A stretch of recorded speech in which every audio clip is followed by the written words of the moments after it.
Chapter 1 Mistakenly in his arms on a rainy night. The sky in June is like a baby's face, ever changing. Just now there were stars all over the sky, but in an instant, dark clouds covered the sky and thunder rumbled. Soo-hong quietly glanced through the rearview mirror at the man leaning against the back seat of the car, resting his eyes. The man sitting in the car was none other than his boss, Shin Jingzhou, whom he had followed for 7 years. A man born to stand at the top of the fame and fortune world, a man of high rank and power. Even with his eyes closed and quietly sitting there, the aura around him was so powerful that no one dared to approach. Even after 7 years of working for Shin Jingzhou, Soo-hong still couldn't figure out his boss. Along the way, Soo-hong tried his best to reduce his sense of presence. His boss was angry for no reason today. Could it be that his uncle was causing trouble? After pondering the whole way, he still couldn't figure it out. The safest thing to do at a time like this was to pretend to be a dead person, otherwise it was likely to attract trouble.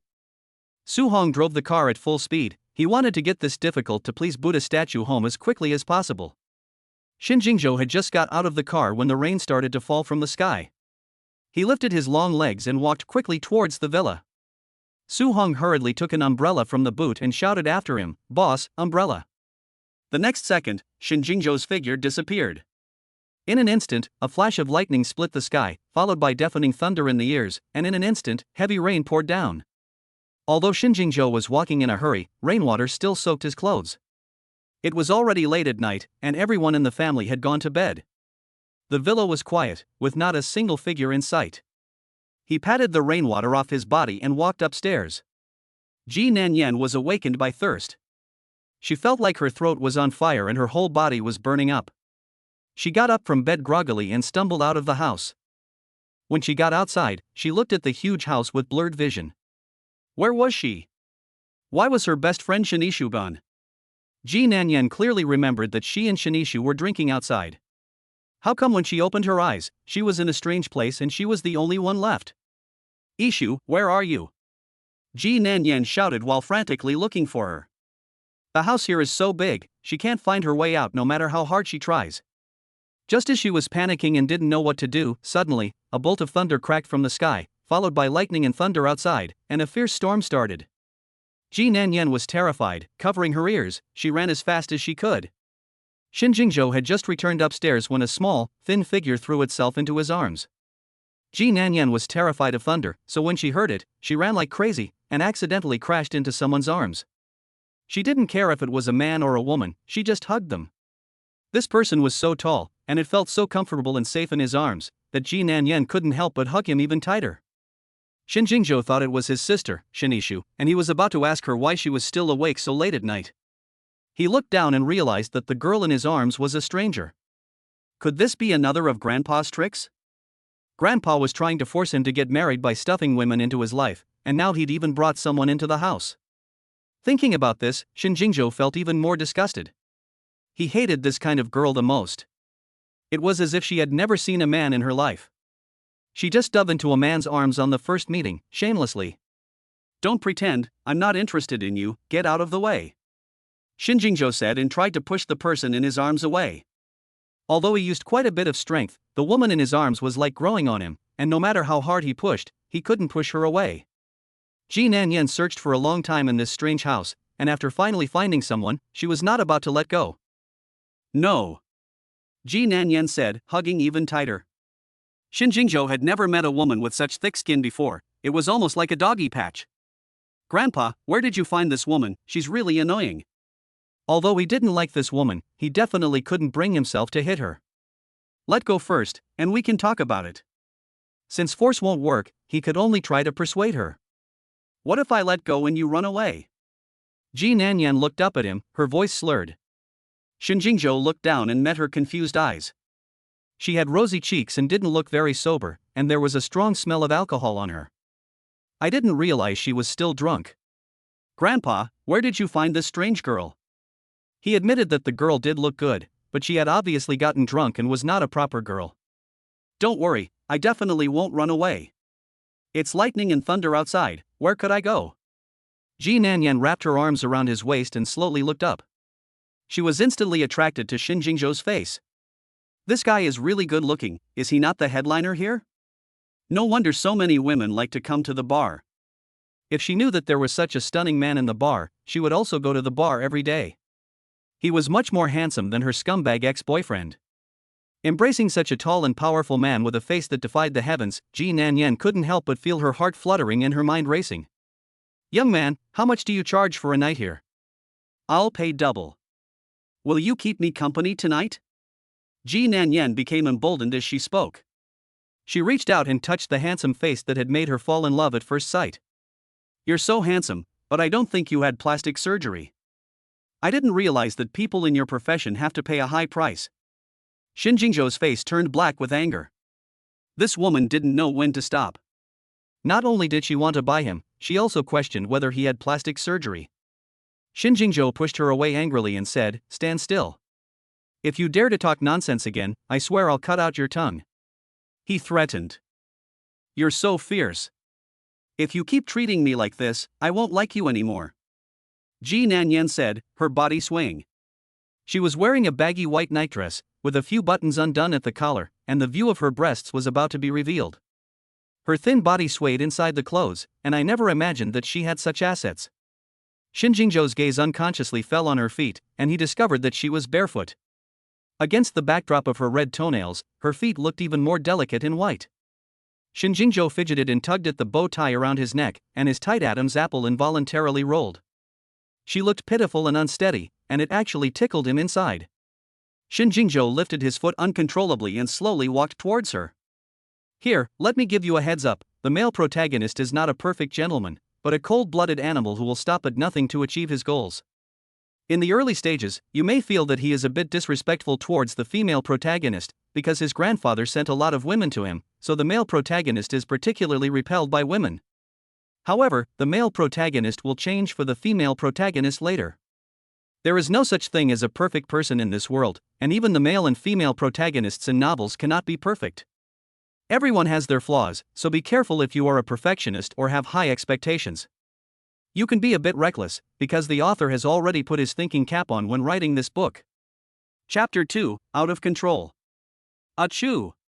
Ji Nanyan had just sweated profusely, and now she felt so cold that she uncontrollably sneezed several times. Shin Jingzhou walked up to her and, as if possessed, took off his jacket and put it over her. As soon as he got close, Ji Nanyan tried to crawl into his arms again.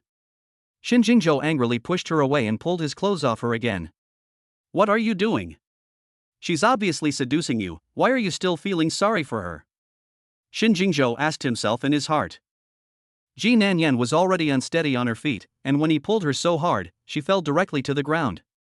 She sat on the ground with a grievance, her eyes filled with tears as she stretched out her arms towards Shin Jingzhou, and with a quavering voice she said, "Hug?" Looking at the pitiful woman on the ground, Shin Jingzhou was about to go crazy.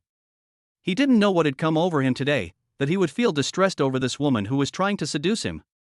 He pretended like he hadn't seen anything, turned around and walked away, but before he had taken a few steps, he came back. Why bother with a drunk? Looking at her, she's pretty drunk. It's the middle of the night, and if something happens, it'll be trouble.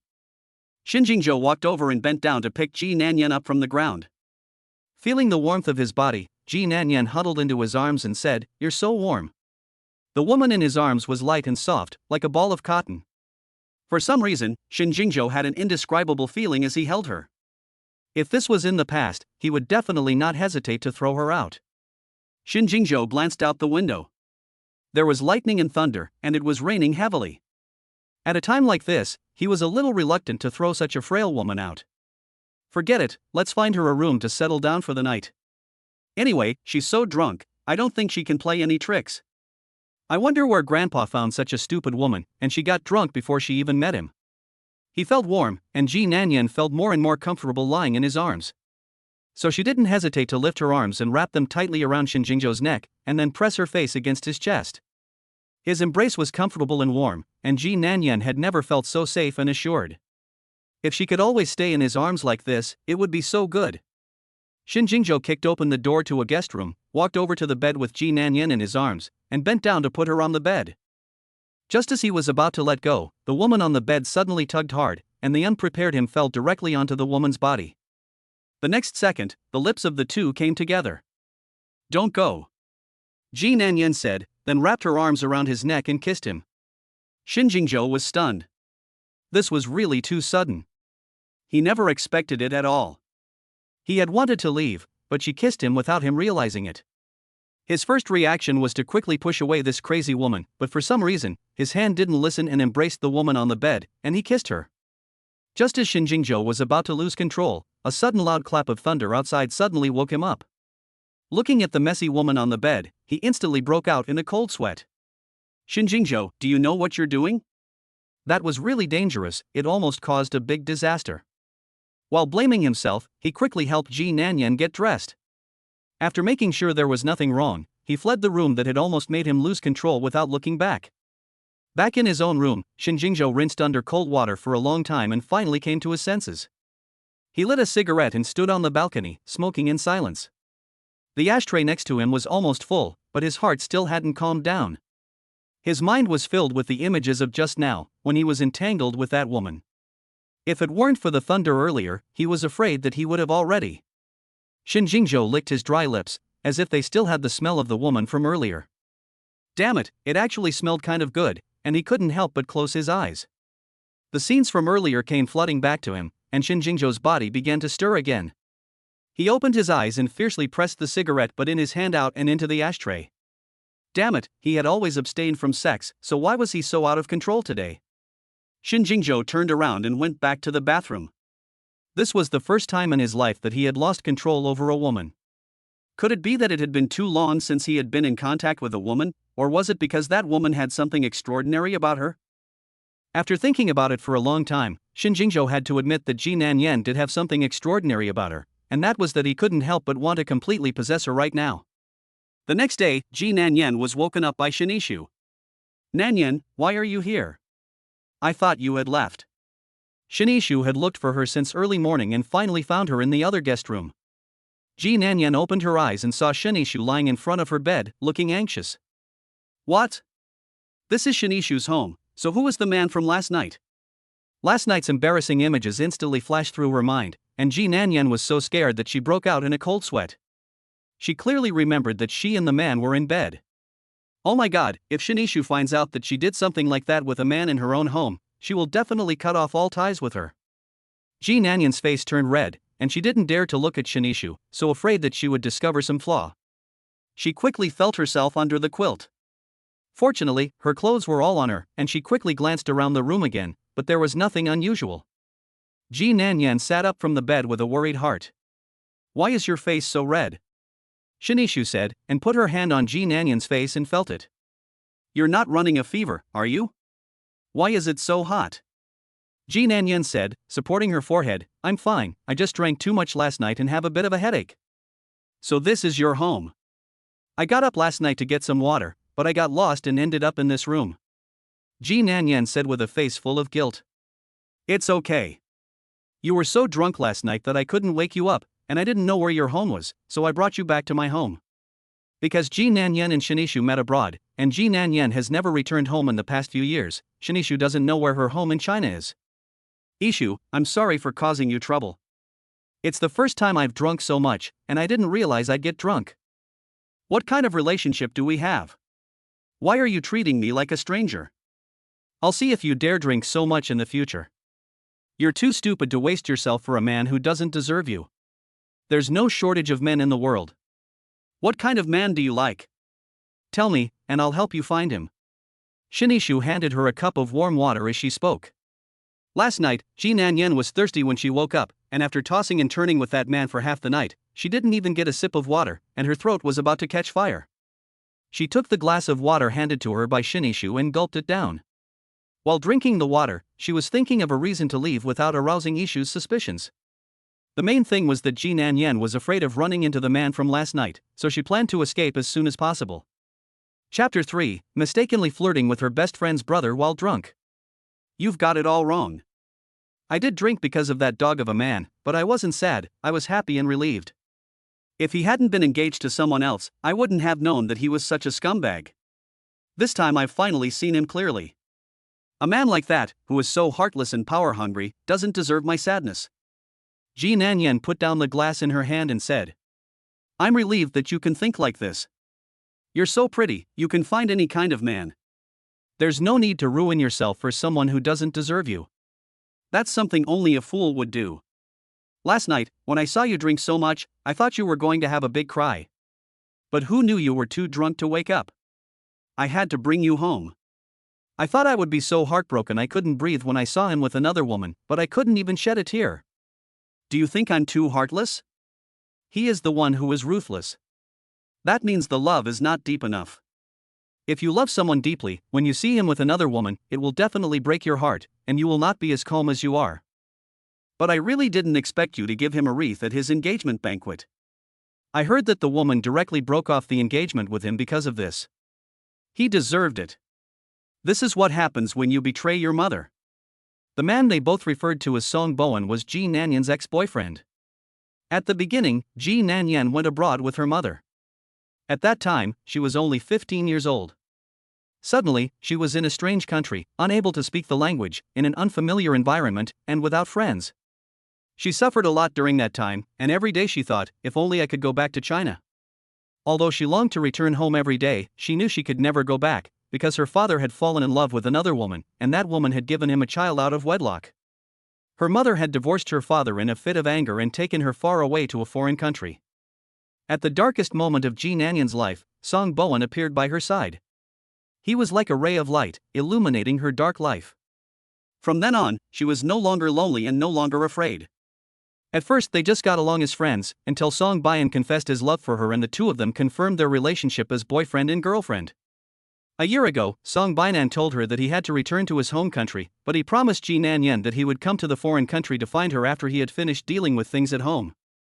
Ji Nanyan foolishly waited for him for a year, but she received the news that he had engaged to be married to another woman. After being saddened, Ji Nanyan decided to return to her home country to find him and ask him for an explanation. She wanted to ask him why he had broken his promise and why he had engaged to be married to another woman without telling her. After returning to China, Ji Nanyan realized that Song Boan had actually hooked up with the daughter of a wealthy family. In order to be able to marry into the family, he had concealed the fact that he had a girlfriend. What Song Boan did not expect was that on the day of his engagement, Ji Nanyan suddenly appeared at the scene. Not only did she give Song Boan a wreath, she also exposed his lie about having a girlfriend. Ji Nanyan took off the engagement ring that Song Boan had given her, and threw it directly in his face, and broke up with him. As soon as she left the engagement scene, Ji Nanyan was dragged away by her best friend Yishu, who said that they should celebrate the fact that Ji Nanyan had regained her single status and successfully dumped the scumbag. "Get up quickly, I'll take you to wash up," Yishu said, pulling her up from the bed. After Ji Nanyan had finished washing up, Yishu handed her a dress and said, "You can wear my clothes for now." "No, I've already caused you enough trouble. I'll just wear my own clothes and make do. I'll change when we get back. Don't even mention your own clothes. You threw up all over them yesterday, and I've already thrown them away. This dress is one of my favorites, but it doesn't really fit me, so I'll give it to you. Go ahead and wear it. You have a great figure, and it'll look great on you." After she changed, Yishu walked around her and said, "Perfect, this dress is like it was made for you. You should wear it from now on, it really suits you. Isn't the neckline a bit too big?" Ji Nanyan said, covering the neckline with her hand. "What century is this? You're still so feudal. If I had your figure, I'd wear it even if I didn't have to. Come, I'll take you to breakfast," Yishu said jokingly as she led her downstairs. When they arrived downstairs, Ji Nanyan was about to say that she wanted to go, but as soon as she looked up, she recognized the man sitting at the table elegantly eating his breakfast. The next second, her feet felt like they were nailed to the ground, and she couldn't move a step. Oh my, what a coincidence, how could she run into him again? Who on earth is this person? Ji Nanyan kept praying in her heart, hoping that he wouldn't tell anyone about last night. "Brother, when did you come back?" Yishu said, running towards the man. What, Yishu actually called him brother? No way, he is Yishu's brother. This made Ji Nanyan even more panicked. If Yishu knew that he almost slept with her brother last night, wouldn't she want to cut off all ties with him? Ji Nanyan often heard Yishu talk about her brother, and it was obvious that she really liked her brother. "I came back last night, it was late, so I didn't wake you up," Jingzhou said, his gaze falling on Ji Nanyan behind Yishu. Ji Nanyan's face instantly turned red at the sight of him. The images of last night, as if they were a movie, began to flash through her mind again. This is so embarrassing, Ji Nanyan was nervous and scared. He's not going to talk about last night, is he? Ji Nanyan wished she could dig a hole and hide in it. Seeing that his brother was staring at Ji Nanyan behind her, Yishu turned around and pulled Ji Nanyan over to Jingzhou and introduced them. Brother, this is my best friend, Ji Nanyan.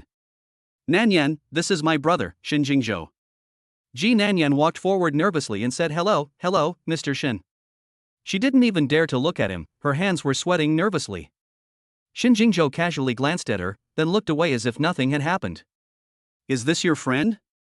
He asked Yishu casually. Yes, Nanyan is my best friend. I think I told you about her before, right? Yishu pulled Ji Nanyan and sat her down at the table. Let's eat. Luckily, he didn't say anything, otherwise Ji Nanyan would have been really embarrassed. Throughout the meal, Ji Nanyan was always on her guard, not saying a word, quietly sitting next to them and listening to the siblings chat. Although Jingzhou didn't mention last night's incident, Ji Nanyan still felt like she was sitting on pins and needles. The thought of the two of them rolling around in bed made Ji Nanyan want to escape as soon as possible. Yishu, I'm going back. Just after finishing eating, Ji Nanyan proposed to leave. Then I'll walk you out. Yishu accompanied her as they walked out. Yishu, who is this? As the two of them reached the door, an old man in a white exercise suit, full of energy and with gray hair, appeared in front of them. Chapter 4, Miss Ji likes to take people's clothes off? Grandpa, you've been practicing kung fu again. This is my good friend, Ji Nanyan. Yishu walked up to the old man, put her arm around his shoulder and said affectionately. Hello, Grandpa Shin. Ji Nanyan said hello on her own initiative. Very well, very well. I've heard from Yishu for a long time that she has a good friend, and today I finally get to meet her. Why are you leaving just as you arrive? Yishu, your friend has come all this way, so why don't you show her a good time before she goes? Grandpa Shin looked up and down at Ji Nanyan and scolded Yishu. Grandpa Shin, I've already caused Yishu a lot of trouble, and I have some things to do, so I won't disturb you anymore. I'll come and see you again next time I have the chance. Very well, come often in the future. Yishu, you should bring Nanyan to the house more often to play. Grandpa Shin had been staring at Ji Nanyan non-stop since he entered the door. Ji Nanyan felt a little embarrassed. Don't worry, Grandpa, Nanyan is my best friend, I will definitely bring her to the house to play often. I will send Nanyan off first, and then come back to keep you company. Grandpa Shin glanced at his grandson, who was walking down the stairs, and turned to Yishu and said, Yishu, come here for a moment. Grandpa has something to tell you. What is it? Can't it wait until I've dropped Nanyan off? This is quite important, so it can't wait. When Ji Nanyan heard that Grandpa Shin had something to tell Yishu, she tactfully said, Yishu, you go ahead. I'll just take a taxi home. Why take a taxi, Jingzhou? You're going to the office anyway, so you can drop Nanyan off for your sister. Grandpa Shin said to his grandson. The reason Ji Nanyan was in such a hurry to leave was because she was afraid of seeing Jingzhou, and now that she was going to go back in his car, she was even more afraid. No need to trouble Mr. Shin, I live a bit far away, it may not be on the way, I'd better take a taxi. It's not easy to get a taxi here, so I'll reluctantly give you a ride. Jingzhou said and walked past Ji Nanyan. I'm sorry, Nanyan, then you can take my brother's car back. Yishu dragged Ji Nanyan and followed Jingzhou in front of them. Seeing Ji Nanyan get into Jingzhou's car, an elusive smile appeared on the old man's face. After seeing Ji Nanyan off, Yishu returned to the house and sat down next to Grandpa Shin. She asked, Grandpa, what did you want to see me about? You've been back for a while now, right? A girl shouldn't always be running around, never at home all day. What's the matter? Don't go running off like that these days. Stay home and keep an old man like me company. Is that what you wanted to see me about? Yishu thought he had something important to tell her, but instead he scolded her for never being at home and didn't want her running around. Don't just sit there, come here and grind the ink for me. Grandpa Shin picked up the brush on the table and practiced calligraphy. How long has it been since I saw my friends? What's wrong with going out and catching up? Yishu said unhappily while grinding the ink. Grandpa Shin seemed to have not heard, picked up the brush and wrote a few vigorous and powerful characters on the paper. How old is your friend? You mean Nanyan? She seems to be the same year as me, also 22 years old. 22, that's a good age, not too young and not too old. Grandpa Shin said thoughtfully. Grandpa, what are you asking for? What's just right? Yishu didn't understand what her grandfather meant. Shinjingzhou sat upright in the car, holding a document in his hands and reading it lowly. Even though he didn't say anything, Ji Nanyan sitting next to him felt a strong sense of oppression. This man's aura is also too powerful. Even if he sits there motionless, I'm afraid no one dares to get close. Ji Nanyan felt this way at the moment, and she kept the maximum distance from him as much as possible. This brother of Yishu seems like a very difficult person to deal with. Ji Nanyan didn't want to get herself into trouble, so she planned to wait until they arrived at a place where she could take a taxi and escape this stressful and scary place as soon as possible. Just as Ji Nanyan was staring out the window with a worried expression on her face, not knowing what to think, the car suddenly made a sharp turn, and Ji Nanyan plunged into Shinjingzhou's arms. She reflexively grabbed hold of Shinjingzhou's clothes. Looking at the panicked woman in his arms, Shinjingzhou's eyes deepened. Miss Ji is throwing herself at me again so soon? The man's magnetic and pleasant voice rang out above her head. He deliberately emphasized the word again. He couldn't possibly think that last night was intentional, could he? Ji Nanyan blushed and hurriedly climbed out of his arms. I'm sorry, I didn't mean it, yesterday. Ji Nanyan was about to explain what happened last night when she suddenly noticed that there was a lipstick stain on Shinjingzhou's shirt, right at the position of his chest. A bright red lipstick stain on a white shirt was very eye-catching. It's over, I'm definitely dead now, his clothes are obviously very expensive, what can I do to compensate?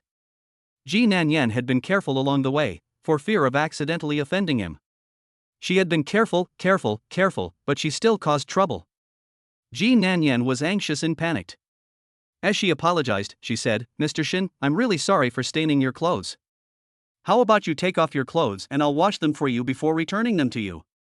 Shinjingzhou stared at her unruffled for a few seconds, then raised an eyebrow and said, It seems that Miss Ji likes to undress people? As soon as he said this, Ji Nanyan instantly thought of last night's scene. She did take off Shinjingzhou's clothes last night. You've got it wrong, I want to help you wash the clothes clean before returning them to you. Ji Nanyan blushed and explained hurriedly. She really wanted to cry but had no tears. What kind of thinking was this guy's? She just wanted to help him wash the clothes clean, so why did he feel that she wanted to take off his clothes? It makes her look like a pervert. So Miss G wanted me to take off my clothes, is she trying to get me to go to the office naked and prepare to make a fool of me in front of the staff? Shinjingzhou closed the file in his hands and said slowly.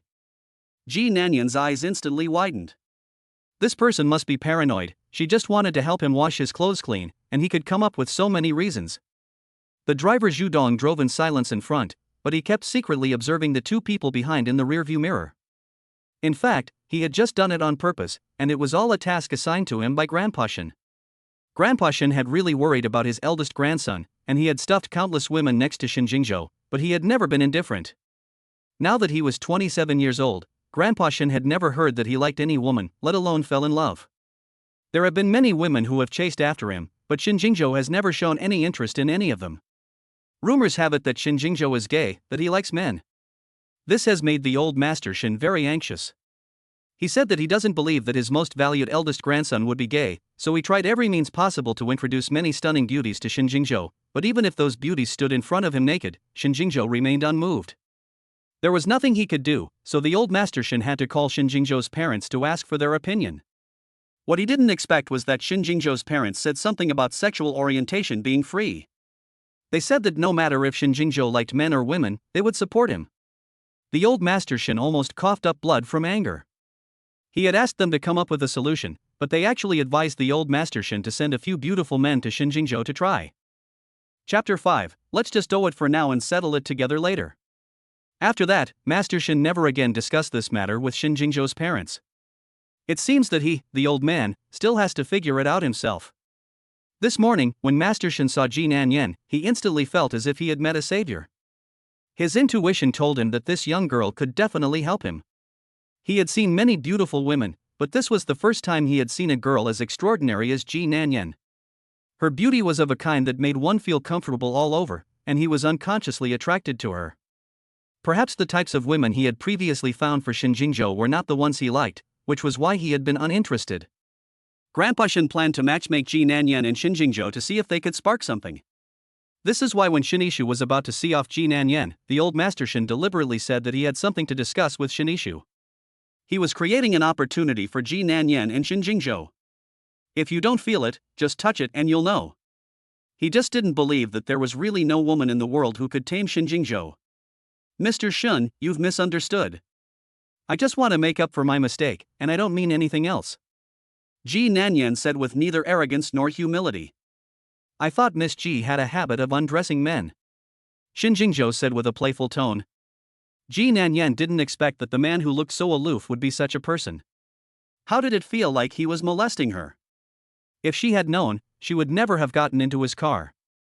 Ji Nanyan really wanted to take a wad of money out of her bag and throw it in his face and say, "Here, this is your compensation." But she was broke and didn't have the means. Since she was at fault, Ji Nanyan swallowed her anger and said, "I'm sorry I got your clothes dirty." You think of a solution. It was obviously you who got my clothes dirty, and now you're asking me to think of a solution. Is this how Ms. Ji makes up for her mistakes? Ji Nanyan already had a headache, and now it hurt even more. This man was so difficult to talk to. It wasn't like she did it on purpose. If anyone was to blame, it was the driver. This driver drove recklessly. If she were the boss, she would have fired him long ago. Shu Dong, who was concentrating on driving, suddenly felt a chill in his back and sneezed several times. Could it be that he caught a cold yesterday? He thought to himself. Don't worry, I'll buy you a new one as compensation, Ji Nanyan said with a gritted teeth. Do you know how much this shirt cost me? It was custom made by a designer and you can't buy it anywhere else, Shinjingzhou said slowly. What do you want to do? Ji Nanyan asked anxiously. Watching her full, red lips open and close, Shinjingzhou was reminded of the feeling of kissing her yesterday. Damn it, how is this still addictive? He really wants to take a bite. Let's just leave it for now. After all, Shinjingzhou paused for a moment and then continued, when the time comes, let's figure it out together. Shu Dongzhang listened with his ears perked up, wanting to hear what he was going to do about this matter next, but instead he heard a few incomprehensible words. However, Ji Nanyan understood that he was going to settle the score with her for what happened yesterday. Could it be that he felt that he had offended him last night and that he wouldn't want to kill him to keep him quiet? The more Ji Nanyan thought about it, the more scared she became. She couldn't bear to sit in this car for another minute, and had to get off immediately. Driver, stop the car. I want to get off, Ji Nanyan said to the driver in front of her, in a panic. Shu Dong looked at Shinjingzhou, who didn't say anything, and just kept driving. Ji Nanyan put her hand on the car door and waited for a long time, but she didn't see any sign that the car was going to stop. What was going on? Was she not allowed to get off? Was he going to imprison her and torture her? I really didn't expect Shinishu's brother to be such a person, and it's also too inconsiderate. Ji Nanyan didn't have a good impression of Shinishu's brother at all. The car drove on for a while, and when it passed a bus stop, Shinjingzhou finally spoke, telling her to get off. Shu Dong heard his command and quickly stopped the car. Before the car came to a stop, Ji Nanyan opened the door and quickly jumped off.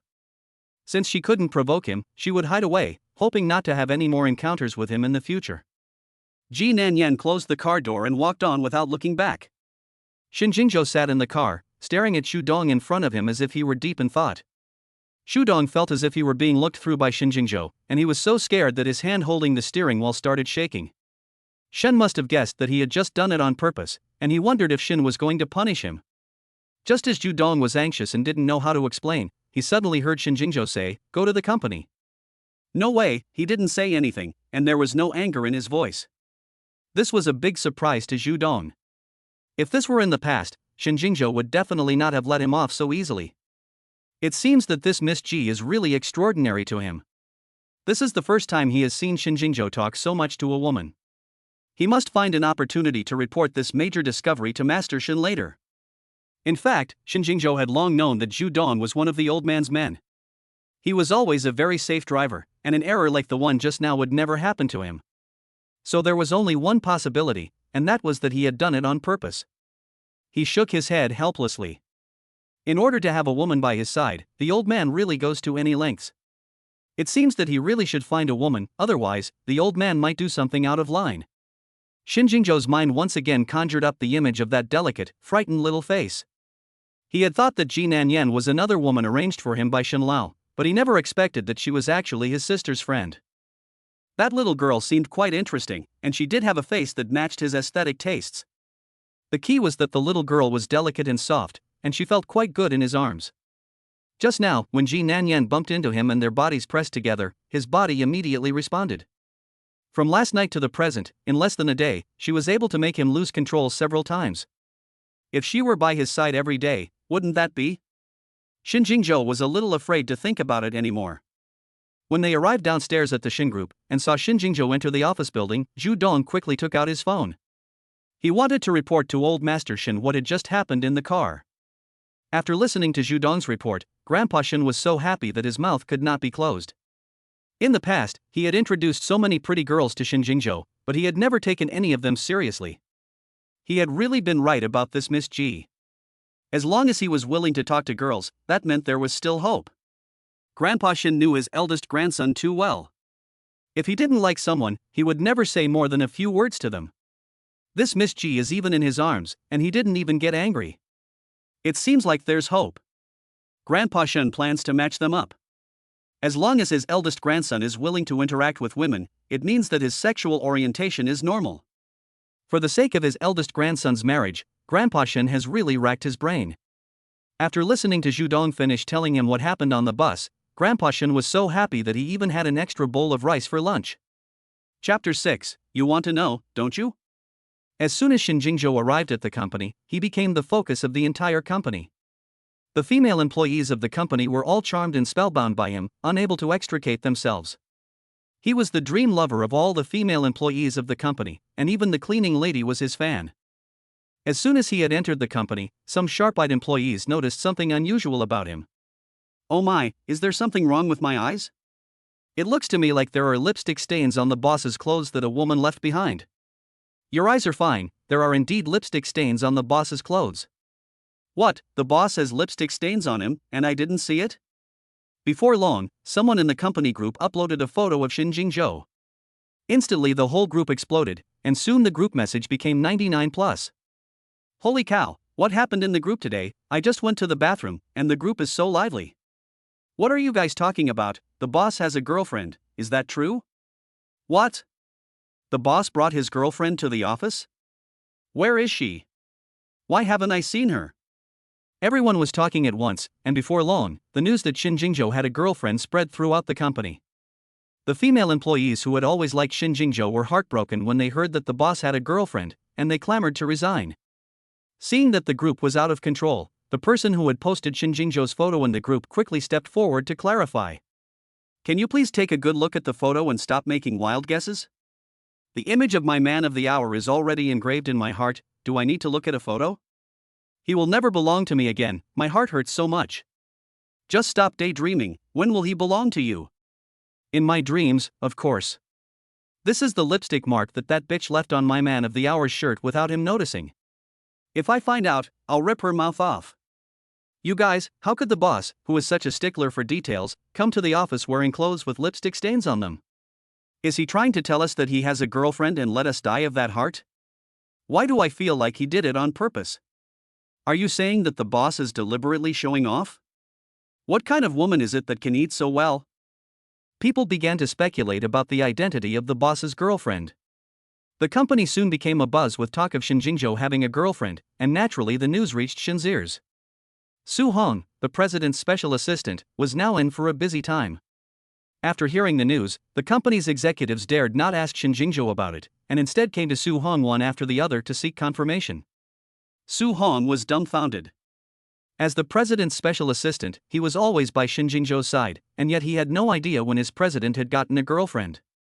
Shin Jingzhou glanced at Su Hong, who had been standing there for a long time, hesitating to speak, and impatiently said, "If you have something to say, say it." "What kind of man are you, stammering like that?" "Mr. Shin, the company colleagues are discussing the fact that you have a girlfriend. Everyone wants to know if you really have a girlfriend." Su Hong finally said the question in his heart. Shin Jingzhou looked up at him and said, "I think it's you who wants to know, isn't it?" "Ha, you've been seen through by your boss." Su Hong tilted his head, not daring to say a word. "You are by my side every day, don't you know if I have a girlfriend or not?" After Shin Jingzhou finished speaking, he threw the documents in his hand at him. In fact, Su Hong did not believe that Shin Jingzhou had a girlfriend, because he had been by Shin Jingzhou's side for so many years and had never seen a woman appear by his side. Su Hong was a little suspicious that his boss did not like women. However, he had never seen his boss and that man in an ambiguous relationship, so until now he was not sure whether Shin Jingzhou liked men or women. However, from what the boss said, it doesn't seem to be true. Since the boss doesn't have a girlfriend, what's the deal with the lipstick stains on his clothes? It can't be a guy who left it on him. When he thought about this, Su Hong couldn't help but shiver. It's impossible, absolutely impossible. Ji Nanyan went back to her own place. The first thing she did was go to the bathroom. When she thought about what happened last night, she felt so bad that she blamed herself. Ji Nanyan took off her clothes and was about to stand under the shower when she suddenly looked down and saw a deep kiss mark on her chest, in the same place as the lipstick mark she had left on Shin Jingzhou's body that morning. Stupid man, he looked like he didn't like women, but it turns out he was just pretending. Suddenly a horrible thought flashed through her mind, and Ji Nanyan grabbed the bath towel next to her and wrapped it around her body before rushing out. When she arrived in the living room, she picked up her phone, opened the browser, and typed the following into the search box: "Will get pregnant?" After reading the search results, Ji Nanyan finally felt relieved. Otherwise, she would have had to go to the pharmacy and buy a box of contraceptives. Luckily, he didn't take the final step last night, otherwise Ji Nanyan really wouldn't know what to do. She had lost her boyfriend and had slept with another man without knowing what she was doing. If she also lost her virginity, she would really cry herself to death. It seemed that the smelly man still had some humanity in him. He had been so hard that he had been able to hold back, and Ji Nanyan felt that she had really underestimated him. The thought that Shin Jingzhou had said that he would owe it to her and settle the score with her later made her shiver with fear. The way he looked so anxious and flustered yesterday didn't seem like the actions of an experienced man.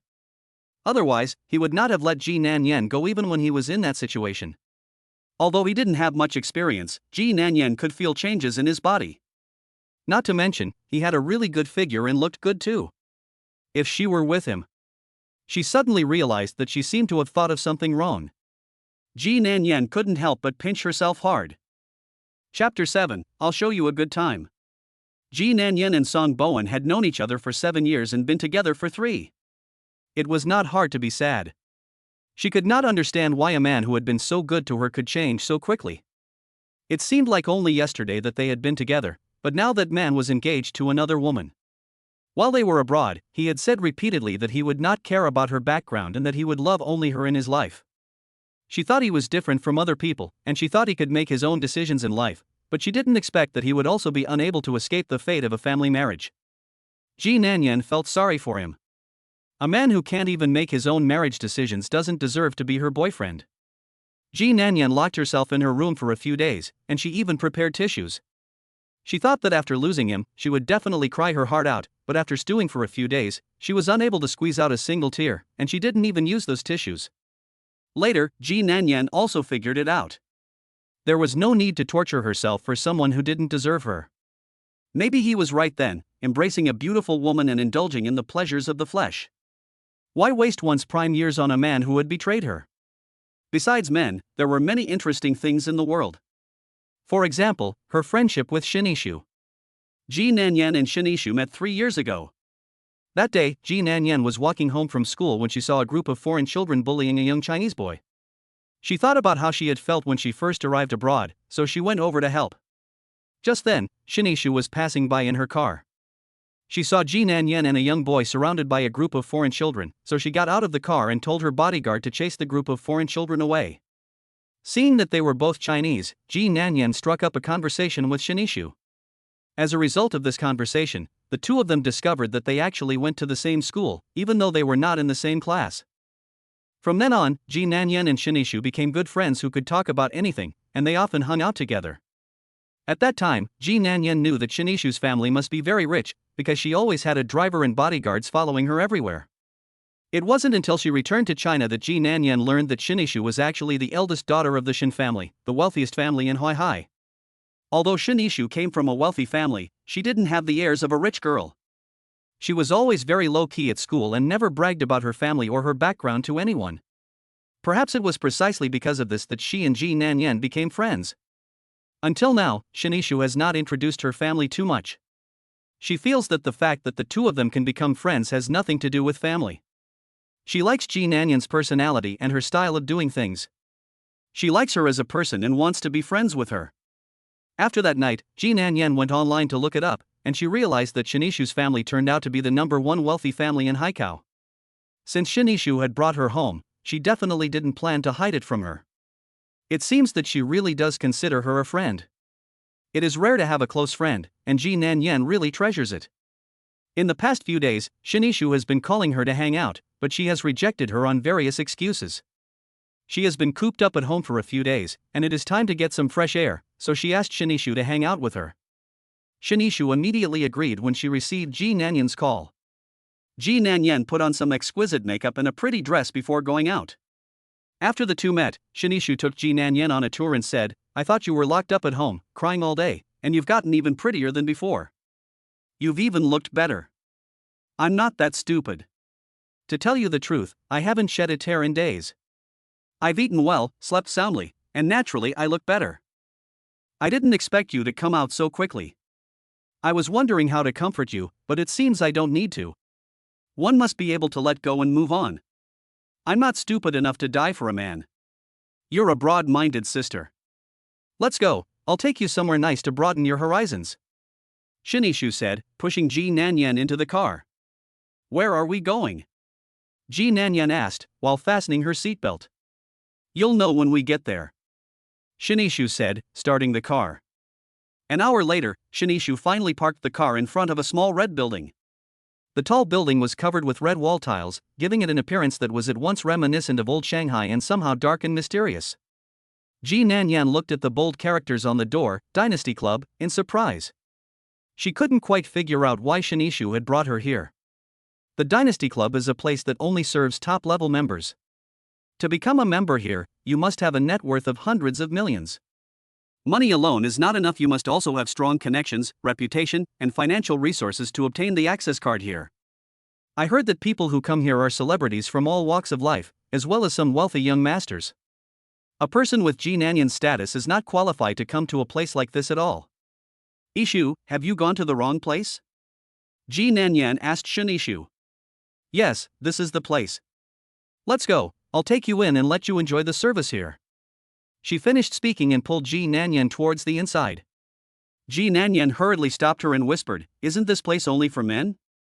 It's not appropriate for two young girls to come to a place like this, is it?" Ji Nanyan had long heard that this place was a gold mine for men, with all kinds of services available. You think only men come here? Let me tell you, a lot of rich women and wealthy young ladies also come here to have fun, except that they all go in through secret passages, and very few people go in as openly as we are. Ji Nanyan couldn't believe her eyes. She never imagined that the women in the wealthy families also played so much. When they reached the entrance to the club, Shinishu took out a card and handed it to the two people guarding the door, and soon someone led them in. As soon as she entered the door, Ji Nanyan was shocked by the resplendent interior decoration. The outside of the club looked quite ordinary, but she never imagined that the interior would be decorated like a palace. The rich really know how to enjoy themselves. Soon, Ji Nanyan noticed that the staff here were all young and handsome. The men were all tall, none of them were below 180, and each had their own style. In short, they were all handsome. The women were all pretty and charming, with willowy waists and big breasts and round buttocks. Needless to say, the men liked them, and even Ji Nanyan and Shinishu loved looking at them. After walking for about 5 or 6 minutes, they were led to a private room. Shinishu sat Ji Nanyan down on the sofa with a mysterious look on her face, and then she shouted through the door, "Come in." Chapter 8, First Kiss. The door to the box was pushed open from the outside, and a woman who looked like a manageress walked in with several young men, each of them tall and good-looking. Not only were the men good-looking, but they also had perfect figures. They all had waists like racehorses, backs like sharks, not an ounce of extra fat on them, with firm, toned abs, narrow waists and wide hips, a combination of strength and beauty. Ji Nanyan was suddenly overwhelmed by so many good-looking men in front of her. Her face unconsciously turned red, and she didn't know where to put her eyes. "Shinishu, what are you preparing to do? How is it? Are you satisfied with my arrangement?" Ji Nanyan quickly pulled her aside and whispered to her, "Yishu, why did you get so many men? Of course I'm here for you. I've hand-picked these guys especially for you. They're definitely much better than your nerdy ex-boyfriend. Take a look and see if you like any of them. If you don't like any of them, I'll have them bring in a new batch. I'm sure I can make you have a good time today." Ji Nanyan couldn't believe her ears. These men were actually here to keep Yishu company. She had only heard of men going out to find prostitutes, but this was the first time she had heard of a woman doing the same. Tell them to go away, I don't need them. Ji Nanyan felt extremely uncomfortable as she watched a group of men staring at them. You came here to have fun, so just relax. This place is completely confidential, no one will know. You can have fun with us, what's the fun in a group of men? You'd better tell them to go away. In the end, Yishu picked the 4 most eye-catching ones and kept them, while the rest were taken away by the headwaiter. The 4 men sat on either side of Ji Nanyan and Yishu. Sister, let us too serve you well today, said one of the men in a raspy voice. Ji Nanyan's body was covered in goosebumps as she was sandwiched between the 2 men. She really couldn't stand it anymore. Yishu, who was standing nearby, looked quite carefree. She was comfortably leaning back on the sofa, with one man massaging her and the other feeding her. Feeling Ji Nanyan's nervousness, one of the men said, Sister, this is your first time here, so you don't need to be so nervous. I'll help you relax with a massage. He then placed his hands on Ji Nanyan's shoulders. Ji Nanyan instantly felt her scalp tingle, as if a million ants were crawling over her head. She really didn't have the pleasure of enjoying this feeling. Just as she was about to stop the man, the door to the private room was kicked open from the outside. Ji Nanyan was startled, and the 2 men also stopped in shock. Yishu was lying on the sofa with her eyes closed, enjoying herself, when she suddenly heard someone kicking the door. Without even opening her eyes, she said, That inconsiderate thing, how dare it disturb my good things? Ji Nanyan saw the tall figure walking in from outside, and instantly her legs went weak with fear, and she fell back onto the sofa. Xinjingzhou, with a black and blue face, looked at Yishu lying on the sofa and glanced at Ji Nanyan, who was too scared to say a word. He shouted at the 4 men next to him, Get out of here. The 4 men, upon hearing Xinjingzhou's rebuke, left the 2 of them behind and fled in disgrace. Yishu heard a noise and, scared, jumped straight up from the sofa. Brother, why are you here? She stuttered. Why am I here? If I don't come, I don't know what reckless thing you'll do. At such a young age, you actually came to this kind of place to fool around. Brother, let me explain, it's not what you think. Yishu hurriedly explained. Guards, take her back with me. She is not allowed to set 1 foot outside her room for a month. Xinjingzhou ordered the bodyguards beside him. 2 tall and powerful bodyguards soon came up and picked up Yishu and walked out. As soon as they saw that they were taking Yishu away, Ji Nanyan became anxious. She rushed up, hugged Yishu tightly and said loudly, I asked Yishu to come. This has nothing to do with her. Don't lock her up. Do you want to be taken away with her too? Xinjingzhou said sternly. I don't care, you can't take Yishu away. Ji Nanyan said, hugging Yishu tightly. Nanyan, I'm fine, it's just a month of confinement, I've been confined before, you don't have to worry about me, just take care of yourself, I'll find you to play with when I get out. Yishu said unconvinced. You were arrested because of me, and I don't want you to be locked up. Ji Nanyan hugged her and wouldn't let go. I don't have time to watch you 2 sisters be affectionate. Since you are so inseparable, just take them both back and lock them up together. Xinjingzhou said without mercy. Brother, I brought Nanyan here, and she has nothing to do with this. I will just go with you, so please don't arrest her as well. Yishu begged Xinjingzhou. Yishu had complete faith in Xinjingzhou's words.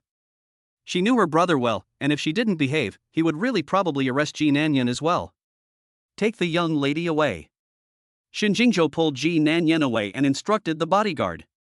Nanyan, I'm leaving, so you should hurry back too and not stay here any longer. Yishu, who was being led away, didn't forget to remind Ji Nanyan. Hearing Yishu's words, Ji Nanyan ran outside like crazy. But before she could reach the door, she was grabbed back by Xinjingzhou's long arm. Miss Ji, are you planning to run away? Shouldn't we settle our accounts? Xinjingzhou said as he threw her onto the sofa.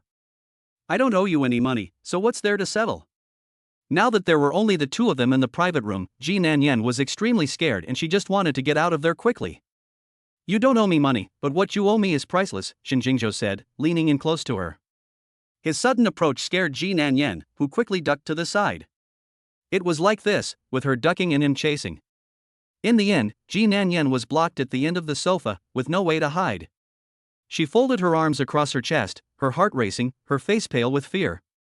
It's just that you've stained your clothes, I'm not saying I won't pay for it, I'll return it to you once I've bought a new one. You think you can just return a piece of clothing to me? You owe me more than that. What do I owe you? You stole my first kiss. Ji Nanyan was quite scared at first, but after listening to him finish, she almost couldn't stop laughing. His first kiss? Are you kidding me? How old are you, and you're still getting your first kiss? You're lying. Ji Nanyan didn't believe a word he said. Shin Jingzhou grabbed her arms and held her down on the sofa, saying, "You don't believe me, do you?" Chapter 9, You're so handsome, I can't help but like you. That night, I was drunk and didn't know anything. Ji Nanyan said in a stubborn manner. Just thinking about that night, she felt an immense sense of shame, and she would never admit to something so embarrassing. You don't know? Do you want me to refresh your memory? Shin Jingzhou said as he walked towards her again. Ji Nanyan was forced back by him, until her back was pressed against the wall behind her, and she had nowhere to retreat. Shin Jingzhou placed his hands on the wall on either side of her body and looked at her with a crooked head, saying, "You've forgotten, but I haven't. I remember clearly how you seduced me. Do you want me to tell you bit by bit?" Upon hearing him say this, the images from that night flashed through her mind like a movie. You don't need to say anymore, Ji Nanyan said, ashamed and annoyed. That night was a nightmare for her, and she planned to bury it deep in her heart and never mention it to anyone. Unexpectedly, he brought up that night. You were so fierce that night, but you were unusually passionate towards me. Shin Jingzhou said, sticking out a finger and hooked her collar. He gently pulled it outward and looked inside the hook. You're so skinny, but you've got quite a bit going on. Shin Jingzhou suddenly said lewdly. You're the rascal. Ji Nanyan knocked his finger away and quickly covered her collar. Are you the rascal or am I the rascal? You were the one who seduced me that night. Shin Jingzhou stared at her tightly pursed lips, and the more he looked, the more attractive they seemed. The little girl was so cute even when she was angry, and Shin Jingzhou found that he was now becoming increasingly irresistible to her.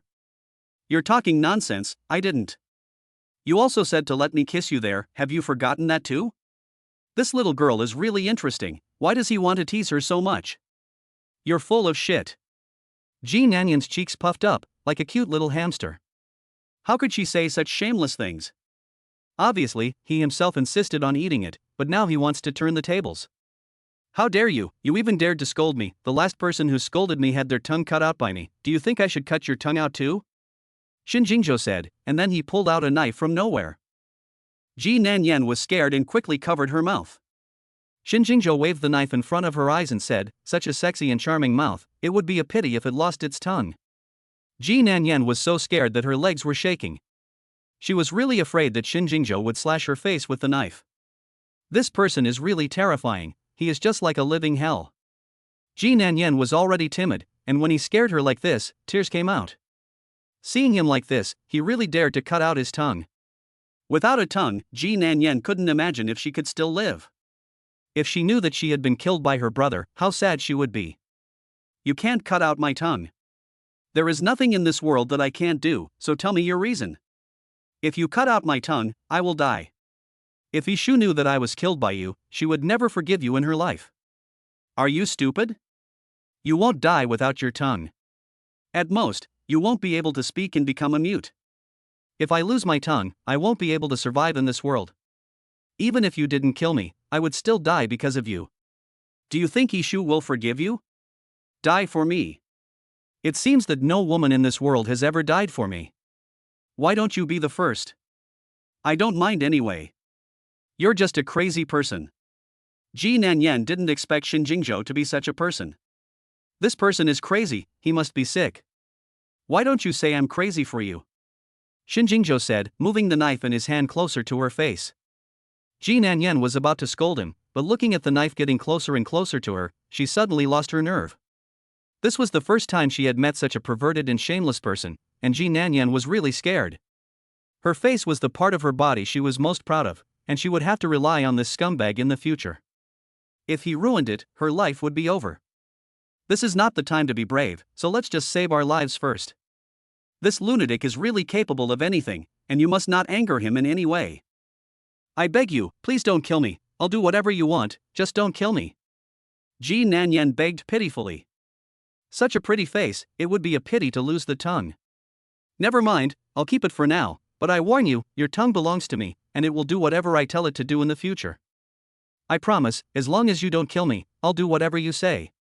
Ji Nanyan was really scared by him, and she was willing to do whatever he asked as long as he didn't kill her. She was only 22 years old, and if she died now, it would be a waste. She hadn't tasted the taste of a man yet. Thinking about the handsome guys today, Ji Nanyan regretted it.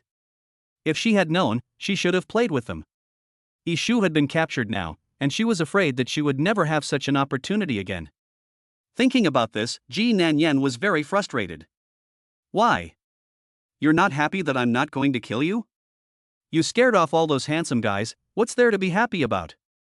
Ji Nanyan blurted out what was on her mind without thinking. What did you say, handsome? Say that again. Shinjingzhou picked her up from the ground. Ji Nanyan then realized that she had probably said the wrong thing, so she quickly corrected herself. I meant that you're a handsome guy, and people like you at first sight. Shinjingzhou had wanted to lecture her, but after hearing her say this, his mood instantly improved. He gently placed Ji Nanyan on the ground and asked expectantly, so do you like it? I don't. Ji Nanyan just wanted to say she didn't like it, but Shinjingzhou looked at her with warning in his eyes. It was as if he were saying that if her answer didn't satisfy him, he would take her life. What I mean to say is that you are so handsome, I can't not like you.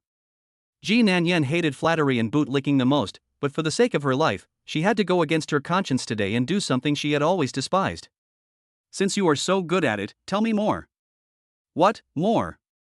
Ji Nanyan really felt like crying. Well, you are so handsome, and so kind and loving, can you let me go and let me go home? Ji Nanyan said with all her courage. Chapter 10 If you don't behave, I'll do you now.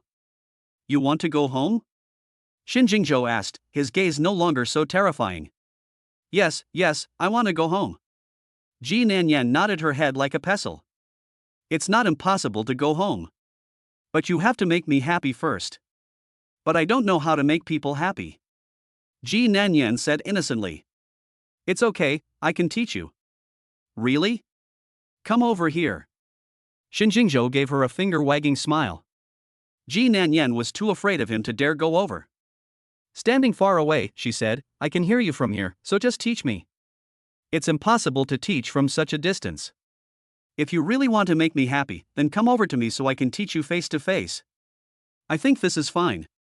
My hearing is very good, I can hear you no matter how far away you are. Ji Nanyan was unwilling to go over to him no matter what. Shinjingzhou's face fell, and he said in a stern voice, if you don't want to die, then come to me obediently, otherwise, you know the consequences. Thinking about how he almost cut his own tongue with a knife just now, Ji Nanyan could only reluctantly walk towards him. It was better to save one's life than to provoke him. Shinjingzhou patted his thigh, indicating that she should sit on it. Ji Nanyan didn't dare sit on his lap. She carefully walked a few more steps towards him and sat down about a meter away. You're not being good, Shinjingzhou said as he moved next to her and gently wrapped his arms around her and brought her into his embrace. Ji Nanyan reflexively wanted to escape, but Shinjingzhou held her in his arms and didn't give her any chance at all. Although she was in Shinjingzhou's arms, her entire body rejected him. You just said you liked me, but now you're so reluctant to be with me? Well, it seems like we've only met twice, so I don't think we know each other that well, does that sound about right? Ji Nanyan cautiously tested the waters. Have you forgotten what happened that night? How can you say we don't know each other well? It was an accident that night, can you just pretend it never happened? This damned woman, because of her, he has lost control countless times these past few days. Every time he thinks about it, he sees her face. Shinjingzhou can't wait to take her back and torture her. She actually told him that nothing happened that day. No, if you feel sorry that I didn't do anything that day, I can satisfy you right now. I was wrong, I'll just pretend I didn't say anything. Behave yourself, if you keep moving around, I can't guarantee I won't do anything. Ji Nanyan's face flushed all the way to her ears. She obediently sat on Shinjingzhou's lap, not daring to move again.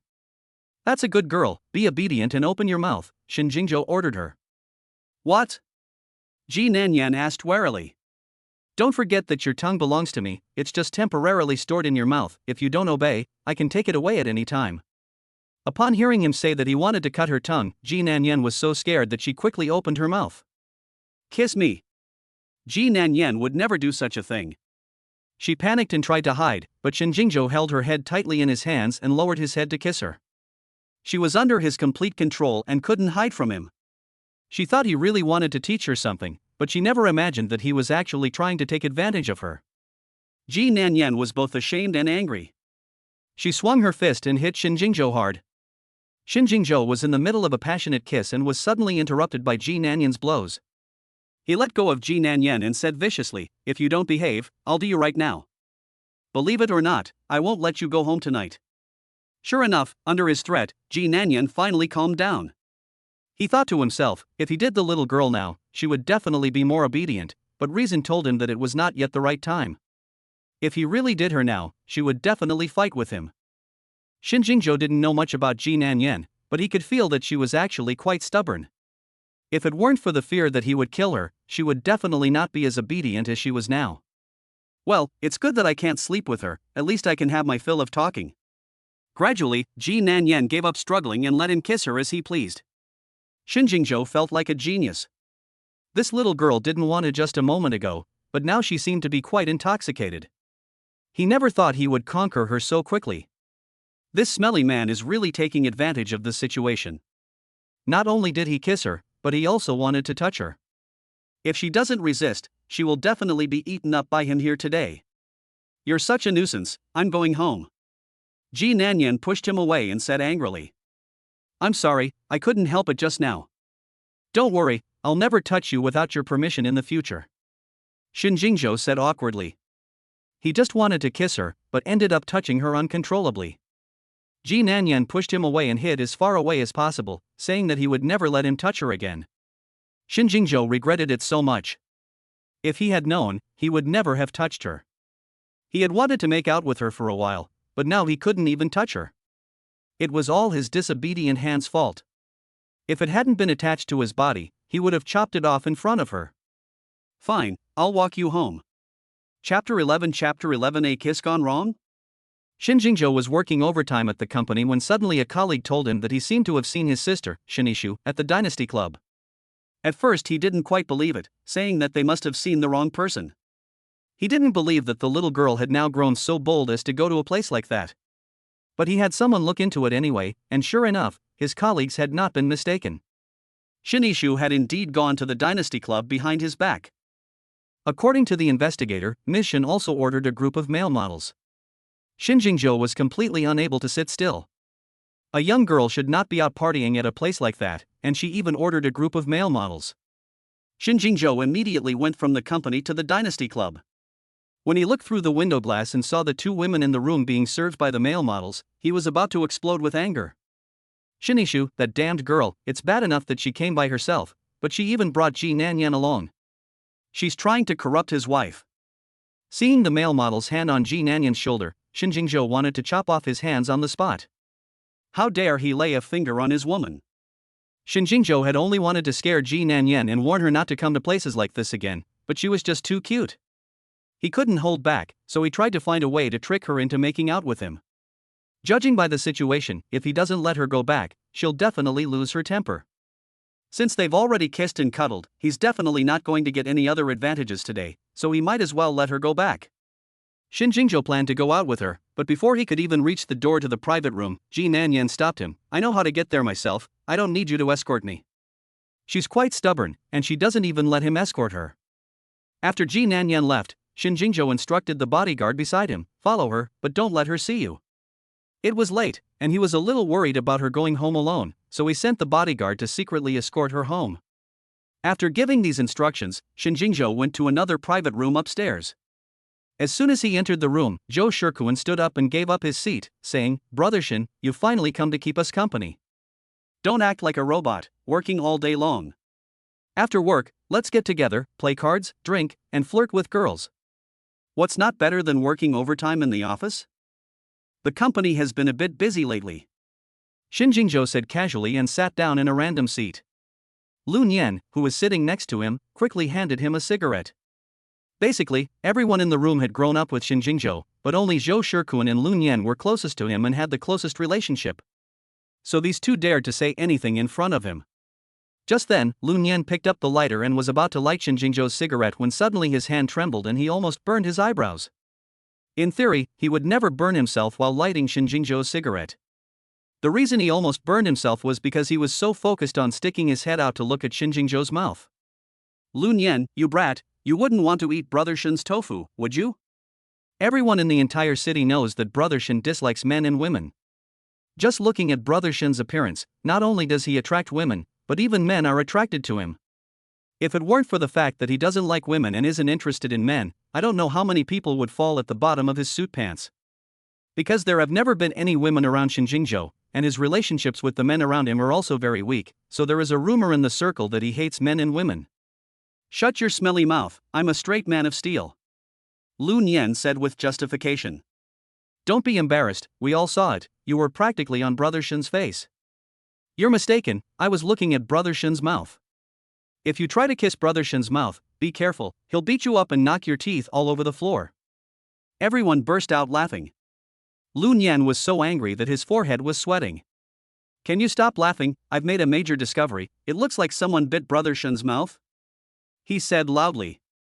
The whole box instantly fell silent. What? Brother Shen was bitten? You've got to be kidding. Seeing that everyone didn't believe him, Lun Yan pointed at Xinjingzhou's mouth and said, if you don't believe me, come and have a look for yourselves. This was definitely bitten by someone, and it was bitten not long ago, the wound is still fresh. From my many years of experience, I can tell that this was definitely bitten by a woman. Lun Yan said with conviction. Holy shit, if this is true, that would be pretty explosive. No, I have to take a look. In an instant, Xinjingzhou was surrounded. It's true, the blood on it hasn't even dried yet, so it seems that someone must have bitten him before Shen came in. That means he was bitten inside the clubhouse. Who would be so bold as to dare to bite our CEO Shen? Everyone gathered around Xinjingzhou and started to discuss it. Xinjingzhou's head was about to explode from the noise, and he pushed them away with a face full of impatience and said, stop guessing, Lun Yan is right. His tone did not sound angry, but rather like he was a little pleased.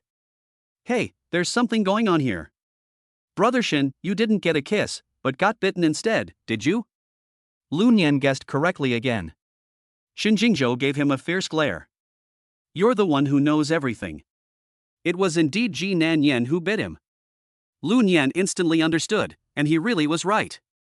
Brother Shen, just what kind of woman is she that she dares to not let you kiss her and even needs you to kiss her?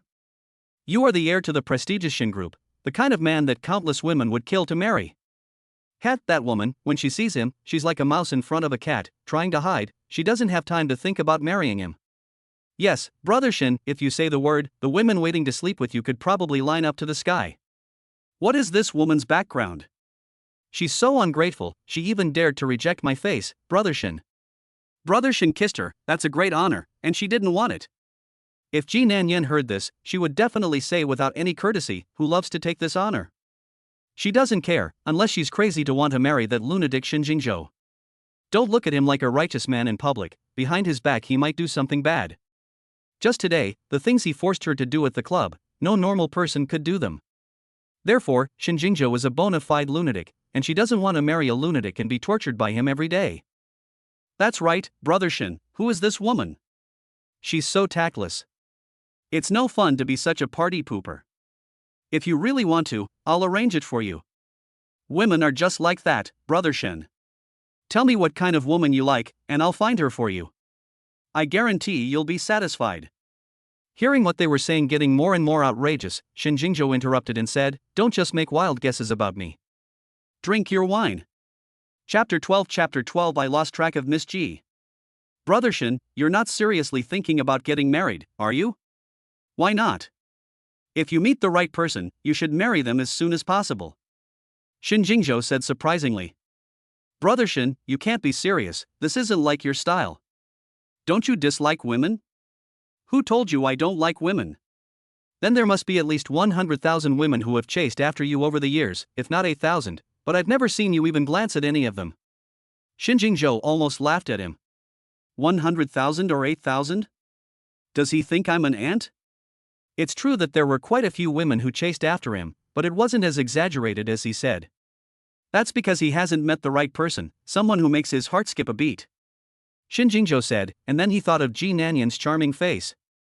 How come that woman is so tall? As soon as he saw her face, he wanted to make her his own. This woman can't be a fairy come down to earth, right? She actually made our iceberg CEO fall in love. Shinjingzhou just sat there listening to them speculate, and he just smiled, but he was not willing to disclose any information about Ji Nanyan. After waiting for a while, Shinjingzhou got up and said, "I'll go first, you guys continue to have fun, and all the expenses tonight will be charged to my account." Wow, Brother Shen is so generous. Thank you, Brother Shen. Men in love are really different. Brother Shen, I wish you and your sister-in-law an early happy ending. Hearing them talk about sister-in-law, the smile on Shinjingzhou's face was about to overflow. He left the Dynasty Club with a happy expression on his face. Xu Dong saw him come out of the club and hurriedly ran to the car to help him open the door. After a long time, after the young lady had been taken away by a few bodyguards, he actually saw Miss Ji walking out of the club with a blush on her face. At first, he thought that his boss had come to get the young lady, so since they had already taken the young lady away, why didn't he go back together? Xu Dong began to suspect that his boss had come for Miss Ji. Miss Ji's face was so red, could it be that it had something to do with him? When they get back, he must report this important discovery to Grandpa Shen. Now Grandpa Shen requires him to report every detail of what happens around Shinjingzhou to him every day, especially about women. While driving, Xu Dong secretly observed Shinjingzhou's expression in the rearview mirror. His mouth was raised, and he looked in a good mood. "Mr. Shen, are we going home or to the office?" Seeing that he was in a good mood, Xu Dong also relaxed a lot. "Let's go back to the old mansion. He needs to go back and see his good sister." If it weren't for her, he wouldn't have met such an interesting girl as Ji Nanyan. Shinjingzhou had never thought that he would ever feel affection for any woman in his life. He had thought that he was destined to grow old alone. In the past 27 years, he had never been attracted to any woman, nor had he ever thought that he would get married one day. Until that night when he met Ji Nanyan, and the two of them had such intimate contact again. He instantly felt his whole world suddenly become clear, and all those old thoughts changed. He even doubted whether he was incapable of love, until he met Ji Nanyan, and especially after a night of lovemaking with her, he fell deeply in love with that feeling. It turned out that it wasn't that he couldn't love, but that he hadn't met the person he wanted to love. He had never been so eager to want a woman before, to do all those intimate things with her. But the little girl didn't seem to be interested in that aspect of herself. The reason the two of them had such an eventful night was because she was drunk, otherwise he wouldn't have been so lucky. However, he believed that with his charm, the little girl would fall in love with him sooner or later. He could feel it. When the two of them were intimate, Ji Nanyan liked it, otherwise she wouldn't have responded when he returned. It seems that he still needs to create more opportunities like this. He discovered that those kinds of things can be addictive. Although he has only been intimate with her twice, he is already deeply obsessed. Whether he can be with Ji Nanyan or not will require the help of his good sister. After all, she is the one who brought Ji Nanyan home. As soon as he returned to the old mansion, his bodyguard reported that, as he had instructed, the windows and doors of Shinishu's room had been nailed shut, and the door would be guarded by bodyguards around the clock. Even if she sprouted wings, there was no way she could fly out. Shinjingzhou nodded, indicating his satisfaction, and then returned to his room upstairs. Just as he was about to go to bed, the bodyguard who had been following Ji Nanyan returned. "Did you safely deliver her home? Where is she staying? What is the environment like?" Shinjingzhou asked 3 questions in a row. The bodyguard hung his head with a guilty conscience and stammered after a long pause, "I don't know." "What do you mean you don't know? I told you to follow her, so how can you not know?" Shinjingzhou was instantly displeased. "I lost track of Miss Ji," the bodyguard said in a low voice. "Lost track of her?" Shinjingzhou asked in disbelief. He was a gold medal bodyguard, but he lost track of a little girl, who would believe it? Miss Ji was really on her guard, and I was already very careful, but she probably noticed me anyway, and she led me into an alley, and then she disappeared. You idiots, I pay you such high wages, and you can't even keep track of one person. Get out and take your punishment yourself," Shinjingzhou said angrily. In Shinjingzhou's eyes, there is only right and wrong, and there is no reason to talk about it. If you are wrong, you must accept the punishment. Of course, if you do a good job, the reward is also great. Therefore, if his subordinates do something wrong, they will willingly accept the punishment and never complain. He has always been clear about rewards and punishments. In terms of rewards, Shinjingzhou has never let his employees down. The treatment of employees at Shin's enterprise is the highest among all enterprises in the city, which is 3 times higher than that of the same industry. Of course, Shin's recruitment conditions are also notoriously harsh. Even so, every year, countless people try to get into Shin's enterprise. Yes. The bodyguard walked out with a guilty face. Come back. He had just walked to the door and was called back by Shin Jingzhou. Go, cut the internet in the young lady's room and confiscate her phone. At the moment, Yishu was lying on the bed playing games, and she didn't know that danger was imminent. If she knew, she would soon have her phone confiscated and her internet cut off, and she would definitely cry herself to death. Chapter 13. Could it be that someone snitched? Come back. The bodyguard was called back by Shin Jingzhou as soon as he reached the door. Tell everyone that from now on, no one is allowed to bring food into the young mistress's room, except for water. Just send her some vegetables and fruit tomorrow night. The bodyguard thought his ears were playing tricks on him. Obviously, he had failed to complete his task and made his boss unhappy, but why was the boss punishing the young mistress? If he didn't want food for the day, he could have some fruit and vegetables for dinner. The boss was being so cruel to his own sister. I'll go now. After the security guard finished speaking, he ran out of the room in a hurry. It was fine for the boss to be tough on them, but he didn't expect him to be ruthless to his own sister. He had never expected this. In the past, he had seen that he also quite spoiled his younger sister. This time, she hadn't made a big mistake, and he felt that the boss's punishment for the young lady was a bit too heavy. But he was only a bodyguard, and he could only do what the boss asked. He could only go to the young lady's room with a stiff upper lip. Shin Jingzhou lay on the bed, thinking that in a while the bodyguard would confiscate Shin Yishu's phone and cut off her internet access, and she would definitely be angry and scold him in her room. But for his own happiness, he had to do this, and he could only sacrifice her for a while. At worst, he would give her a little extra money and buy her some gifts to appease her. He was good at this kind of thing. The little girl kept saying she wanted to lose weight every day, but all she did was chant slogans and never took action. It's just as well. He'll take this opportunity to help her, so that she won't be unable to find a husband.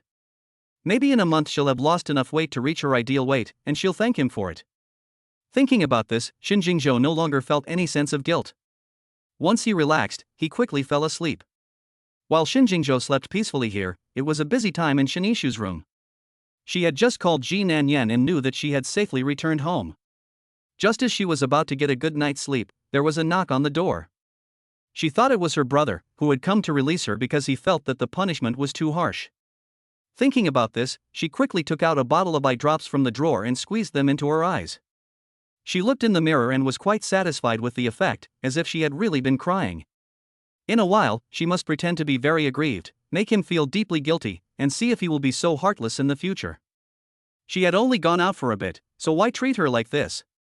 But when she opened the door, she only saw a few bodyguards standing there. Where is my brother? Mr. Shin has gone to rest. Then why are you here?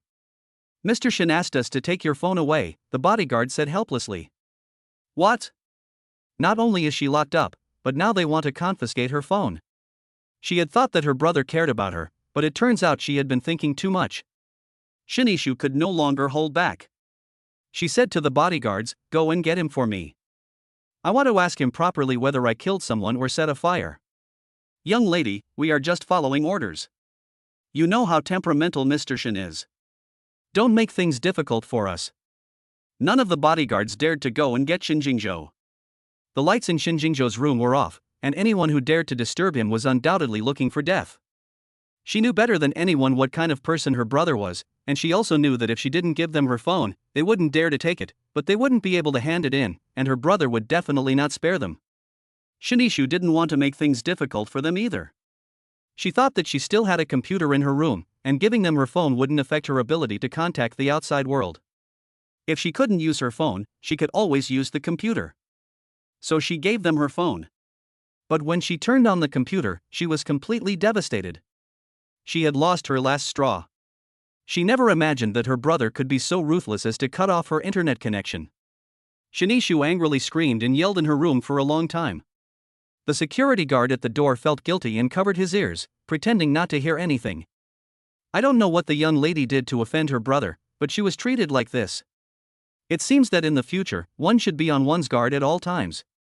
Anyone who offends the boss will not have a happy ending, and the young lady is a living example.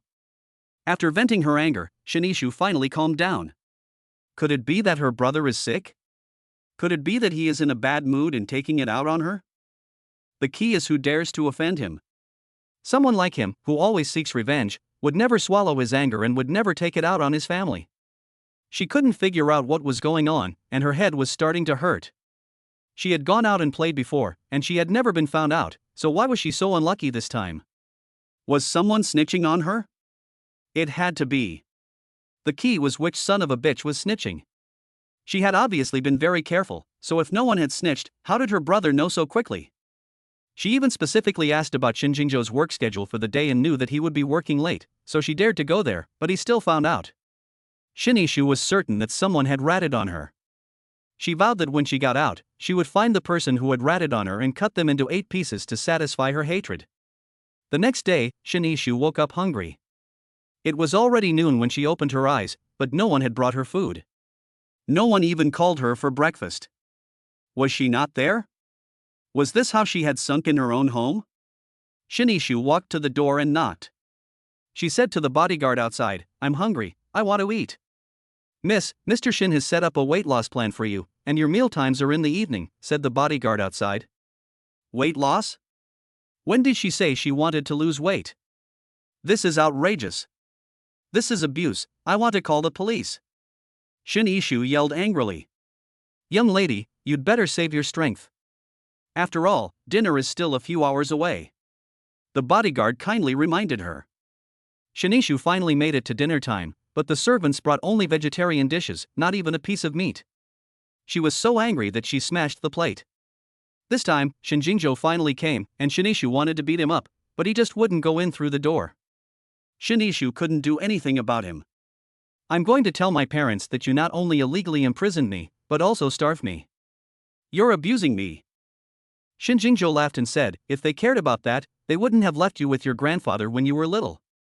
So, you and I are an accident, they are the true love." You still have illusions about them. Yishu thought about it and agreed. They never even go home, living in the university every day, under the pretext of teaching and educating people, but actually just afraid of her disturbing their world of two. I think you're just bored. You're not busy at work, otherwise you wouldn't have time to keep an eye on me. Can't you find a wife? If you have a wife, you can focus on her. Yishu said angrily. Chapter 14 Did you think of something indecent? Not to mention, you have a pretty good idea. I do think it's time to find you a wife. Shinjinjo expressed his willingness to take her advice. Are you serious? You're not just saying that to make me happy, are you? This was the first time Yishu had heard him say that he wanted to find a woman, and she found it a little hard to believe. Grandpa had been pushing him to do this for a long time, and she had heard him asking around for beautiful women some time ago. If he really wanted to do it, he wouldn't have kept rejecting her. He didn't listen to Grandpa, so he definitely wouldn't listen to her. Yishu felt that he was just saying that to make her happy. Why would I lie to you? I think you're right. You always say I'm getting old and worry that I won't find a partner. So this time I'll listen to your advice and find you a wife before it's too late, and maybe even give you a nephew or niece. Today is really a day the sun comes up in the west. Yishu felt like she must be hallucinating. I'll take your advice. To show my appreciation, I've decided to give you an extra drumstick tonight. At the mention of a chicken drumstick, Yishu's eyes lit up. She was starving and now she really wanted some solid food. Can I have something else? One chicken drumstick isn't enough to fill my teeth, can I have something else? Yishu bargained with him. Then I'll let you use the internet for another hour. At the mention of being able to go online, Yishu was even more excited. She had been locked up for a whole day and was dying for some outlet. An hour is not enough. I can turn it on and off. I'm not greedy. I'll only play for 3 hours. What do you think? Seeing that he was in a good mood, Yishu tried to negotiate for more benefits for herself. 2 hours, no more. 2 hours is 2 hours. Every moment counts. Brother, are you really going to find me a sister-in-law? Yishu asked again. Of course it's true. When have I ever lied to you? Then hurry up and find one. If you need my help, just let me know. Yishu felt that the reason he was giving her a hard time was because he didn't have a wife. Once he got one, he wouldn't have enough time for her, and he would definitely not have time for his sister. The greatest help you can do for me is to stay in your room. Hurry up and go to the internet cafe. Time is limited. Right, go online. Yishu dashed over to the computer. She had been wrong that day, and she needed someone to comfort her wounded heart. There was no need to think about it, it had to be Ji Nanyan. Soon, Yishu got in touch with Ji Nanyan. Yishu, what's wrong with you? I've been calling you all day, why haven't you answered any of my calls? Ji Nanyan couldn't get in touch with her all day and was getting desperate. When she saw Ji Nanyan, Yishu's grievances made her cry. As she cried, she berated Yishu for being heartless. The more Yishu talked, the angrier she became, and she directly described Yishu as an unrepentant scoundrel. After hearing about her ordeal, Ji Nanyan's hatred for Yishu increased a few more points. She knew that Yishu was no good, but she didn't expect him to be so no good. After torturing himself, he went back to torturing his sister. He was simply a psychopath. He liked to torture people so much, he probably had a tendency towards violence, so she would have to stay away from him in the future. Don't cry, or else, I'll keep you company tomorrow, okay? She really couldn't think of any way to help Yishu, and thought that if she could go keep her company and talk to her, it might be a kind of comfort to her. Even if you came, they definitely wouldn't let us meet. Then I can keep you company and talk to you through the door, can't they stop that either? When she thought about Yishu's situation, Ji Nanyan felt worried for her. There was still a month to go, how was she going to get through it? I can't help her in any other way, but it's good to go and chat with her to cheer her up. Why don't you come and try tomorrow? Yishu said without any hope. The next day, Ji Nanyan deliberately didn't go early, just to avoid the psychopath Yishu. She was originally worried that the bodyguard at the door wouldn't let her in, but as soon as she had reported her name, the security guard let her in. When she arrived at the door of Yishu's room, she was completely dumbfounded when she saw the lock on her door and the two bodyguards at the door. This was even worse than being in prison. No wonder Yishu was so sad. I'm afraid only that crazy guy Yishu could do such a thing. She really wanted to call the police right away, but thinking about the strength of their family, she was afraid that even if the police came, they couldn't solve this matter. Just as they had guessed, they simply would not let Yishu see her, and the two of them could only talk through the door. Neither could come out, nor could the other go in, so they sat on the floor, backs against the door, and talked. They talked until nightfall, and neither had eaten lunch. Yishu had no food, so Ji Nanyan went hungry with her. In the evening, Ji Nanyan took advantage of the maid's meal delivery to rush straight into Yishu's room. When Yishu returned, he saw the two of them hugging tightly together like a pair of lovers, which made him jealous. When will she hug me like this? Since you two are so close and inseparable, you might as well be locked up together. As soon as she heard that Ji Nanyan was going to be locked up too, Yishu quickly let her go and said, "You go quickly, I'll be fine." The reason Ji Nanyan had not left so late was so that she could see Yishu. She finally saw Yishu, but she didn't expect Yishu, the pervert, to have returned. The moment she saw Yishu, Ji Nanyan wanted to run away. She had experienced Yishu's perversity before, and if she didn't leave quickly, she would probably be harassed by him again. He liked to torture people so much, and now she had walked right into his hands, so he would definitely not miss the chance. Ji Nanyan couldn't bear to watch as Yishu mercilessly locked Yishu in the room. You are so cruel to your own sister, do you even have a heart? If I have a heart, Miss Ji, just feel it. Yishu said, grabbing Ji Nanyan's hand and placing it on his chest. Ji Nanyan trembled with fear at his touch. She was both ashamed and annoyed, but there was nothing she could do. What, blushing just from a little touch? Did you think of something indecent? Yishu whispered in her ear. I'm not as perverted as you, Ji Nanyan said, avoiding him. If I were to become perverted, I'm afraid your little body wouldn't be able to handle it. Chapter 15 I'll let you bully me back. I heard that you were waiting for me. If you want to see me, you can tell my bodyguards, and they will definitely take you to see me. Ji Nanyan was really speechless. This person was not only perverted but also very narcissistic. Which eye did he see her waiting for him? I came to see Yishu, which has nothing to do with you. What, are you embarrassed to see me? I'm already back. If you want, you can just tell me. There's no need to hide it. Yishu is locked up by me now, so even if you want to do something inappropriate with me, it's fine. She won't know. Are you sick? I suggest you go see a neurologist. Ji Nanyan pointed at his head and said. This person's ability to blurt out nonsense really impressed Ji Nanyan. He's downright shameless. From the sound of it, he seemed to be saying that he locked up Shinishu at her behest, that she wanted to do something with him but was afraid Shinishu would find out, so she asked him to lock her up. If Shinishu ever found out, she would hate herself to death. Shinjingzhou was not angry either, and continued, I heard that you didn't even eat lunch waiting for me, and I feel bad for you wasting yourself like that. Ji Nanyan wanted to kill him. How could someone be so shameless as to have no bottom line? He looks like a refined gentleman on the surface, and he looks the part, but behind the scenes he is a complete pervert and lunatic. Is there no one in the Shin family who can control him? She really didn't believe that he could cover up everything. What you are doing to Yishu is illegal. You'd better let her go quickly. If you keep her locked up, I'll make sure the police arrest you. She has made a mistake and must be punished. I am just enforcing family discipline. The police will not get involved in family matters. If you misbehave, I will also enforce family discipline on you. Ji Nanyan helplessly rolled her eyes at him. I am not your family member, so what gives you the right to enforce family discipline on me? You are meddling in my affairs. Just because it is not happening now does not mean it will not happen in the future. Don't worry, in the future, I will only enforce family discipline on you in bed, and I will never lock you up. Ji Nanyan raised her hand to hit him, but not only did she miss, he also pulled her into his arms.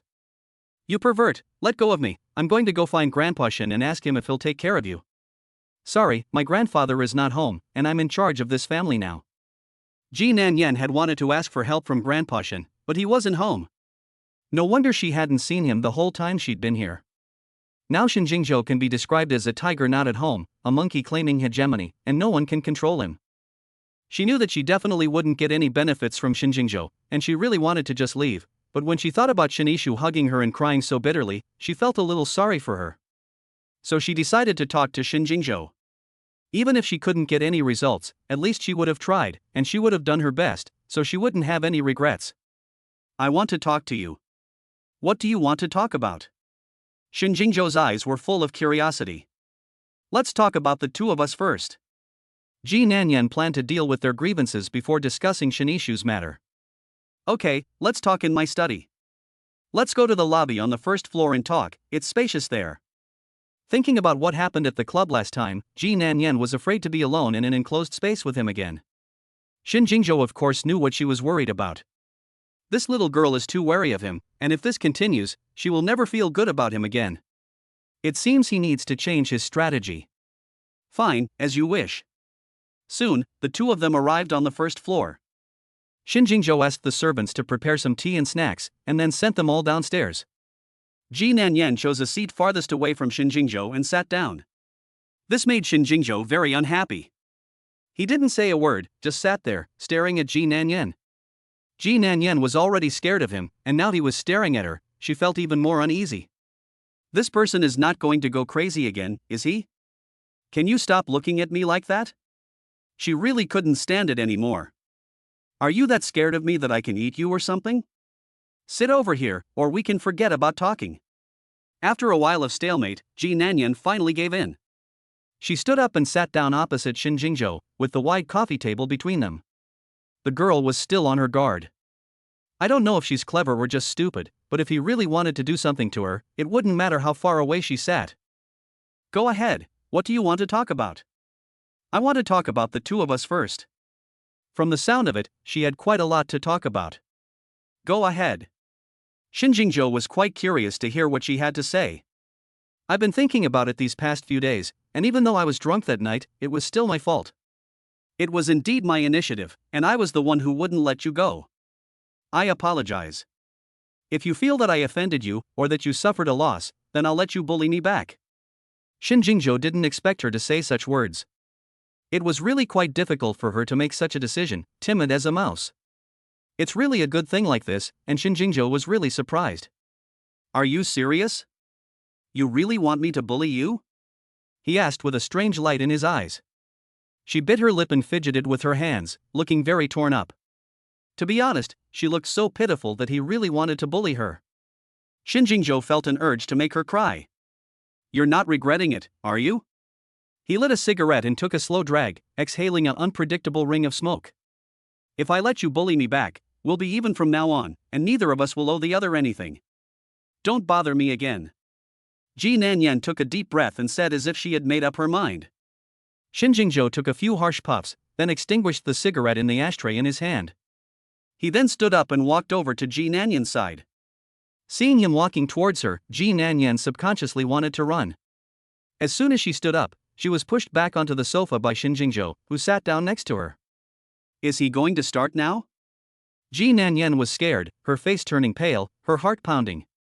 Feeling her nervousness, Shin Jingzhou deliberately sat a little closer to her, so that the two of them were now pressed together, not even an inch of space between them. The unique scent of his body mixed with the strong smell of smoke, instantly enveloping Ji Nanyan, and she felt like she could hardly breathe. Watching her in front of him, so nervous that she had forgotten to breathe, Shin Jingzhou was even more excited. To be honest, he quite enjoyed this feeling, which he had never experienced before. Ms. Ji, what do you think I should do to bully you? He put his arms around Ji Nanyan and whispered in her ear. Right here in this hall, on this sofa, take off all your clothes, and then. Chapter 16. Go to my room. My room has a big bed. Please, can we not do it here? Ji Nanyan said with a quivering voice. Where do you want to go? My room, or the place where you and I made love last time? Ji Nanyan was both nervous and scared. She felt as if she was being controlled, and she had no strength at all, and even speaking was hard for her. Anywhere is fine, as long as it's not here. Then let's go to my room. My room has a big bed. Shin Jingzhou said, picking her up in his arms. Ji Nanyan screamed in fright. Don't scream, you'll scream when we get back to my room. Ji Nanyan really hated him, this big scoundrel. She wondered what kind of torture he would inflict on her next. He was so sick, she didn't know what kind of torture he would inflict on her next. The more Ji Nanyan thought about it, the more scared she became. She grabbed Shin Jingzhou's clothes and said, Is it too late for me to regret this? What do you think? Shin Jingzhou finished speaking and kicked open the door, hugging Ji Nanyan and walking in. When the door behind her closed, Ji Nanyan was completely desperate. She was afraid that she really wouldn't be able to escape today. Thinking about this, tears flowed down her face. Shin Jingzhou put her on the bed and realized that she was already in tears. He was angry and wanted to laugh. That night, he had been quite bold, but now he looked like a different person. I didn't do anything to you, and look at you, all upset. Shin Jingzhou teased her deliberately. It would have been better if he hadn't said anything, but once he did, Ji Nanyan cried even more. What are you crying for? A man as outstanding as me, how many women want to sleep with me but can't, and I've never even been touched by anyone before, so you can consider yourself lucky. What more do you want? I'd rather not take such a bargain. Whoever wants you can have you. This bargain can only be yours, no one else. Seeing her crying like a tearful person, Shin Jingzhou felt both distressed and wanted to bully her. He took a tissue and wiped her tears while saying, Don't cry, it'll be a problem if you cry until you run out of tears. Ji Nanyan snatched the tissue from his hand and wiped her nose in tears, throwing it directly in Shin Jingzhou's face. His nose was tall and straight, and the tissue fell right on his nose, with Ji Nanyan's nose and tears on it, and then it stuck to his nose. Shin Jingzhou froze on the spot, and Ji Nanyan didn't expect this either. The room fell into dead silence. Just as Ji Nanyan thought he was going to lose his temper, he just removed the ball of paper from his nose and turned to go to the bathroom. When he came back, his face was all wet, obviously just washed. Ji Nanyan stared at him, not scared, but a little pleased, just to disgust him and let him bully her. Shin Jingzhou went directly to the nearby cloakroom. When he came out again, he had a white shirt in his hand. He threw the shirt at Ji Nanyan and said, Go wash yourself and change into it before you see me. Ji Nanyan picked up his shirt and wiped her face a few times, saying, I'm not going to wash, so see what you can do about it. He's not clean? Not only is she going to dirty his clothes, she's not going to wash them either. As long as he doesn't mind her being dirty, he's welcome to it. What, you still want me to wash you? If I let you, it won't just be a bath. Come on, if you've got the guts, who's afraid of who? Shin Jingzhou was so angry that he didn't know what to do. He wanted to hit her, but didn't want to. Not hitting her was really annoying him. No one had ever dared to confront him like this before, and Ji Nanyan was the first. She was sure that he couldn't really do anything to her, and was deliberately provoking him. Shin Jingzhou walked up to her and grabbed her by the arm, like he was weighing a chicken, and led her to the bathroom. Ji Nanyan was now completely terrified. She thought Shin Jingzhou was really going to give her a bath. She quickly begged for mercy, saying, I was wrong. Spare me. I'll wash myself. I promise I'll wash very cleanly. She shouted. It's too late. You'd better behave, so you can suffer less. Shinjingzhou said, pushing open the bathroom door.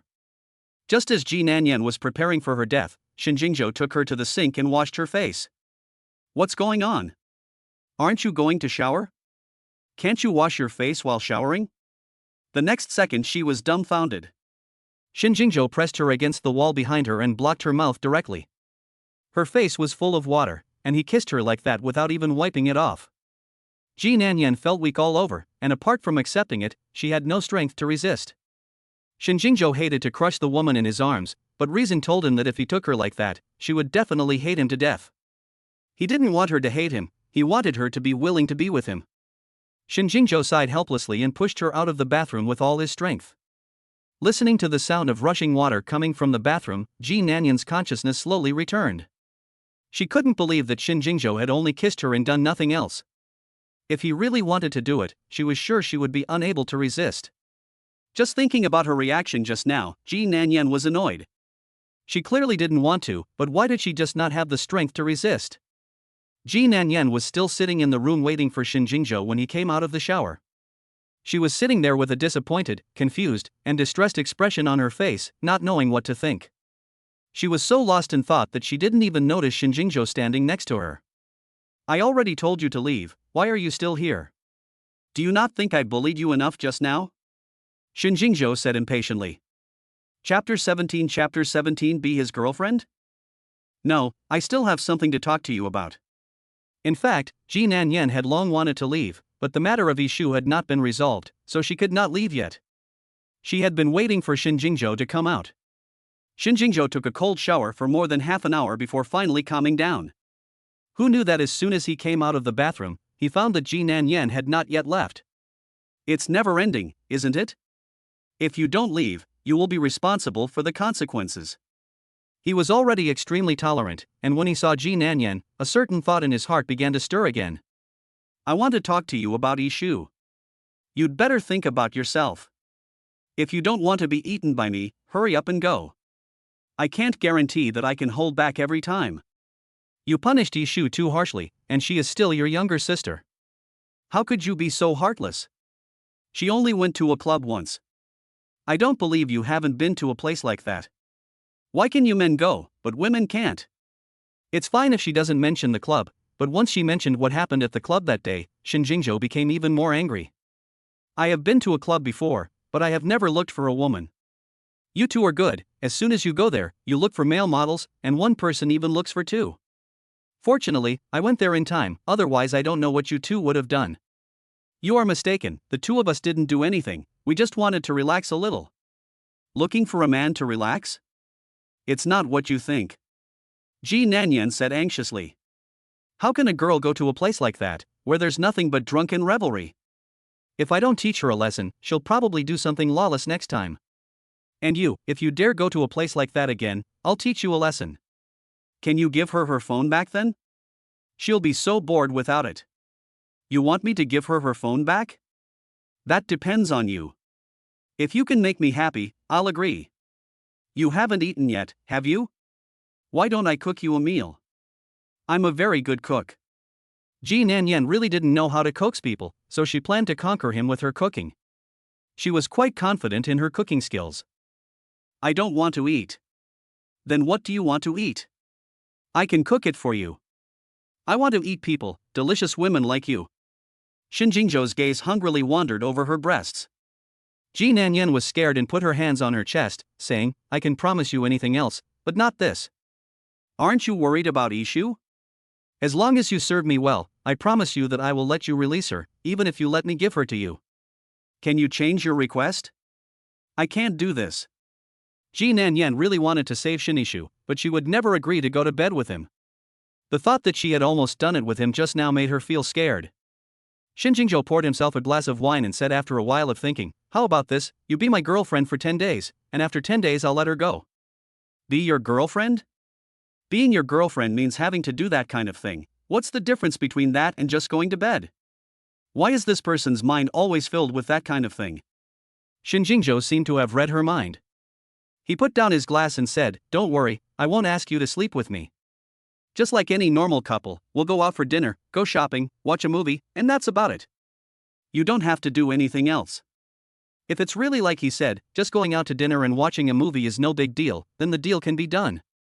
Are you sure it's just as simple as going out to dinner, shopping, and watching a movie? Ji Nanyan asked doubtfully. I'm sure. Then can you write it down? If you write it down, I'll believe you. Just to be on the safe side, Ji Nanyan planned to ask him to write an undertaking, in case he regretted it and wanted to do something too much to her, she could use the undertaking to restrain him. Sure, you write it, I'll sign it when you're done. It so happened that Ji Nanyan had a pen and paper in her bag, so she took it out and quickly wrote it down. After she finished writing, she handed it to Shinjingzhou and said, "I've finished writing, you can sign it." Shinjingzhou took a look and roughly understood the meaning. For these 10 days, Ji Nanyan would be his temporary girlfriend. Apart from accompanying him to eat, go shopping, and watch movies, Shinjingzhou could not force her to do anything she didn't want to do. Once this agreement was violated, it would be terminated immediately. Shinjingzhou would not only have to apologize to her, but also release Yishu. 10 days is enough. Shinjingzhou is confident that he can make her fall for him within these 10 days. Once she falls for him, he can do whatever he wants. What he wants is to be with her every day. He was worried that Ji Nanyan would not agree, but he did not expect her to agree without even thinking about it. She is really nice to that girl, Shinishu. When will she be nice to me like that? Shinjingzhou is a little jealous of Shinishu. If you have no objections, please sign. Ji Nanyan handed him the pen and said. Shinjingzhou took the pen and signed his name with flourish. Ji Nanyan was still a bit uneasy and should have asked him to put his thumbprint on it. Please put your thumbprint again. I don't have any ink here, I'm afraid I can't. It's okay, I have some. Ji Nanyan took out some lipstick from her bag, applied it to Shinjingzhou's finger, and then pressed his finger on the paper. Ji Nanyan took a look at the paper signed and fingerprinted by Shinjingzhou, and put it into her bag with satisfaction. Looking at her, Shinjingzhou's eyes flashed with a strange light. Little girl, you really are simple, selling yourself and still being so smug about it. He glanced at the lipstick on his finger and said to Ji Nanyan, "Come here." What? Don't forget, you're my girlfriend now. Why are you so impatient when your boyfriend calls you? Ji Nanyan walked a few steps towards him and said, "Just tell me what's up, I need to get back." Shinjingzhou walked up to her and applied all the remaining lipstick on his finger to her mouth. It looks good. Starting tomorrow, when you go on a date with me, remember to dress up a little. I don't need to dress up to look pretty. Ji Nanyan said unconvinced, licking her lips a little. Shinjingzhou's eyes went straight, and he really wanted to lick her mouth. I didn't say you weren't pretty, I want to see what you look like when you're dressed up. Why should I listen to you? Because I'm your boyfriend, it's not too much to ask for your girlfriend to dress up a bit, is it? Okay, I'll definitely dress up nicely tomorrow. Ji Nanyan was going to dress up as ugly as she could tomorrow to see if he would still let her dress up. Stupid man, he really thinks of himself as her boyfriend. An imposter, he'll be laid off in 10 days, and he's still making a fuss. But for the sake of Yishu, she put up with it. That's my girl. As long as you promise to behave, I'll let you do whatever you want. Shinjingzhou couldn't help but stroke her face and say. Then I want to go home now, is that okay? Chapter 18. When a man goes crazy, he only cares about pleasing himself. It's rare to see her being so obedient, so Shinjingzhou let her go and said, "Wait for me to change clothes, I'll send you back."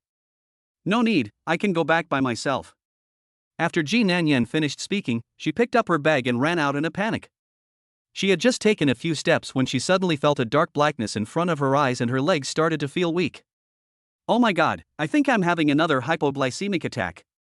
Ji Nanyan thought, quickly reaching for the wall next to her. But before she could reach out, she collapsed to the ground.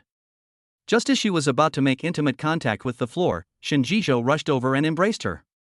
The next second, Ji Nanyan fainted. Seeing her suddenly faint, Shinjingzhou panicked. He carried Ji Nanyan to the bed, quickly picked up his phone and dialed the family doctor's number. When Zhou Shikuan arrived with his medical team and medical equipment, Shinjingzhou was already impatient. What's taking so long?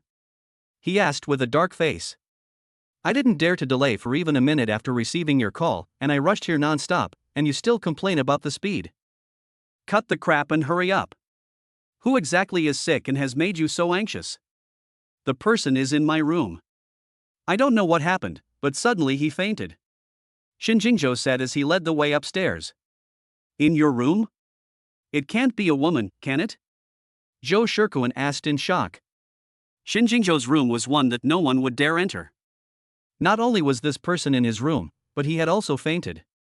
The amount of information was quite a bit. Zhou Shikuan looked at Shinjingzhou with mixed feelings and thought of countless possibilities. When he arrived in Shinjingzhou's room and saw the beautiful girl unconscious on the bed, Zhou Shikuan's heart could no longer calm down. He pointed at Ji Nanyan, who was pale on the bed, and said to Shinjingzhou with a speechless face, "You are really a beast. Even if you are very hungry and thirsty, you can't disregard the life and death of another person, right? How many times have you done it and made people faint?" Shut your damn mouth, I didn't even touch her.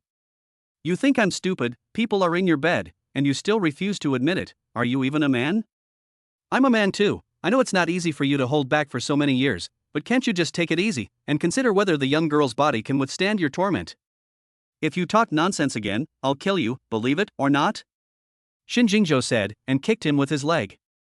Zhou Shikuan dodged his attack quickly, walked over to the bed, stared at Ji Nanyan for a while, sighed, and said, "Such a pretty beauty, and you have the heart to waste her. You really don't know how to cherish a pretty woman. If you keep beeping, I'll make sure you don't get the bill. Hurry up and find out what's going on." No, I'll check it right now, but you mustn't not pay the bill. You're not still naked, are you? Hurry up and get dressed, I don't want you to gouge my eyes out. This guy is so possessive, if his woman shows herself to him naked, he will definitely gouge out his own eyes. I'm wearing clothes, hurry up. Zhou Shikuan gave Ji Nanyan a series of tests and finally found that she didn't have any major problems, just low blood sugar causing her blood pressure to drop too low, which is why she fainted. What do you mean, she fainted because of low blood sugar? Then why hasn't she woken up after all this time? Shinjingzhou asked incredulously. You're the one to ask, how long did you toss and turn, causing someone to have low blood sugar? I already said I didn't touch her, why don't you believe me? It's just playing with a woman, what's there not to admit? How long has it been since you let someone eat? This is hunger. I really can't believe you. You didn't even let her eat, that's abuse. Shinjingzhou glanced at the time. It was already past 9 o'clock at night. Ji Nanyan hadn't eaten at noon or in the evening, and it was no wonder that she was starving and had fainted. He didn't bother to explain to Zhou Shikuan anymore. He had already decided that he had made Ji Nanyan faint. Even if he wore his mouth out, he wouldn't believe him. So what now? When will she wake up? Leave it to me, I guarantee that you can sleep with her in your arms tonight, but I warn you, no more messing around. If she faints again, I won't come back no matter what you say. When Ji Nanyan woke up, she found a needle in her hand. She looked around and realized that she was still in Shinjingzhou's room. Not only was she lying in his bed, she was also receiving in 4. After thinking back, she remembered that she had fainted. Just as she was struggling to sit up in bed, Shinjingzhou walked in with a man in a white coat. You're awake, don't move, said Shinjingzhou, pushing her back onto the bed. Zhou Shikuan helped her change the bottle of water and said, You fainted from low blood sugar, don't worry, it's not a big problem. Is he abusing you, not giving you food, and you're so hungry, how come you don't know how to fight back, but instead let him do whatever he wants? Girl, you must cherish your body, do you understand? Zhou Shikuan said to Ji Nanyan with all the sincerity in his heart. Zhou Shikuan, get out of here. Hearing him go further and further astray, Shinjingzhou flew into a rage. Okay, I'll go. Zhou Shikuan said and ran out of the room in a hurry. Ji Nanyan was dumbfounded, not understanding what he had just said. Sorry for the trouble, I'll go now. Ji Nanyan said, sitting up in bed. How can you leave when you're like this? Just wait, I'll have someone prepare some food for you. Before long, the servant brought a lot of delicious food. Shinjingzhou sat down in front of the bed with a bowl and said, Here, have some soup to replenish your energy. Shinjingzhou said as he tried to feed her.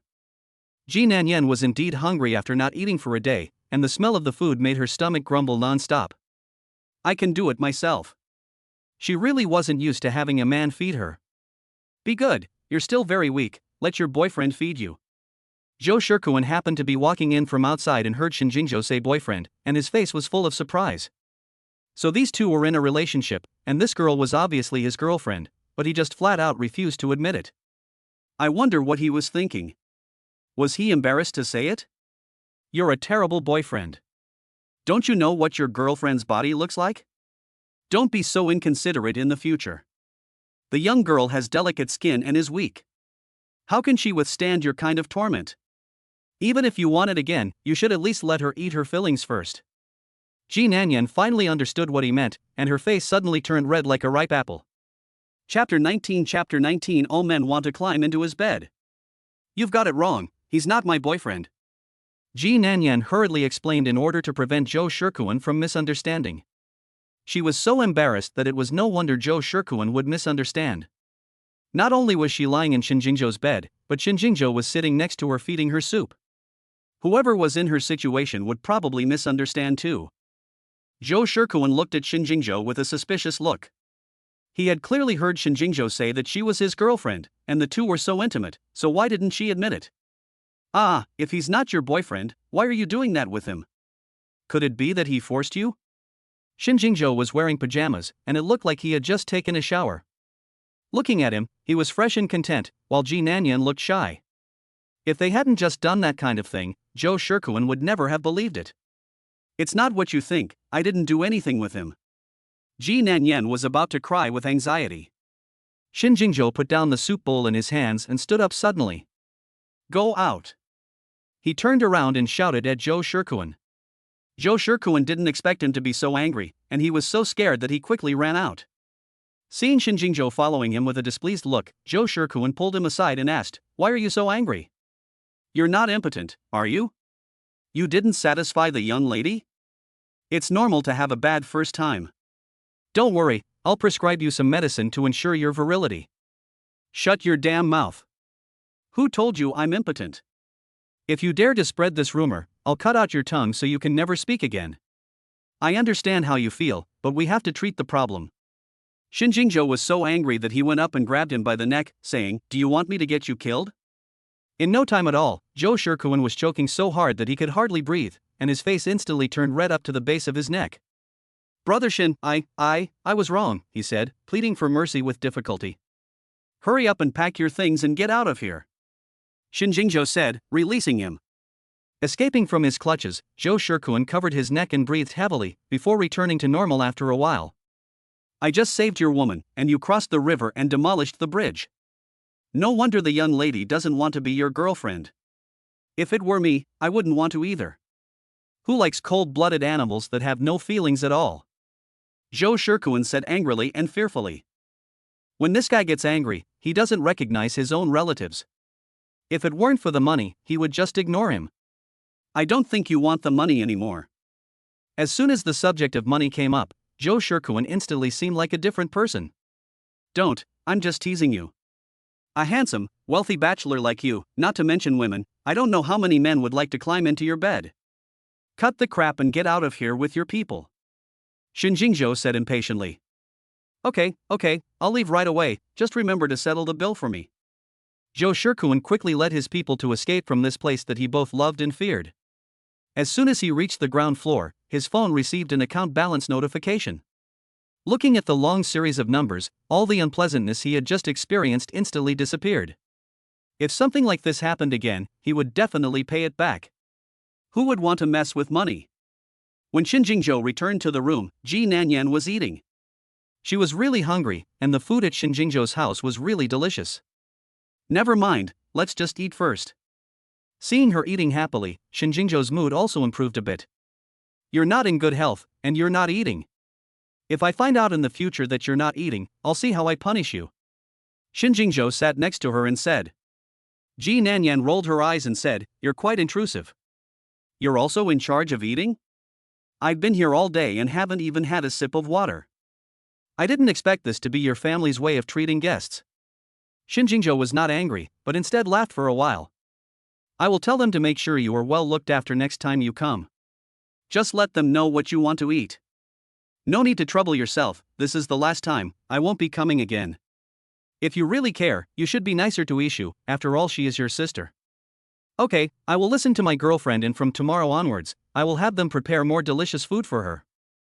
"Who's your girlfriend? Who just agreed to be my girlfriend? You're not going to back out on your word, are you? It's just a temporary girlfriend, and I won't be after 10 days. I'm doing this for Yishu, so don't think too much about it. I don't have any feelings for you. You really don't have any feelings for me? I admit that you are quite handsome, but I'm not interested in you. I was drunk that night, and I might have done the same thing if you weren't there, even if it was another man. Hearing her say that she would have done the same thing with another man, Shinjingjo was furious. This woman is really heartless. Not only did I save her, I even treated her well, but she was thinking about another man. Shinjingjo left the room angrily. As he watched his back, Ji Nanyan suddenly felt that she had agreed to something rash. What did he want by asking her to be his temporary girlfriend for 10 days? Did he fall in love with her at first sight? She admitted that she did look good, but a man of Shinjingjo's status had seen all kinds of women. If he was that easily impressed, he would have already fallen in love with someone else. So why did he want her? Suddenly, Ji Nanyan felt a chill in her heart. He's not trying to get back at me, is he? He must still be upset about what happened that night, and he feels that he offended him, so he wants to punish himself in this way. He's so cunning, and I'm so stupid. He's usually so busy, how would he have the time to go shopping and watch movies with me? Ji Nanyan felt like she had been tricked. The thought that he could be so ruthless to Yishu made Ji Nanyan even more afraid. He didn't even spare his own sister, let alone an outsider like herself who had nothing to do with him. The more she thought about it, the more scared she became. Ji Nanyan couldn't even enjoy her meal anymore. She grabbed her bag and quietly left Shinjingjo's room. Along the way, she was very careful, for fear of running into Shinjingjo. Fortunately, she didn't see Shinjingjo until she got downstairs. As soon as she arrived in the courtyard, Ji Nanyan spread her legs and ran towards the front door of the villa. She had seen Shinjingjo's methods before, and if she really was tortured by him for 10 days, Ji Nanyan didn't dare imagine if she would still be alive by then, so she had to escape from his clutches quickly. Chapter 20 No sleeping together. Shinjingjo's house is really big. When Ji Nanyan ran to the front door, she felt like her legs were about to give out. Looking at the door so close, she felt like she saw hope. As long as she got out of the door and hid, Shinjingjo would be unable to do anything to her. As soon as Ji Nanyan got close to the door, she was stopped by the bodyguard at the door. She glanced at the bodyguard standing in front of her and discovered that it was the one who had let her in this morning. Ji Nanyan pretended to be calm and said, "I am a friend of your lady's. You let me in this morning. I am leaving now. Why are you stopping me?" "No one is allowed to leave without Mr. Shin's order," the bodyguard said expressionlessly. If it weren't for his tall figure and fierce appearance, Ji Nanyan would have rushed out long ago. This bodyguard is clearly a martial artist, and she knew she would definitely not be able to outrun him. She estimated that she would not even be able to take 2 steps before he caught up with her and grabbed her like a chicken. "I don't know your boss, Shin. I'm here to see your daughter, let me go." Ji Nanyan was so desperate that she was about to cry. She had finally made it to the door, but why was the bodyguard still not letting her go? Shinjingjo was clearly not going to let her go either. Just as she didn't know what to do, she noticed the bodyguard looking behind her. Ji Nanyan turned her head sharply, almost scaring her to death. Shinjingjo caught up with her at some point. The moment she saw Shinjingjo, Ji Nanyan ran like crazy towards the door. Before she could take a step out of the Shin family gate, she was grabbed back by Shinjingjo. "Miss Ji, it's so late, where are you going?" "Mr. Shin, it's late, I won't disturb you anymore, I'll go back first," Ji Nanyan said with a pretense of composure. "You haven't recovered yet, you'll stay here tonight." Shinjingjo finished speaking and pulled her towards the villa. "Mr. Shin, since I promised to be your girlfriend for 10 days, I will definitely keep my appointment on time, please let me go, okay?" She said while trying her best to break free from Shinjingjo's grasp. "With your body, a gust of wind could blow you away. It's late at night, if you meet a bad guy again, can you run away? You'll stay here today and go back tomorrow," Shinjingjo said, bent over and picked her up on his shoulders. Shinjingjo carried her all the way back to his room. He put Ji Nanyan on the ground and said, "You'll stay here tonight."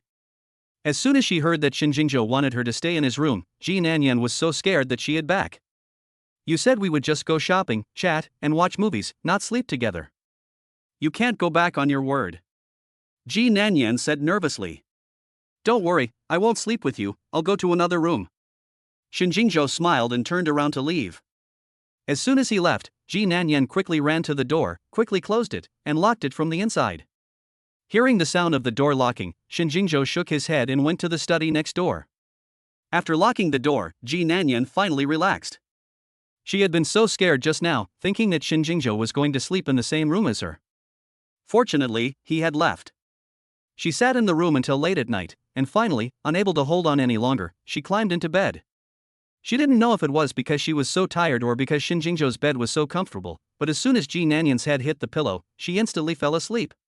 The next morning, it was already 8 o'clock, but Shin Jingzhou still didn't see Ji Nanyan come out of her room. He went to the door of her room and pushed it, but it didn't budge. This little girl must still be sleeping. She can sleep too much. It's already this late and she still isn't getting up. Shin Jingzhou went to the study next door and gave the wall a gentle push. An invisible door appeared on the wall, leading directly to his room. Shin Jingzhou raised his leg and arrived in the next room. As soon as he reached the bed, he saw 2 white feet sticking out, and Ji Nanyan was fast asleep. Shin Jingzhou couldn't help rolling his throat, and he walked over to help her pull the quilt up. Ji Nanyan was sleeping soundly when she suddenly felt someone pull the quilt. She opened her eyes dazedly. When she saw Shin Jingzhou standing in front of the bed, she was so scared that she climbed out of bed and hugged the quilt tightly. How did you get in? This is my room, it's easy for me to get in. Get up, I'll take you out for a walk today. Aren't you going to work? It's the weekend, I definitely have to spend time with my girlfriend. She's just a temporary girlfriend, he acts like it's real. If it weren't for Yishu, she wouldn't have agreed to his conditions. How can I get up with you here? Ji Nanyan said, hugging the quilt and not letting go. Shin Jingzhou smiled and said, okay, I'll wait for you outside. After saying that, he gave the wall a gentle push and walked out. Ji Nanyan remembered clearly that she had locked her door last night, and now it was closed. She wondered how Shin Jingzhou had gotten in, and didn't expect that there was a secret door in the wall. She was instantly scared and her spine tingled. She quickly lifted the quilt to check her clothes, and fortunately they were the same as when she went to bed last night. She was still too naive. This was in his house, and if he really wanted to come in, it would be useless even if she locked the door as tightly as possible. After breakfast, Shin Jingzhou took Ji Nanyan out of the house. He wasn't going to work today, and she wouldn't have to keep him company all day, which Ji Nanyan found torturous to think about. She had no idea what awaited her next. Just as Ji Nanyan was guessing in her heart where he would take her, she noticed that the driver had parked in front of the High City International Trade City, the top shopping mall in High City. High City International Trade City is one of High City's iconic buildings. It is a comprehensive commercial center that integrates shopping, office space, and restaurants, and it is full of high-end specialty stores and top luxury goods stores. I heard that the things here are incredibly expensive. How could he bring me to a place like this? Just as Ji Nanyan was speculating whether he would really bring her shopping, Shin Jingzhou took her inside. Confused, she was led by Shin Jingzhou into a high-end women's clothing store. Take a look and see if there's anything you like, choose a few outfits and go try them on, Shin Jingzhou said to Ji Nanyan. You're buying me clothes? Ji Nanyan asked incredulously. Yes, look at you, you dress like a slob all day, not like a young girl in her 20s. Today I'm going to give you a makeover. No, I have clothes. Why don't I go with you to look at menswear? I brought you here today to buy you things. Just pick whatever you like, I'll buy it for you. The few shop assistants nearby heard their conversation and their eyes lit up. The clothes in their shop cost tens of thousands of yuan each, even the cheapest ones, and this boyfriend is really something. Your boyfriend is really too good to you. This dress is the latest model in our shop, there is only one of it, you won't clash with anyone wearing the same dress, would you like to try it on? The shop assistant quickly went up to introduce it. Chapter 21 Frightened into a faint. He's not. Then this one, go try it on. Ji Nanyan was about to explain to the clerk that she and Shin Jingzhou were not in a boyfriend-girlfriend relationship, but before she could finish her sentence, he interrupted her. As soon as Shin Jingzhou gave the order, several clerks picked up the skirt and without further ado, pushed Ji Nanyan into the fitting room. Ji Nanyan looked at the skirt in her hands with a confused expression. She really couldn't figure out what Shin Jingzhou was up to. She had thought that Shin Jingzhou would do everything in his power to torment her, but she never expected him to bring her here to buy clothes. When Ji Nanyan looked at the price tag on the dress, she was completely flabbergasted. She felt that the fabric of the dress was nothing special, just a common tulle, but the style was very good, and the price was 5 digits. Looking at the string of 8s, she had no desire to try it on at all. She would never buy such an expensive dress. Even if Shin Jingzhou didn't let her pay, she wouldn't take it. If she spent Xinjingzhou's money, it would be even more difficult to explain later. Thinking about this, Ji Nanyan walked out of the fitting room with the dress. As soon as she came out, she saw Xinjingzhou waiting at the door of the fitting room. Seeing her take the dress out, Xinjingzhou frowned and asked, "Why aren't you changing?" "Forget it, I don't like it," Ji Nanyan said, and she was about to return the dress to the salesperson. "You don't like such a pretty dress?" Xinjingzhou couldn't quite believe it.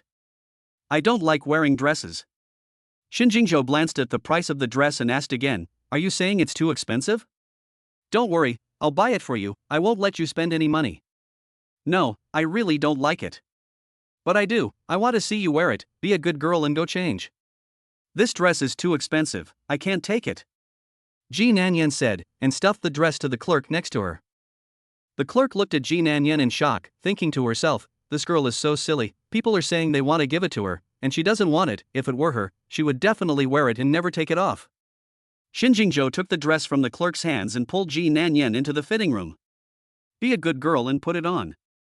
Xinjingzhou was buying something for a girl for the first time, and he never expected to be rejected. It made him lose face. If it weren't because he liked Ji Nanyan, he would have left her alone long ago when he encountered such an ungrateful woman. "I don't want it." "If you don't change, I don't mind helping you change," Xinjingzhou said, reaching out to take off the clothes on her body. Ji Nanyan was scared and quickly grabbed his hand and said, I'll change. "Isn't that okay? Just go out first." "That's a good girl. I'll go out and wait for you." Xinjingzhou turned around and walked out of the fitting room. Ji Nanyan quickly locked the door of the fitting room. She reluctantly took off her clothes and put the dress on. How could someone like to force someone to give them clothes? She was really impressed. If it wasn't for fear of Xinjingzhou messing around, she would say anything not to want it. That psychopath can do anything. Ji Nanyan was really afraid that he would take off her clothes, so she had to give in. Ji Nanyan changed her clothes and reluctantly walked out of the fitting room. The several shop assistants watching from the side were almost envious to death. "This is just too sweet, I want to fall in love. How much good deeds do you have to do to find such a handsome boyfriend who spoils his girl so much? I'm afraid just doing good deeds isn't enough, you also need a face that's going to make the whole world fall in love with you and a perfect body." Ji Nanyan walked up to Xinjingzhou amidst the shop assistants' discussions. When she walked out of the fitting room, Xinjingzhou's eyes never left her. His gaze was full of surprise and uncontrollable fondness. Ji Nanyan felt uncomfortable when he looked at her, as if she were being bitten by thousands of worms. I don't feel very good looking, I'd better change it back," Ji Nanyan said and was about to run back to the fitting room. As soon as she reached the door of the fitting room, she was stopped by Xinjingzhou. "Wear it, it looks great," Xinjingzhou said, taking out a bank card and handing it to the shop assistant, and said, "Swipe the card." Yes, this dress really suits your temperament, it's almost as if it was tailor-made for you." A shop assistant smiled and took the bank card Xinjingzhou handed him. "Wow, it feels like you're a fairy descending to earth when you wear this dress. You have a thin waist, and this dress just shows off your collarbone, it's so sexy." Several salespersons praised Ji Nanyan, and Xinjingzhou couldn't stop listening. This was a pale pink, waist-cinching chiffon long dress with a floral pattern. The neckline was an overlapping design, and the opening just revealed the swan neck and collarbone. Ji Nanyan's neck was already slender, and this neckline design made her neck appear even slimmer and more elegant. The waist-cinching design made her waist appear even more slender, and Xinjingzhou felt an urge to put his arms around her. The big, wavy skirt fluttered in the wind, dancing lightly and floating like fairy dust, like a flower fairy. Having money really means being able to be selfish. Xin didn't even bat an eye at such an expensive dress, and paid for it in seconds. After paying the bill, Xinjingzhou looked at Ji Nanyan's empty neck and said, "It seems like a necklace is missing. Let's go buy you a necklace." Ji Nanyan was led by Xinjingzhou to buy a necklace again amidst the envious sounds of the shop assistants. When they arrived at the jewelry store upstairs, Xinjingzhou immediately picked out a necklace worth 7 digits. When Ji Nanyan saw the price, she almost fainted. She could accept a 5-digit dress with a gritted teeth, but she dared not ask for a 7-digit necklace. If Xinjingzhou asked her to pay it back later, she would not be able to pay it back even if she sold her. Ji Nanyan kept persuading Xinjingzhou not to buy it, but he simply would not listen. Finally, there was no other way, so Ji Nanyan could only pretend to feel dizzy by resting her forehead on her hands. Xinjingzhou laughed and put his arms around her, and without further ado, he paid for the necklace. When the necklace was placed around Ji Nanyan's neck, she felt her legs go weak. This was even more unbearable than the torture she had endured, and Ji Nanyan would rather have Shinjingzhou beat her up than be in this situation. After buying the necklace, Shinjingzhou glanced at the shoes on Ji Nanyan's feet and said, "These shoes don't seem to go well with this dress. Let's go buy some shoes." Ji Nanyan really couldn't hold on this time. She felt her eyes go dark, her legs weak, and she fell directly to the side. Instead of the expected pain, she fell into a strong and broad embrace. "Your body is too weak, you just went shopping for a little while and you're already fainting?" Shinjingzhou looked at her with concern. Ji Nanyan forced herself to stand up from his embrace. She was not in poor health, she was clearly scared. Chapter 22 I can't walk, I'll carry you. I'm not feeling well, I want to go back. Ji Nanyan really didn't dare to shop anymore. If she continued, she didn't know how much more Shinjingzhou would buy for her. She planned to go back and find a way to return the things to him. Is it low blood sugar again? Sit here for a while, I'll go buy you something to eat, Shinjingzhou said, helping her sit down on the bench next to her. I feel dizzy, I can't go shopping anymore, let's go back. Ji Nanyan put her hand on her forehead and pretended to be in pain. Dizziness again, this won't do, let's go, I'll take you to the hospital for a full body checkup to see what's wrong, Shinjingzhou said and was about to go up and hug Ji Nanyan. No need, I'll just go home and rest. Ji Nanyan avoided him. Listen to me, I'll carry you out, because if you faint again, it'll be a problem, Shinjingzhou said, picking her up. I don't feel sick anymore, so put me down. Ji Nanyan struggled to jump out of his arms. Shinjingzhou hugged her tightly and said as they walked, "It's only been a short time since yesterday, and you fainted twice. I'm taking you to the hospital right now so the doctor can give you a proper examination." Seeing that he was really taking her to the hospital, Ji Nanyan became anxious. She was not sick at all. Once they arrived at the hospital, the doctor would discover the truth as soon as he examined her. If Shinjingzhou knew that she had lied to him, he would be furious. Actually, I lied to you. I'm not feeling sick, Ji Nanyan whispered. You lied to me. Why? As soon as she said that she had lied to him, Shinjingzhou stopped in his tracks. Ji Nanyan jumped out of her arms and said, I don't want to go shopping or buy anything, but you wouldn't listen, so I had to lie to you. Ji Nanyan told the truth. It was better to admit the mistake now than to go to the hospital and have the doctor tell him the truth. She had seen him get angry before, and it would not end well if she provoked him, so Ji Nanyan planned to stop the loss in time. Shinjingzhou froze for a few seconds, and soon understood. Are you afraid of spending my money? Don't worry, I have a lot of money, more than you could spend in a lifetime, so don't worry about saving money for me. Let's go buy you some shoes. I know you have money, but you and I have no relationship, so I can't spend your money. You already spent enough money buying me clothes and necklaces. I don't have any money to pay you back, so don't buy me anything else. What do you mean there's no relationship? You're my girlfriend now. Isn't it normal for a boyfriend to buy things for his girlfriend? We are only a contractual couple here, and the relationship will be dissolved in 10 days. You don't need to do this for me. It's not okay to be nice to you? If you think 10 days is too short, we can extend the period, for life, okay? What did you say? Extend it for life? Are you kidding me? Ji Nanyan felt that he must be crazy. How could someone with his status and position say such things? He must be teasing him on purpose. You think I'm teasing you? Am I that boring? Then why are you doing it? Ji Nanyan asked innocently. She always felt that Shinjingzhou was doing it to get back at her for that night, but buying himself such expensive clothes and necklaces didn't seem like revenge. Why do you think I'm doing it? Shinjingzhou looked conflicted. This little girl is really stupid, he thought. He had made himself so obvious, and she hadn't noticed at all. Forget it, since she hasn't noticed, I'd better not say anything. Even if I tell her now, I'm afraid she won't believe me, and it might even scare her. So Shinjingzhou could only say, I have too much money and nowhere to spend it, so I'll just take advantage of you. After saying that, Shinjingzhou took her to a shoe store nearby. Too much money, nowhere to spend it, taking advantage of her, what a lie, she's not that gullible. This scheming man, how could he be that good? Ji Nanyan always felt that he was holding back something bad. He was being nice to her first to let her guard down, and then he would abuse her in some way. When they arrived at the shoe store, Shinjingzhou went straight to the high heel section. Ji Nanyan looked at the exquisite high heels in the window and frowned. The heels were high and thin, and for someone like her who had never worn high heels before, it was a bit difficult. She guessed that she wouldn't be able to walk properly in shoes that high. How about these? I think they go well with the clothes you're wearing, said Xinjingzhou, pointing at a pair of beige high heels. Ji Nanyan glanced at the heel and almost fainted. The heel was probably only as thick as her little finger and was a full 7 centimeters high. If she were to wear them, she wouldn't be able to go home today. Xinjingzhou was waiting for her here. These heels are too high, I can't wear them, Ji Nanyan refused outright. If I can't wear them, don't girls like to wear high heels? He remembered that Yishu liked to wear high heels in particular, and there were all kinds of high heels in her room, probably hundreds of pairs, so he thought Ji Nanyan should like high heels too. The main thing was that he wanted to see Ji Nanyan in high heels. Girls look even more graceful in high heels, walking like a weak willow, swaying and graceful. Just thinking about it makes him feel sexy. I've never worn shoes with such high heels before.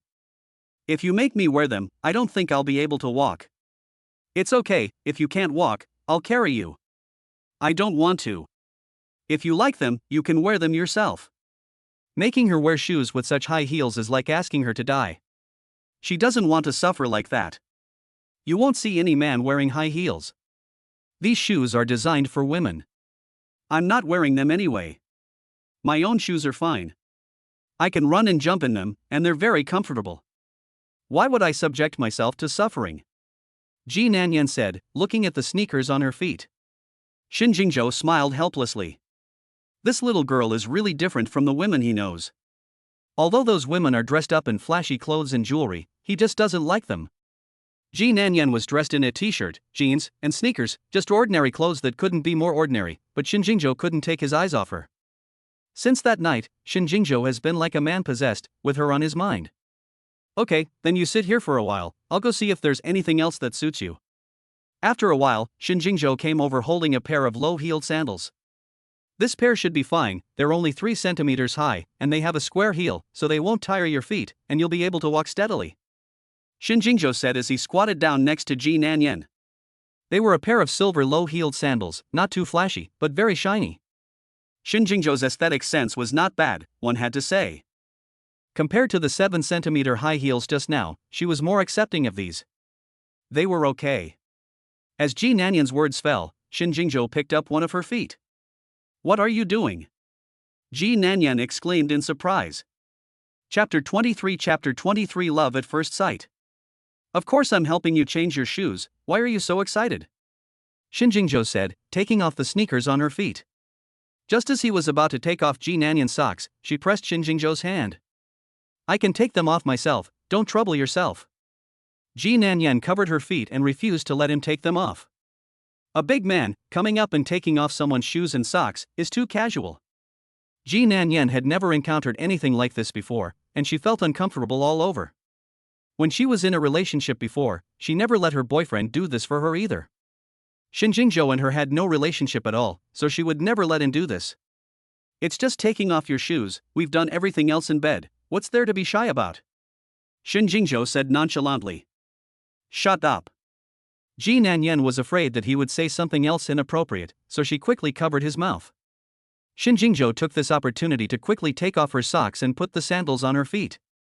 When Xinjingzhou's hand touched her foot, Ji Nanyan felt as if there was an electric current passing through the soles of her feet, through her whole body, and straight to her scalp. A dense layer of goosebumps instantly appeared on her body. By the time she reacted, Xinjingzhou had already put on the entire pair of sandals for her. Ji Nanyan was embarrassed and her face turned red. She didn't even dare to look at Xinjingzhou again. For some reason, her heart was pounding and she felt a strange, indescribable feeling that made her feel distracted. Although he didn't put high heels on the girl he liked, Xinjingzhou was still quite satisfied. After all, he had personally put the shoes on her. Next time, he would definitely personally put on the most beautiful pair of high heels for her. Looking at her blushing face, Xinjingzhou couldn't help but slightly raise the corner of his mouth. Let's go for a walk and see if they fit, Xinjingzhou said softly. Ji Nanyan felt extremely uncomfortable being looked at by him. She wasn't in the mood to care about whether the shoes fit or not, she just wanted to quickly escape from this place that was suffocating her. They're quite good, let's get these. After paying the bill, the two of them walked downstairs together. Shin Jingzhou looked at Ji Nanyan wearing the clothes and shoes he bought her, and felt happier than if he had closed a big deal himself. Her outfit won his heart, and it seemed that he would have to dress her up properly in the future. Her previous outfits simply did not match her temperament. Along the way, Ji Nanyan felt that Shin Jingzhou's gaze never left her, making her whole body feel like it was being pricked with needles, and she couldn't stand it. If it weren't because she couldn't outrun him, she was afraid that she would have run away long ago. Can you stop looking at me all the time? Ji Nanyan could no longer bear it and could only resist. You are now my girlfriend, but you won't let me touch you or look at you, that's a bit too much. It's not real, it's only temporary, don't take it too seriously, Ji Nanyan reminded him. I don't mind if it becomes real, it just so happens that I am currently lacking a girlfriend, why don't you consider becoming my real girlfriend? Ji Nanyan had always thought that he was taking revenge for that night. He suddenly said something like this, which really surprised her. Thinking that he had bought clothes for her and a necklace today, spending so much money without blinking an eye, this person couldn't be falling in love with her, could he? You're not falling in love with me, are you? Ji Nanyan couldn't hold back and asked directly. Can't you tell? Otherwise, why would I be so nice to you? Shin Jingzhou was accompanying a woman shopping for the first time in his life, buying her clothes and changing her shoes. If he wasn't attracted to Ji Nanyan, he wouldn't have done such things no matter how much money he was paid. The reason he did it was to get in touch with her more and cultivate their relationship. We've only met 5 times in total, you can't have fallen in love with me at first sight, can you? Ji Nanyan and Song Bowen had known each other for 4 years before they got together, and even so, it didn't affect his engagement to another woman, so she didn't believe in love at first sight. Relationships that develop over time are unreliable, let alone love at first sight. I'm afraid it's just a flash in the pan. After the novelty wears off, I expect the breakup to be even faster. Love at first sight is not really the case, but love at first sleep is. That night, I still can't get it out of my mind, and I have to say you successfully seduced me. That night was an accident. I didn't even know you, so why would I seduce you? Ji Nanyan tried her best to explain. Explanation is a cover-up. You know Yishu so well, how could you not know that he has such a handsome and charming older brother? Have you been secretly in love with me for a long time? There are indeed many women who want to climb into my bed, but you are the only one who has succeeded. I haven't even met you, so don't flatter yourself that I would secretly love you. Ji Nanyan was about to be driven crazy by him. I never thought that this person was not only perverted, but also delusional. It's just that he has a good appearance, and he thinks that all women in the world will like him. Then you tell me, how is it possible that I happen to be going home at the same time as you? I don't know. If I knew I was going to meet you, I would rather sleep on the street than go to your house. If you sleep on the street, I'm afraid you won't be so lucky. You might be picked up by a homeless person and bored. Ji Nanyan was really annoyed with him. She didn't want to stay with him for even a moment. She left Shin Jingzhou alone and ran towards the entrance of the mall. As she was about to run out, she ran straight into someone coming in. I'm sorry. Ji Nanyan hurriedly apologized. She was running so frantically that she didn't have time to brake, so she slammed right into the man's arms. Ian, it really is you, I've finally found you. The man said, embracing Ji Nanyan tightly in his arms. What a familiar voice. Ji Nanyan looked up and saw a face that was all too familiar. This person was no one else but Ji Nanyan's ex-boyfriend, Song Bowen. Why was she so unlucky today? Shin Jingzhou, that plague, was enough for her to deal with, and now there was also Song Bowen. Ji Nanyan's headache was unbearable. Let go of me. Ji Nanyan struggled to escape from his embrace, but Song Bowen held her very tightly, and she simply couldn't break free. Yan, I was wrong. I was also forced to do it. I was forced by my family. I don't even like that woman. I love you. Can we make up? Song Bowen said, hugging her tightly. You scumbag, you're in 2 relationships at the same time. You got engaged to another woman behind my back. You still have the nerve to ask me to get back together with you? Get out of my way. Ji Nanyan said, kicking and punching him.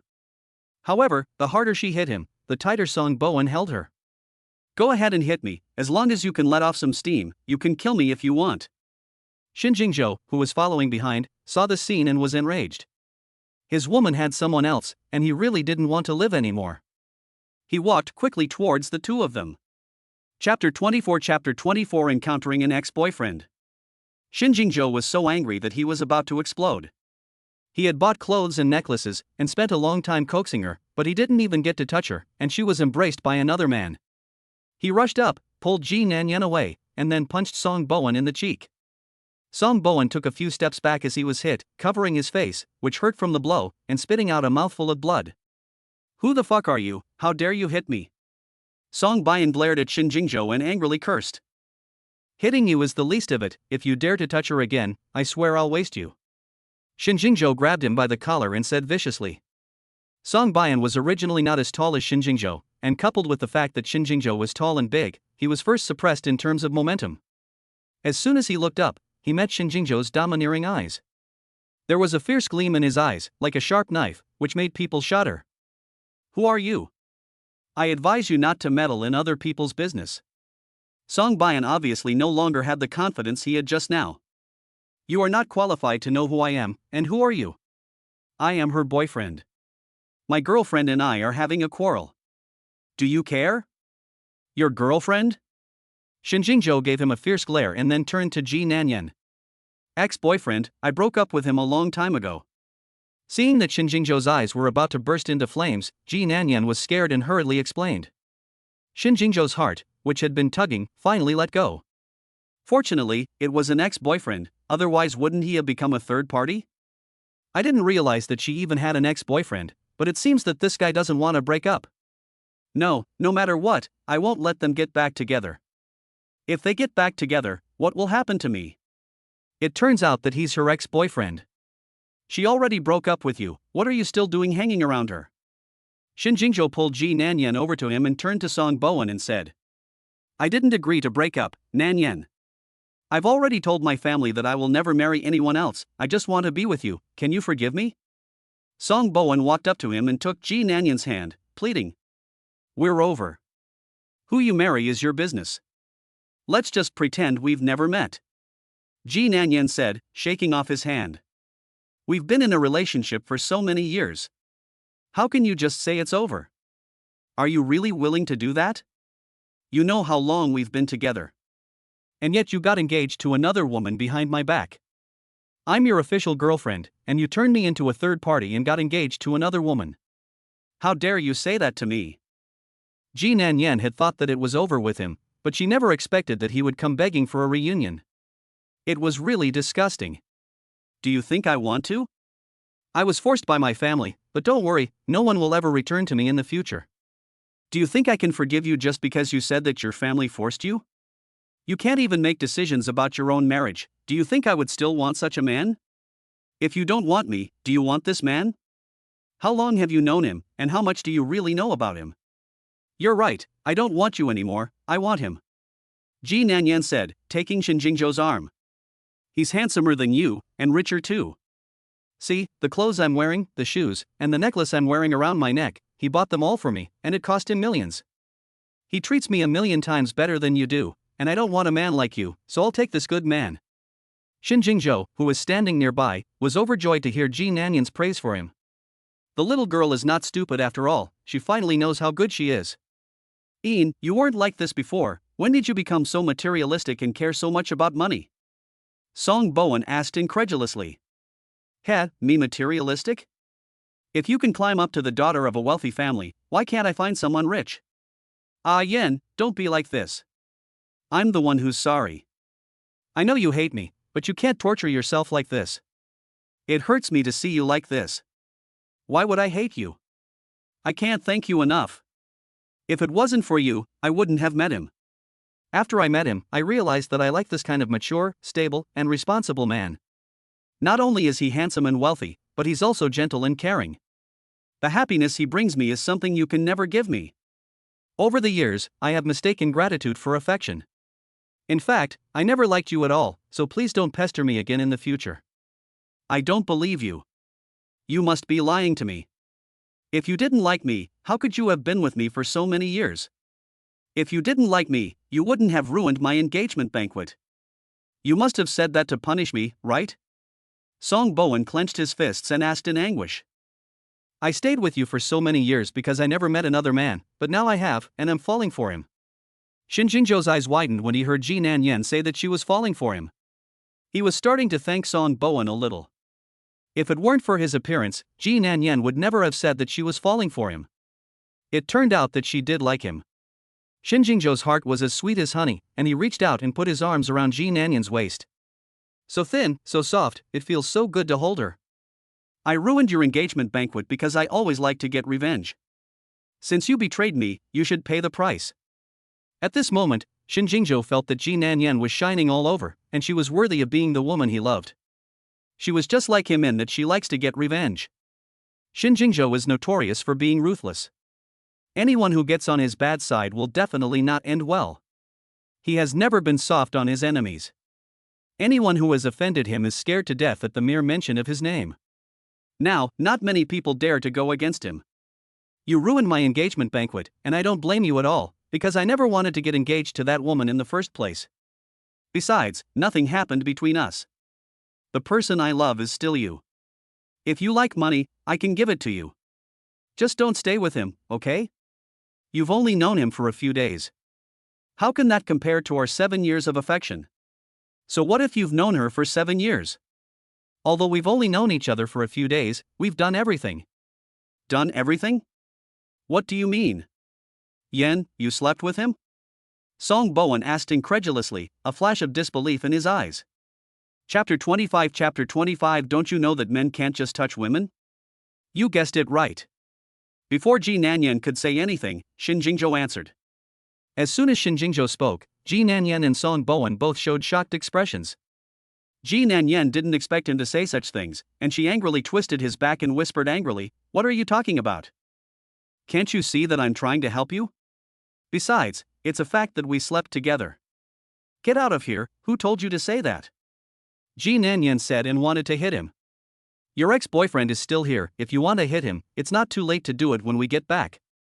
Shin Jingzhou said and put his arms around her. This scene looked at Song Bowen's eyes, and the two of them were full of flirtatious glances and flirting, very annoying. Song Bowen's brain circuit inevitably turned 180 degrees. His eyes were full of shock and disbelief. He had known her for 7 years and been with her for 4 years, and he had never even touched her with a finger. He and she had only known each other for a few days, and the two of them had slept together. Song Bowen's heart was filled with jealousy and unwillingness. The person who slept with her should have been him, but unexpectedly, he was snatched by a man of unknown origin. Is what he said true?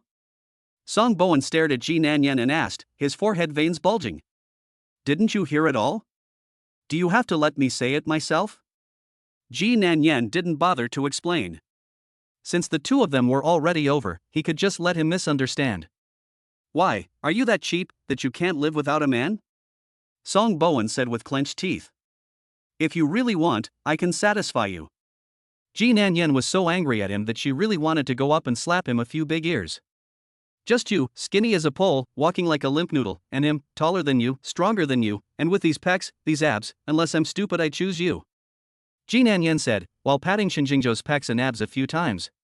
Shin Jingzhou stared at Ji Nanyan's mouth with a happy expression. This little mouth is so eloquent. Every word she said today made Shin Jingzhou feel like he was listening to the spring breeze. If they weren't outside, he would have hugged her and kissed her already. Song Bowen's face turned from green to white with anger. He felt greatly humiliated. You think a rich guy like me would be interested in a girl from your family? If you were the daughter of a rich family, would I still need to marry into another family? He only sees you as a pretty young thing to play with. When he gets tired of you, do you think there will be another man who wants you? Song Bowen said angrily.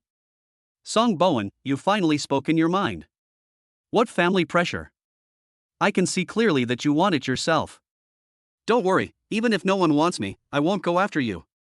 Only useless people need to marry for alliance, and I don't need to. You're right, I do like her youth and beauty, but I'm not doing it for fun, I really want to marry her. I can give her everything you said about family background, status, and position. Shin Jingzhou tightened Ji Nanyan's hand and looked at her affectionately. Ji Nanyan almost drowned in his tenderness.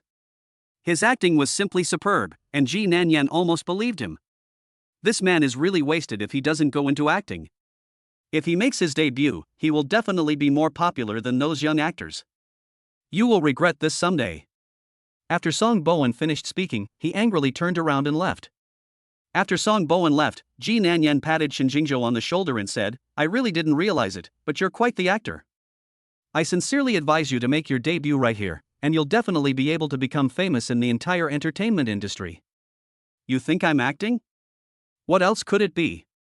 You really are talented at acting. I suggest you consider making your debut. With your looks and body, I don't know how many fans you'll charm." "Have you charmed me?" "The way you just spoke so eloquently did charm me a little." "Just a little? Be content with that. I have always had high standards, and it is hard for men to get my attention." Okay, a little is a little. I just helped you again. How are you going to repay me?" "You're right, I really need to thank you properly, but it seems like you don't lack anything." Ji Nanyan was at a loss for words. "I really lack one thing," Shin Jingzhou said as he walked out. "Tell me what you lack, and if it's within my power, I will definitely help you." Ji Nanyan followed up. Back in the car, Shin Jingzhou looked at her and said, "I just lack a woman. If you really want to thank me, why don't you be my woman?" "I'm afraid I can't help you with that. It's not hard to find a woman if you want one. If you ask, I don't know how many girls would kill to be your woman. It's a bit urgent right now, and I'm afraid it's too late to find another woman." "What do you mean, too late?" Shin Jingzhou didn't say anything, just kept winking at her. Ji Nanyan looked down at his eyes, and the next second her face instantly turned red like a ripe red apple. "Rascal, you have no shame." Ji Nanyan covered her face in embarrassment. The driver in front of them was confused. He had his ears perked up, waiting for the rest of the story, but heard Shin Jingzhou say, "Get out." Ji Nanyan thought he was talking about her, and she didn't want to stay in the car. Just as she put her hand on the door handle, Shin Jingzhou stopped her. "It's not you, so just stay put." The driver heard that it was actually about him, so he opened the car door and quickly fled. "You still want to leave? The reason I become what I am now is all because of you, so you are responsible for me. It's your own impure heart, how can you blame it on me? Who was it just now that was feeling me up and saying that I was tall and strong? You like my pecs and abs, right? Now that there's no one around, you can feel me up all you like. Do you want me to take my clothes off and let you feel me up properly? You've got it all wrong. I only said that to anger Song Bowen. I don't like him at all." Ji Nanyan hurriedly explained. At that time, in order to anger Song Bowen, she blurted out those words on impulse. She never expected Shin Jingzhou to misunderstand. "If you don't like it, why did you touch it? Don't you know that men can't just touch women?" "Since you touched it, you have to take responsibility." "I'm sorry, I didn't mean it. I apologize." Ji Nanyan was so sorry that she regretted it to death. At that time, she didn't know what she was thinking, and she just touched him. If she had known, she would never have touched him. "I'm in this situation, and it's too late to apologize." Chapter 26 Mr. Shin was being rejected. "It's obviously your own problem, why are you making me responsible? You're being unreasonable." Ji Nanyan wanted to escape from the car as she spoke. Before she could even touch the door, Shin Jingzhou pulled her back. Ji Nanyan was caught off guard and fell directly into Shin Jingzhou's arms. The next second, she screamed and pulled her hands away from him. Ji Nanyan's face was so red that it was about to bleed, and her big eyes were full of shock and horror as she stared at Shin Jingzhou, for a moment forgetting what to do. The moment she fell over, Shin Jingzhou let out a cold breath and his whole body tensed up. He suppressed the discomfort in his body and said, "It seems that Miss Ji is quite interested in my body. If that's the case, why don't we go to a hotel and I'll play with you properly?" Ji Nanyan was so scared that she couldn't even look at him, and she leaned against the car door as far away from Shin Jingzhou as she could. Seeing that she looked at a loss, Shin Jingzhou deliberately teased her, saying, "How does it feel?" "Disgusting." "You don't like me?" He couldn't help but speak out. "You saw it all, so do you need me to say it?" Shin Jingzhou grabbed Ji Nanyan's chin and squeezed very hard a few times, and two very obvious dents appeared on her face instantly. "You're hurting me." Ji Nanyan pushed his arm hard. His arm was as strong as a pillar and she couldn't push it at all. "That wasn't the case that night. I remember that night you liked my body very much, and you kept pestering me not to leave," Shin Jingzhou said, pressing his face against hers. "You're full of shit, I would never say something like that." "I knew you wouldn't admit it, but I recorded it. Do you want to listen to it and relive your craziness that night?" You big pervert, you even recorded it, you better delete the recording. Ji Nanyan couldn't remember if she had said those things that night, but she remembered something else. If this was released and heard by others, she really wouldn't be able to see anyone again. You called me a pervert, and perverts definitely won't delete it. Not only won't they delete it, they'll take it out every night to relive the old dreams. I'll kill you, big pervert. Ji Nanyan said and started punching and kicking him. Before she could hit him a few times, she was restrained by Shinjingzhou. I didn't expect you to have such a short temper. I like disobedient people like you, it's more fulfilling to conquer them. Shinjingzhou said, and then leaned down and kissed her. Ji Nanyan was so angry that she struggled desperately, refusing to let him kiss her. Seeing her struggling non-stop, Shinjingzhou was very annoyed. She held Ji Nanyan down and threatened her, saying, if you don't listen, I'll do you right here in this car. Haven't you heard that the more a woman struggles, the more excited a man gets? You promised me that you wouldn't force me to do anything I didn't want to do.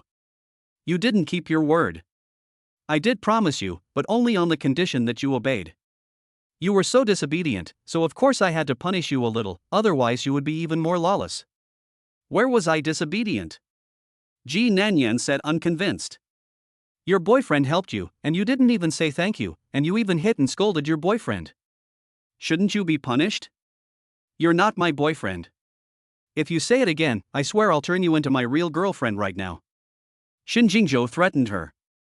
Seeing how mad he looked, Ji Nanyan was completely scared. This crazy guy could do anything, so she shouldn't fight with him, or she'd only suffer. Thinking about this, Ji Nanyan softened. Seeing that she no longer resisted, Shinjingzhou directly embraced her in his arms. You'd better behave, or else, I don't mind getting a little exciting on this bus. Ji Nanyan knew what he meant. This person was a lunatic who would do anything. In order not to provoke him, she'd better do as he said. Thinking about this, she slowly closed her eyes and made a heroic martyr look. Shinjingzhou looked at her and found her more and more adorable. If he didn't fear scaring her, he really wanted to do something to her on this bus. Shinjingzhou whispered in her ear, that's a good girl, open your mouth. Ji Nanyan tightly closed her lips and was unwilling to open them no matter what. Not resisting was already the biggest concession she had made, and she could not let her lips wait for his invasion on their own initiative. Looking at her blushing ears and tightly closed mouth, Shinjingzhou smiled softly and said, never mind, I will let you open them on your own initiative in a while. After saying that, he bowed his head and kissed her forcefully. Chapter 27 Eat and Run. Suddenly, she felt something cool on her chest. She looked down and saw that her clothes had long been in a terrible state. Ji Nanyan quickly tidied her clothes. She was annoyed and self-blame, how had she fallen for him again? Every time she didn't want to, but in the end, she couldn't help it. This man is terrible, he is simply a male fox, dedicated to seducing people. There's been improvement, it feels even better than last time. Miss Ji, are you satisfied with my performance? Shinjingzhou asked, pinching her chin. Upon hearing his question, Ji Nanyan's face turned even redder, and she didn't even dare to look at Shinjingzhou. She pushed away Shinjingzhou's hand, sat as far away from him as she could, looked out the window, and didn't want to say a word. Shinjingzhou's mood grew even better, and he couldn't help but chuckle a few times. It wasn't the first time we kissed, why are you still so shy? Aren't you quite bold? I don't want to talk to you. Ji Nanyan said without even looking at him. What, do you want to cross the bridge after you've crossed the river? Are you sick? Yes, I am sick, but only you can cure me. You're a lunatic, I want to go home. You can go home, but you have to go to dinner with me first, and after dinner I can take you back. Are you serious? Ji Nanyan glanced at the time. It was a little after noon. If she spent 2 hours having dinner with him, she would be able to go home after that. Of course it's true. I will definitely let you go home after dinner. Then let's go. Ji Nanyan didn't want to spend another minute with him. This smelly man was full of dirty thoughts.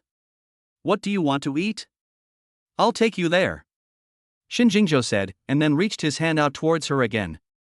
What are you doing? I warn you not to do anything. Ji Nanyan shouted, putting her hands in front of her chest. I've already done what I needed to do, I won't do anything to you. Your hair is messy, let me fix it for you. Shinjingzhou said, and helped her fix her messy hair. In the end, Shinjingzhou took her to a restaurant. Judging from the way he acted, he must have been here often. Ji Nanyan just followed him inside. After a morning of shopping and being tortured in the car, she should replenish her energy.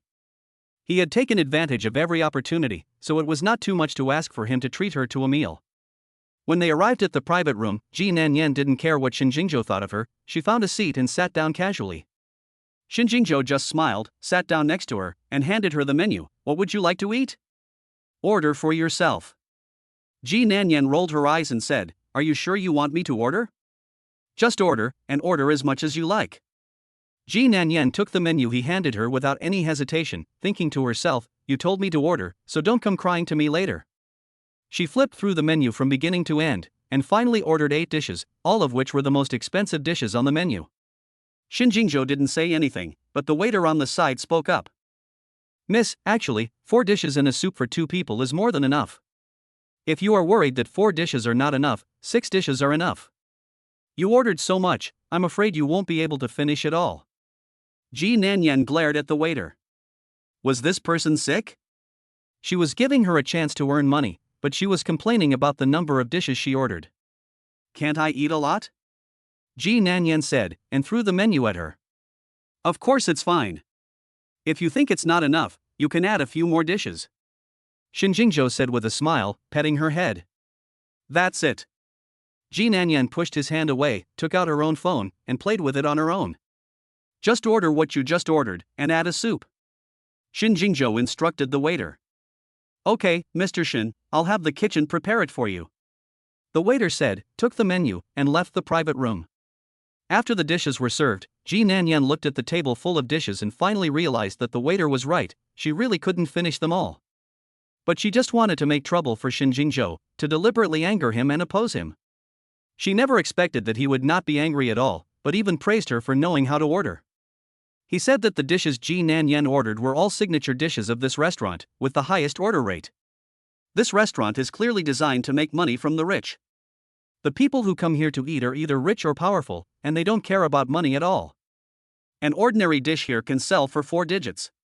If it were her, she would say that she wouldn't waste this money, and only a fool like Shinjingzhou would come to a place like this. Anyway, it's not her money, so what does it matter? Ji Nanyan picked up her chopsticks and started eating. You're too weak, you should eat more and get better. Shinjingzhou said this while helping her to pick up food. Ji Nanyan covered her bowl with a disgusted look and said, I have hands, I don't need you to help me. You dislike me so much, but you enjoy kissing me. Ji Nanyan's mouth opened a few times, but she didn't say anything, as she was unable to refute some of the facts. I've got you, you obviously like me, but you're pretending to dislike me. Do you think I can't tell? Who said I like you? Don't flatter yourself. Ji Nanyan wanted to poke his mouth with her chopsticks. The body is the most honest. Your body has long since told me that it likes me very much. Shinjingzhou said with full confidence. Think what you want. Ji Nanyan just kept her head tilted as she ate, not wanting to say another word to him. Fortunately, Shinjingzhou did not refill her plate, and the meal passed without incident. After finishing eating, Ji Nanyan stood up and said, The meal is over, I can go now, right? I don't seem to have your friend yet, so add me as a friend so we can contact each other in the future. Shinjingzhou took out his phone and opened WeChat. You're so capable, so you shouldn't have a problem contacting me, so there's no need to add me as a friend. As Ji Nanyan put her phone in her bag, Shinjingzhou knew that she didn't want to add him as a friend.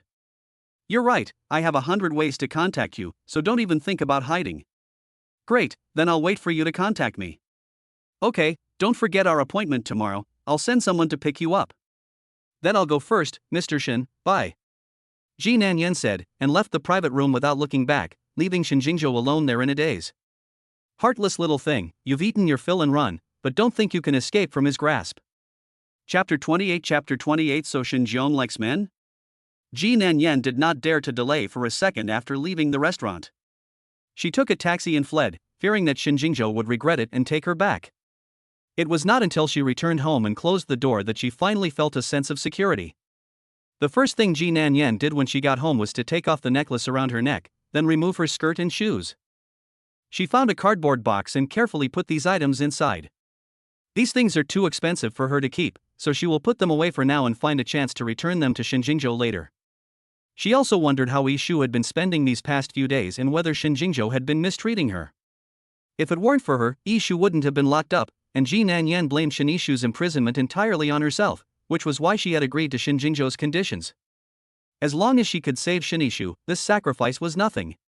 Shin Yishu was Ji Nanyan's only friend.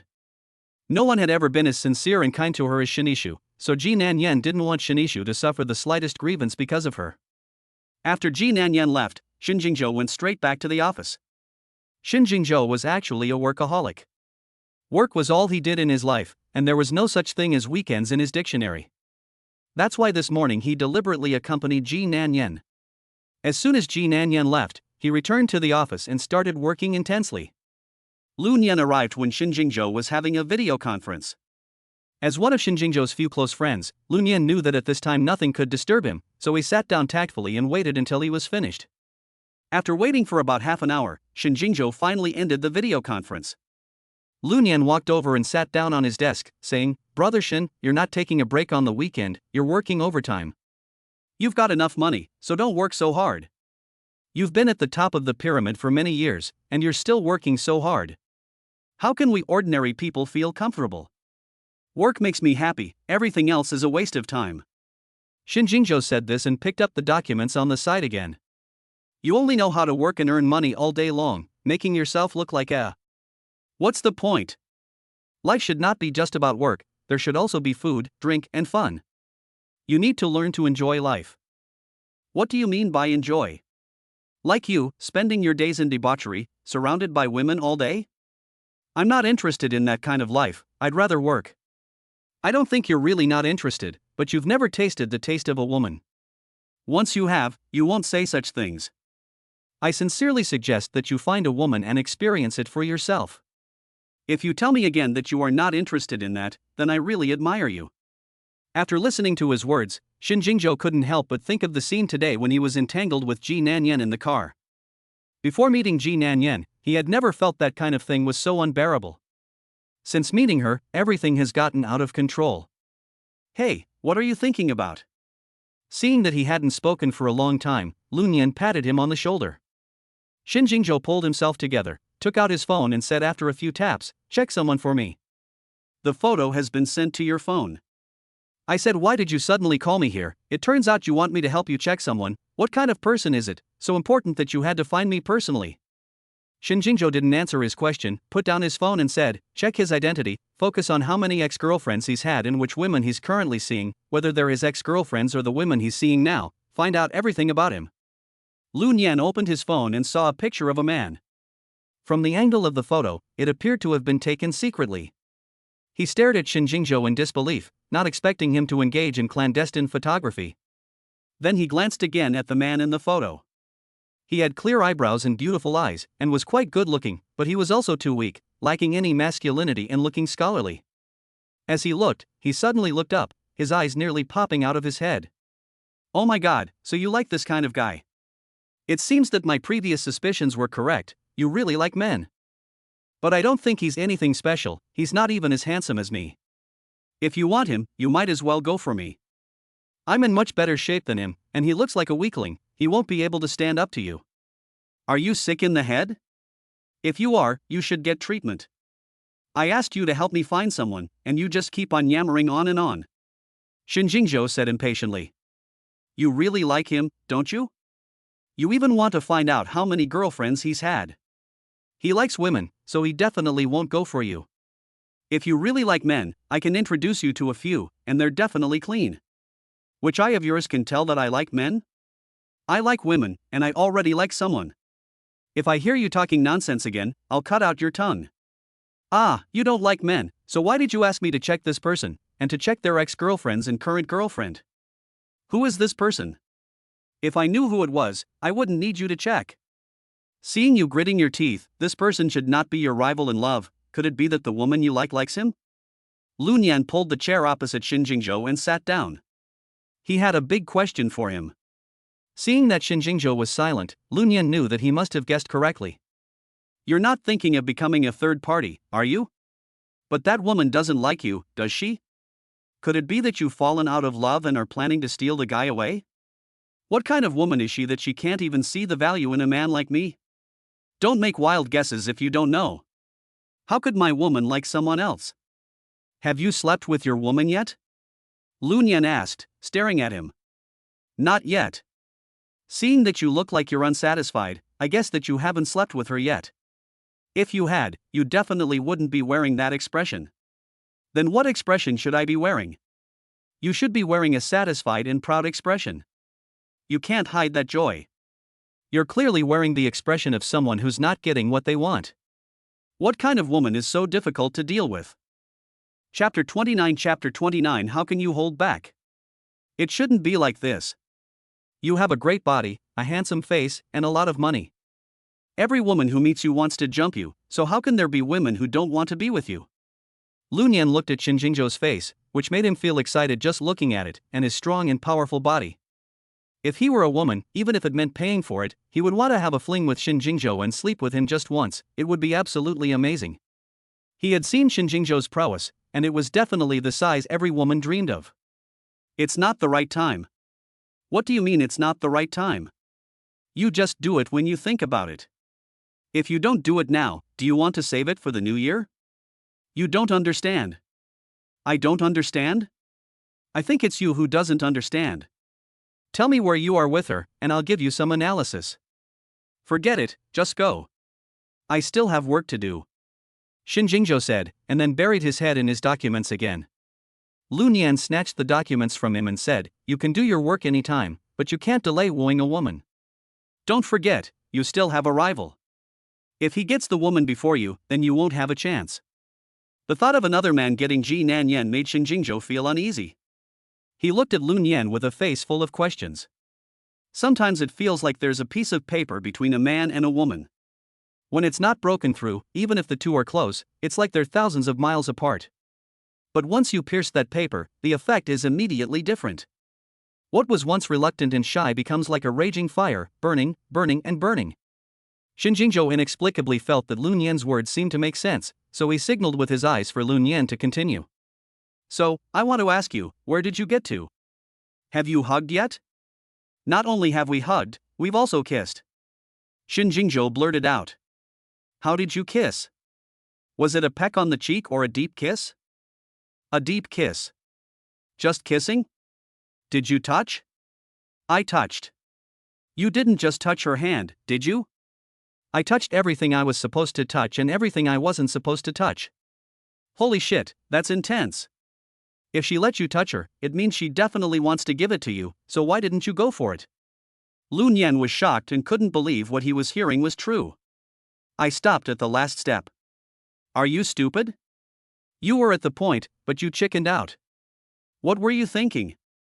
If you had done it then, I'm afraid you could have had sex every night. You were at the point, how could you hold back? Lunyan really didn't know what to say to him. If it were him, he would definitely have no hesitation in getting on with it. That day was the first time she and I met, and I didn't know I would fall in love with her.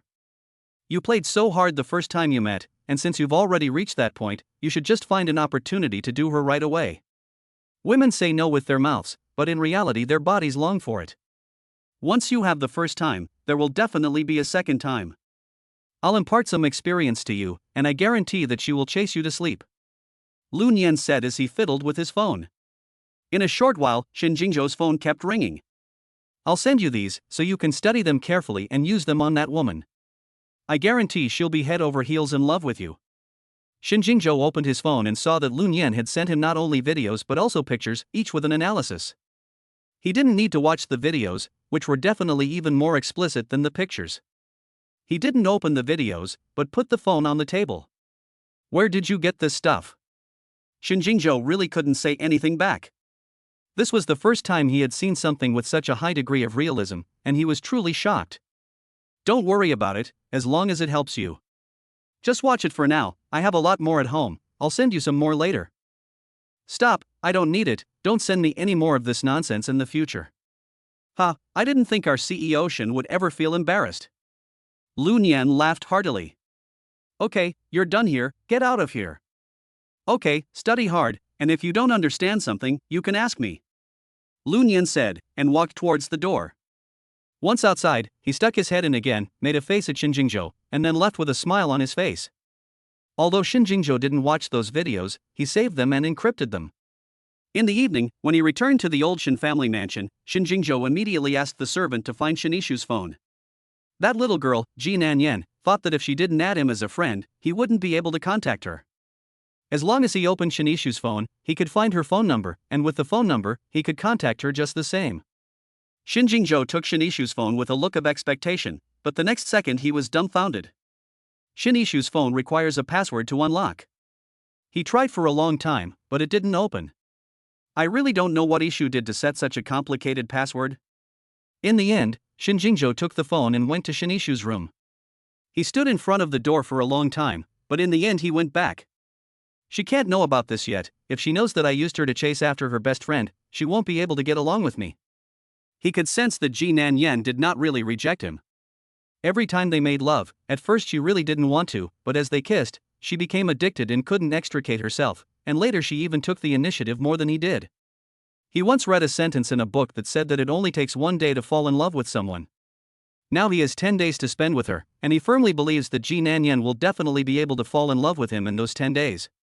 Even if Yishu finds out, he is not worried. Since he can make Ji Nanyan like him, he will find a way to make her fall in love with him too. Yishu will definitely find it hard to accept, but he can just give her a little something nice and coax her. Shin Jingzhou can still handle his younger sister. The next day, Shin Jingzhou took Shin Yishu's phone to his assistant Su Hong and said, "Find someone to unlock this phone for me." "Boss, did you pick up this phone?" Su Hong asked, looking at the pink and tender phone case. "I don't have that much time, hurry up, there are important things in it." "Okay, Mr. Shin, I'll go now." Su Hong took the phone and hurriedly walked out. When he pressed the power button on the phone, he accidentally discovered a photo of the young lady. "This is the young lady's phone. How did the boss steal the young lady's phone?" The boss actually secretly checked the young lady's phone behind her back, so there must be something going on here. Chapter 30, The Boss's Little Demon. It wasn't long before Su Hong returned with the phone. "Boss, it's done." Su Hong respectfully handed the phone to Shin Jingzhou. Shin Jingzhou took the phone and directly opened the contacts, and quickly found Ji Nanyan's phone number in it. She really thought that this trivial matter would stump him. As long as he wanted to do something, he could never fail to accomplish it. A mere phone number was a piece of cake for him. Shin Jingzhou quickly saved Ji Nanyan's phone number in his phone. Su Hong secretly glanced over and noticed that the boss had saved a phone number in his phone's address book and had added a note about a little demon under the name. From this note, it is clear that this is a woman, and the number was found in the young lady's phone, which means that this person is a friend of the young lady. Could it be that the boss has fallen for the young lady's friend? Go restore it to its original state so that it doesn't get discovered. Shin Jingzhou handed the phone to Su Hong and said. Su Hong was deep in thought when he suddenly heard the boss speak. He took the phone and hurriedly walked out. The boss didn't even have the other person's phone number, so it was obvious that they weren't very familiar with each other, otherwise they wouldn't have been sneaking around looking for someone else's phone number in the young lady's phone. For a man in the boss's position, if any woman knew that he liked her, not only would she give him her phone number, she would probably give him her heart for free. But judging from the boss's current situation, it seemed that the other person hadn't even looked at him, otherwise he wouldn't have been sneaking around looking for someone else's contact information in the young lady's phone. I didn't realize that even the boss has someone he can't get. While laughing, Su Hong quickly covered his mouth. He must not tell anyone about this, or his life will be in danger. Shin Jingzhou found Ji Nanyan's phone number and couldn't wait to send her a WeChat friend request. After doing all this, he went to the meeting. After spending the morning in the meeting room, Shin Jingzhou returned to the office a little dizzy. As soon as he arrived at the office, he eagerly opened his phone to see if the friend request had been approved. He opened WeChat and looked for a long time, but couldn't find any message saying that the friend request had been approved. This was the first time Shin Jingzhou had felt so humiliated. Usually, other people chase after him and want to add him as a friend, but this time, he finally took the initiative for once, and that ungrateful woman refused. He was so angry that he really wanted to grab Ji Nanyan and torture her. If she won't approve the friend request, then he'll call her. Shin Jingzhou directly dialed the phone number. As a result, he kept calling, but no one answered. Angrily, Shin Jingzhou threw the phone away. Su Hong had just walked into the CEO's office when a phone flew across the room, scaring him and causing him to reach out and catch it. His boss had suddenly lost his temper, so he must have done something wrong to upset him. Su-hong hesitated, wondering if he should apologize first, because whenever his boss lost his temper, he would apologize, whether it was his fault or not. He was about to open his mouth when he saw that the boss's phone was stuck on the dialing page. When he saw the call record of Little Demon, he immediately understood why the boss was angry. Because the woman named Little Demon did not answer his call. I'm afraid that not many people in the entire Haijo would dare not answer the boss's call. This Little Demon is quite bold. Is she not afraid of the boss's retaliation? Shin Jingzhou is notorious for his vindictiveness. He is a man who never wants to lose out, and anyone who dares to provoke him will definitely not fare well. Su-hong secretly worried for the Little Demon. The boss is in a bad mood, and at this time he must not be disturbed. Su-hong gently placed the phone on Shin Jingzhou's desk and tiptoed out of the office. Stop. He hadn't taken 2 steps when he was called back by Shin Jingzhou. What can I do for you, Mr. Shin? Asked Su-hong timidly. Find someone for me. I don't care what method you use, but before the afternoon shift ends, you must find this person's detailed address for me. The photo has already been sent to your phone. Okay, boss, I'll go right now. The boss isn't going to find the address of this Little Demon, is he? He was only given a photo, not even a name, and he's supposed to find it in half a day. But if he fails to complete the task, he fears that he will lose his job. Su-hong leaves the CEO's office by running. While running, he opens his phone. The photo looks a bit familiar, as if he has seen it somewhere before. Su-hong racked his brains to recall, and suddenly his eyes lit up. This is the girl who was with the young lady at the Dynasty Club the other day. This is the Little Demon the boss is looking for. The boss really has a crush on the young lady's friend. No wonder the boss likes her. This friend of the young lady's is stunning just by looking at the photos, especially those eyes, so seductive. He felt his heart pounding and his heart racing just from one look. Su-hong didn't even bother to eat lunch and immediately plunged into his intense work. With 10 minutes left before the end of the workday, Su-hong ran breathlessly into the CEO's office and reported, "Boss, the address you asked me to look up has been sent to your phone."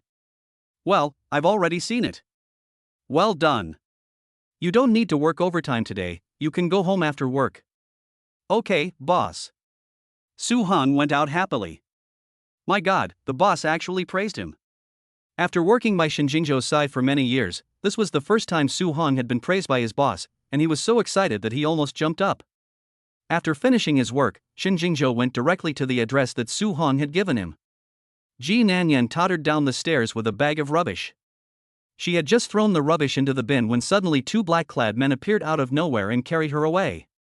Help! Ji Nanyan had just screamed when she was shoved into a car by the black-clad men. Ji Nanyan was already scared out of her wits and she was slapping the car window while shouting for help. "Stop screaming, no one can save you," a voice suddenly said from the car. Ji Nanyan turned around and saw Shin Jingzhou sitting in the car. She was so scared just now that she didn't have time to see if there was anyone else in the car. The moment she saw Shin Jingzhou, she finally let her guard down. She had just thought she had been kidnapped. "Why are you like this? Are you trying to scare me to death?" Ji Nanyan glared at him, her face full of anger. "What, you know fear too? You didn't answer the phone, and you didn't accept WeChat. Did you forget that you had a date with me?" "I haven't forgotten. I've been waiting at home for you to pick me up. You're the one who's late. You blame me?" Ji Nanyan's words silenced Shin Jingzhou. He did say yesterday that he would send someone to pick her up, and he was indeed to blame for not coming until now. Shin Jingzhou was silent for a few seconds, then warned her, "In the future, don't ever not answer my calls. If you don't answer once, the date will be extended by 1 day." "Oh. Give me your phone." Shin Jingzhou held out his hand towards Ji Nanyan. Chapter 31 Can we do it now? What do you want my phone for? Hurry up and verify me as your friend, or I'll make you regret it. Shin Jingzhou threatened her. "I'm sorry, I went downstairs to take out the trash and forgot my phone," Ji Nanyan said with her hands spread out. Shin Jingzhou looked her over, and saw that she was wearing a white t-shirt, a pleated skirt, and a pair of cute cartoon slippers. Judging from her appearance, she really didn't look like she had a cell phone. "It's okay, I'll go with you to get it upstairs," Shin Jingzhou said, opening the car door. "No, I'll just go back and get it myself. You wait for me in the car." Ji Nanyan said, getting out of the car before him. Shin Jingzhou ignored her and followed her upstairs. Well, my home is dirty and run down, not a place for someone of your status to go, so you'd better wait for me downstairs. Ji Nanyan didn't really want to take him upstairs with her.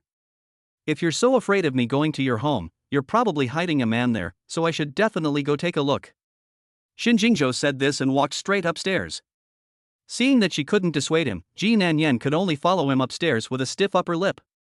When they reached the third floor, Shin Jingzhou walked to the door of room 301 and said to Ji Nanyan, "Open the door." Ji Nanyan gasped in surprise. She didn't expect him to know which floor and which room she lived in. This guy was really scary. Ji Nanyan slowly took out the key from her pocket and reluctantly opened the door. As soon as Shin Jingzhou entered the room, he started checking each room. Ji Nanyan was so angry that he made her feel like she was hiding a man. "Have you finished checking? If I really was hiding a man, do you think I would let you in?" Ji Nanyan said angrily. "You're lucky you know better. If you dare to find another man behind my back, I will make you wish you were dead. You're just a temporary boyfriend. In 10 days, we won't have anything to do with each other. You're meddling in my affairs a bit too much. If you're my girlfriend, you still want to find other men. Do you think anyone else would dare to want you? It's none of your business whether anyone wants you or not." Shin Jingzhou took the mobile phone she had placed on the table and handed it to her, saying, "Unlock." "Why should I listen to you? I'm not going to." Ji Nanyan snatched the phone away and said, "You're being naughty again, aren't you? I think you need to be punished," Shin Jingzhou said, carrying her and walking towards the bedroom. "You pervert, put me down." Ji Nanyan punched and kicked him. Shin Jingzhou slapped her on the butt. "Behave yourself, or you'll suffer." He kicked open the door and threw Ji Nanyan on the bed. Shin Jingzhou kicked off his shoes and jumped on top of her. I'm sorry, I'll unlock it right away. Please let me go." Ji Nanyan shouted, holding his hand as he tried to take off her skirt. Shin Jingzhou stopped what he was doing and asked her, "Do you really know you were wrong?" "Yes, I really know I was wrong. I will never do it again. Please don't do this to me, okay?" Ji Nanyan was really afraid that he would take off her skirt. "This time, I will let you off because you admit your mistake so actively. If there is a next time, you know what I will do." "I remember, can you get off me?" Ji Nanyan was suffocating under him.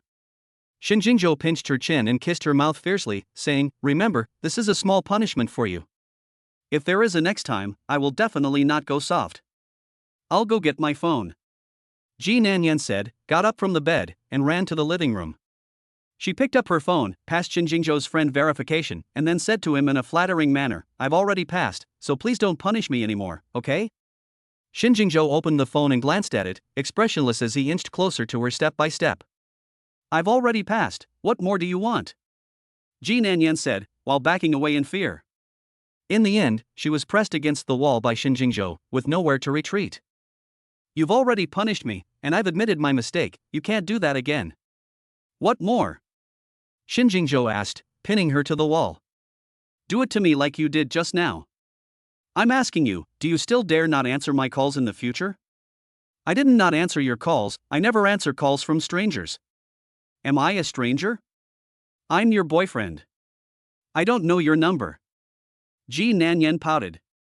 "Give me your phone." In order to get away from his control, Ji Nanyan had no choice but to obediently hand over her phone to him. "Unlock it." After Ji Nanyan unlocked her phone, Shin Jingzhou saved his phone number in her address book.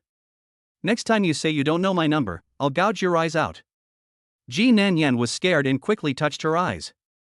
"I promise I will never do it again, so please don't dig out my eyes." She didn't want to be blind, not only could she not see anything, it would also be very scary. Shin Jingzhou shoved the phone into her hands, and Sue sat down on the sofa next to her. Ji Nanyan looked at the new contact added to the phone and couldn't help rolling her eyes. This smelly man is so narcissistic, he even gave himself the title of male god. He was about to change his name when he suddenly heard Shin Jingzhou say, "If you dare to change my note, see how I'll fix you." "Don't worry, I definitely won't change it." "This name suits you quite well," Ji Nanyan said with a mouth that did not match her heart. "I originally wanted to take you out to dinner, but I saw that you had food at home." "Didn't you say that you were a good cook and wanted to cook for me? Then you cook for me today." Ji Nanyan's home was not big, but but it was quite clean. There was a faint fragrance of cleanliness in the room, which he did not reject, and seemed to like a little. So he didn't want to leave. That's a lie. I can't cook. The food I make makes me want to throw up. For your health, let's go out and eat. I'll treat you. Ji Nanyan didn't want him to stay in her home all the time. What if he ate the food she made and then refused to leave? It's fine, I like whatever you cook. Just go ahead and cook. Well, I'm out of salt and I don't have much oil left. How about this, next time I'll prepare everything properly and invite you over for dinner, okay? Shin Jingzhou could tell that she didn't want to cook for herself at all. The excuses about running out of salt and oil were just that, excuses. The more she acted like this, the more he would insist on staying. That's easy. I'll have someone go buy it right now, Shin Jingzhou said, picking up his phone and making a call.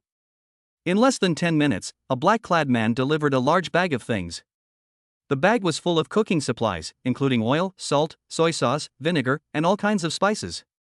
Ji Nanyan guessed that she wouldn't be able to use them all in 6 months. Can I cook now? Chapter 32 I just love the smell of cooking. Ji Nanyan was completely at a loss. If she tried to find any more excuses, Shin Jingzhou would definitely fly into another rage.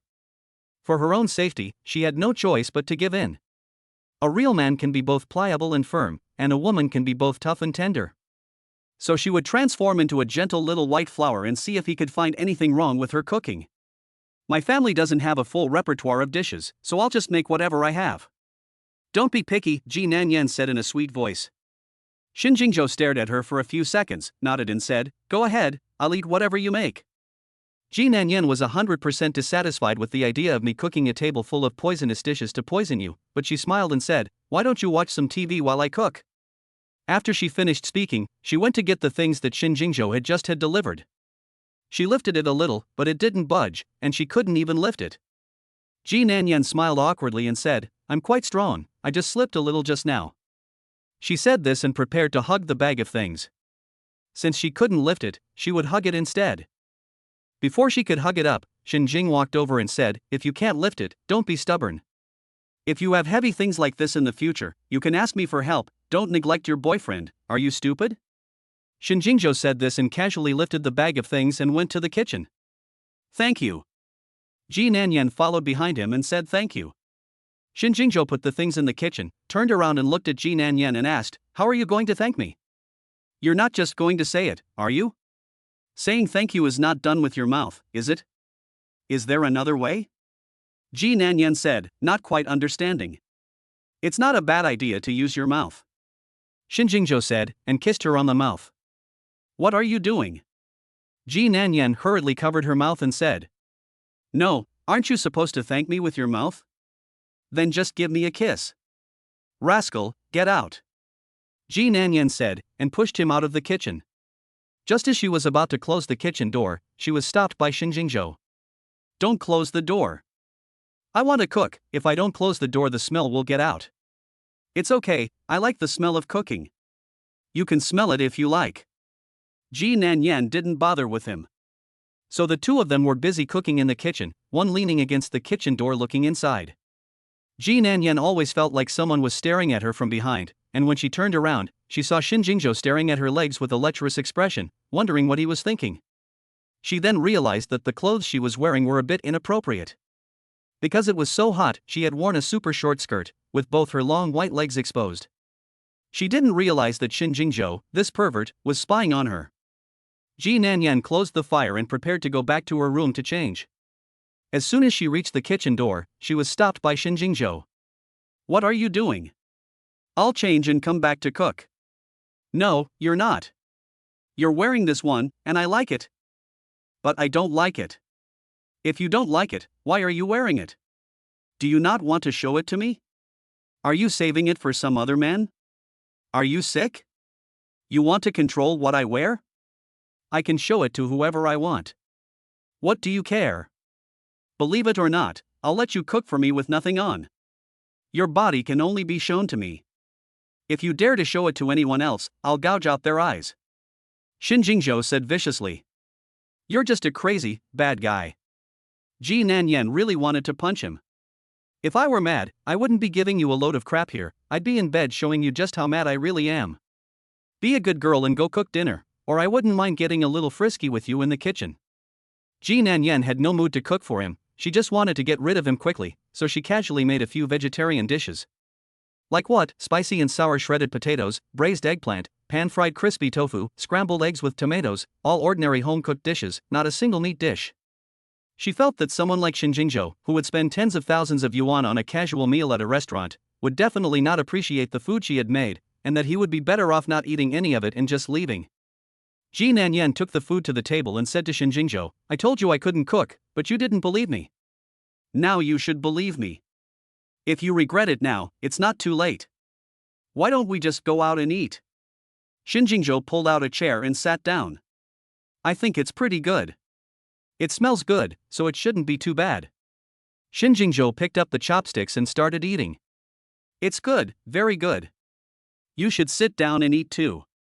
While eating, Shin Jingzhou did not forget to invite her to eat together. Seeing him eating so happily, Ji Nanyan sat down with a helpless look on her face. It seems that this person is really hungry and is not picky at all. Your cooking is almost as good as the chefs outside. Shin Jingzhou praised her while eating. She really miscalculated.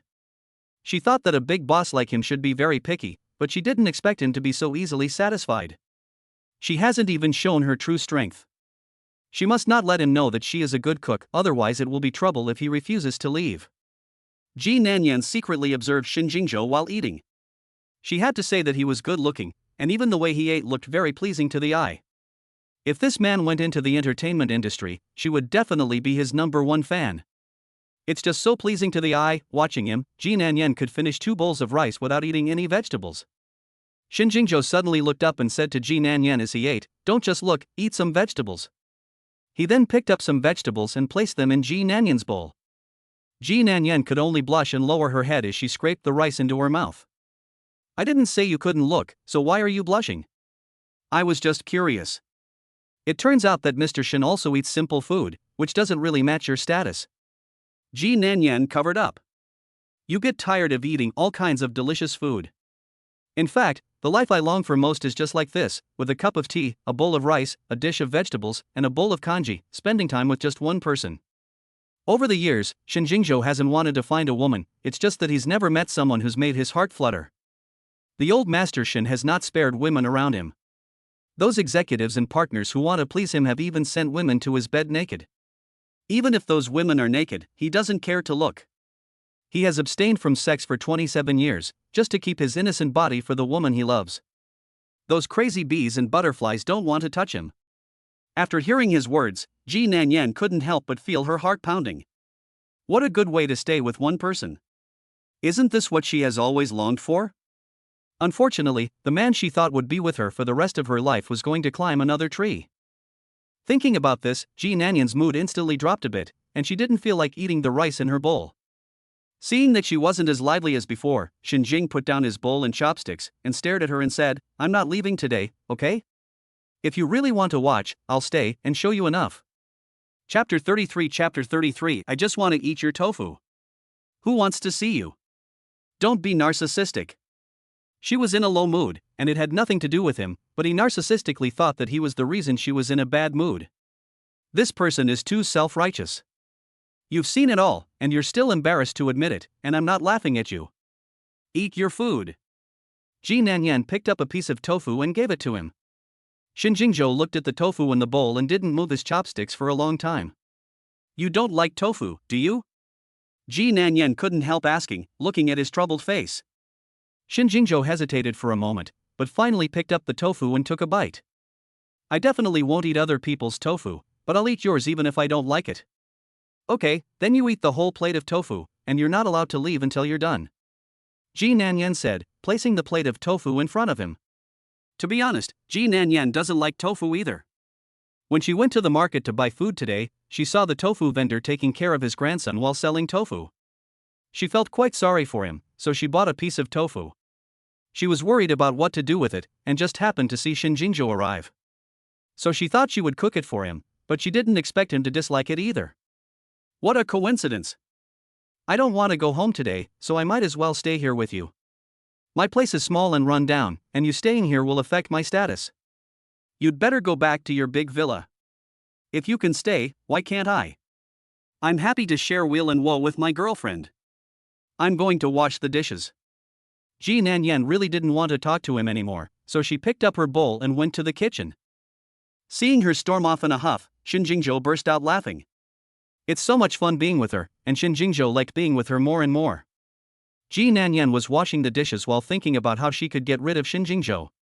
She was so engrossed in her thoughts that she didn't even notice Shin Jingzhou standing behind her.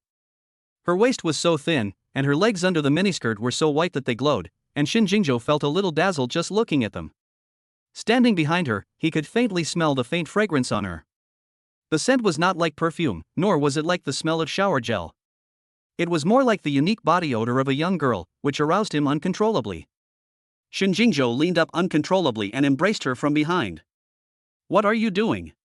Let go of me. Ji Nanyan screamed in fear. Don't move, let me hold you for a while. He buried his head in her neck and hugged her even tighter. Ji Nanyan stood there like a stone, not daring to move again for fear that Shin Jingzhou would do something inappropriate. Feeling her stiffness, Shin Jingzhou placed his hands on her shoulders and massaged them gently, saying, I'm not going to do anything to you, why are you so nervous? Can you stop pressing? It's uncomfortable. Ji Nanyan felt like there were millions of ants crawling all over her body, and even her scalp was tingling. Relax, you're so tense, of course you're uncomfortable. Shin Jingzhou said, took her hands, and started washing the dishes.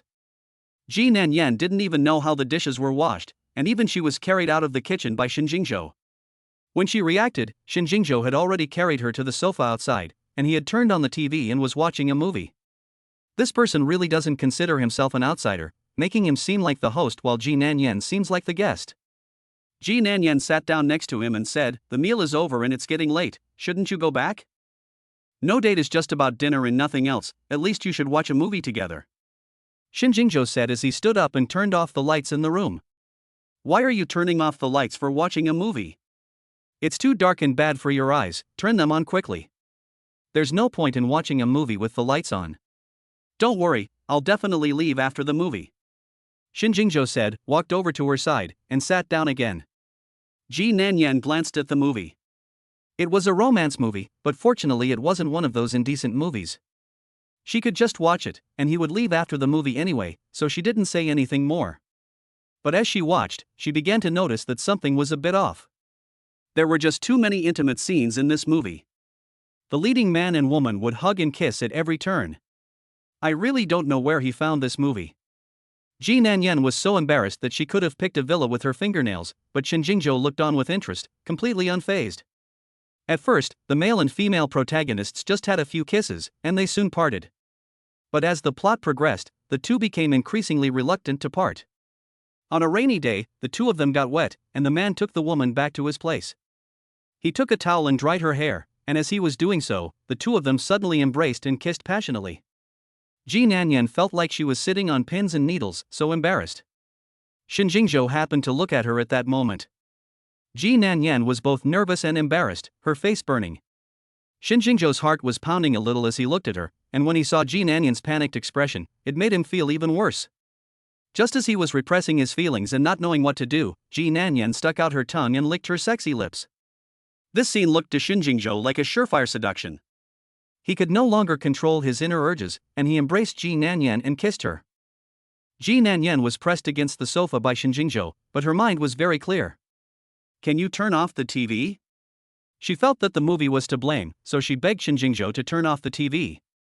Be good, this is how it feels, don't you think this is more exciting? Do you like me?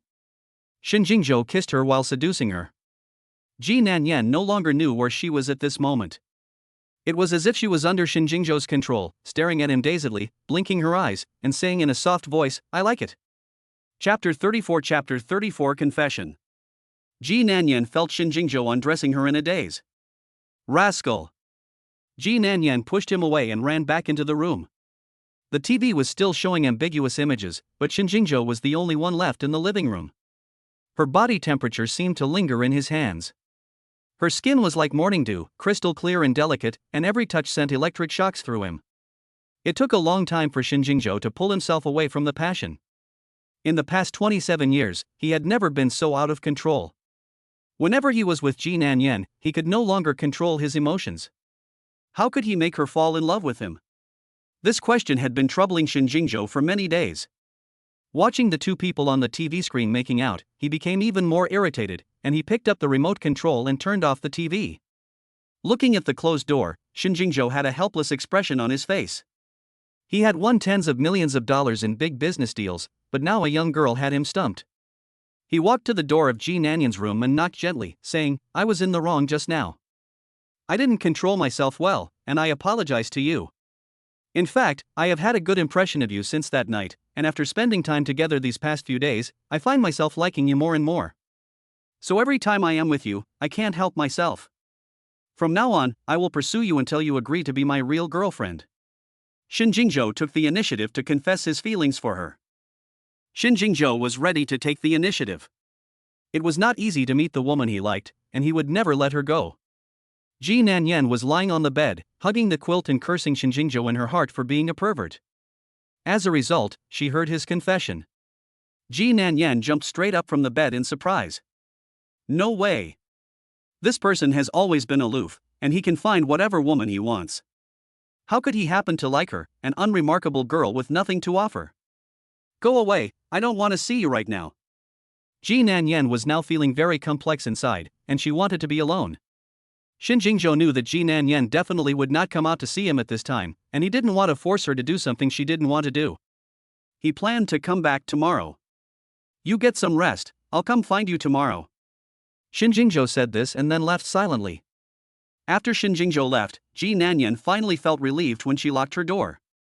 Just now, she was made to feel sticky all over by Shin Jingzhou, and it was unbearable. Ji Nanyan took her pajamas and went to the bathroom. She took a long time to wash, and only then did she feel less uncomfortable. When she came out of the bathroom, she saw that Shin Jingzhou had sent her a lot of messages. Basically, they were all apologies, as well as confessions. After reading them, Ji Nanyan didn't reply, and simply threw her phone aside. Shin Jingzhou lay in bed, his mind full of Ji Nanyan's figure, and he simply couldn't sleep. He was a little worried about going to see her tomorrow. What if she didn't open the door to him? He had sent her apologies and declarations, but after waiting for so long, he hadn't heard back. This time, she probably really was angry and wouldn't be talking to him. What should you do to appease a girl when she's angry? Shin Jingzhou's head was about to explode, and he still hadn't come up with a solution. He really was inexperienced in this area. Just as he was at his wit's end, Lunyan called. Right, how could I have forgotten him? He's got a lot of experience, I can ask him. Before Shin Jingzhou could say anything, Lu Yan started chatting away.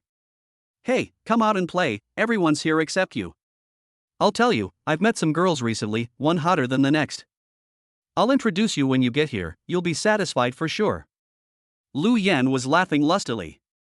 I can't make it today, you guys have fun. No, my friends are waiting for you, it's no fun if you don't come. How's the investigation going? Shin Jingzhou asked, changing the subject. I'm working on it, I'll send you the results as soon as I have them. It's been days, and you're still investigating? If you can't do it, I'll find someone else. Brother, don't worry, I can definitely do it. Just give me a couple of days, and I'll get the answers for you.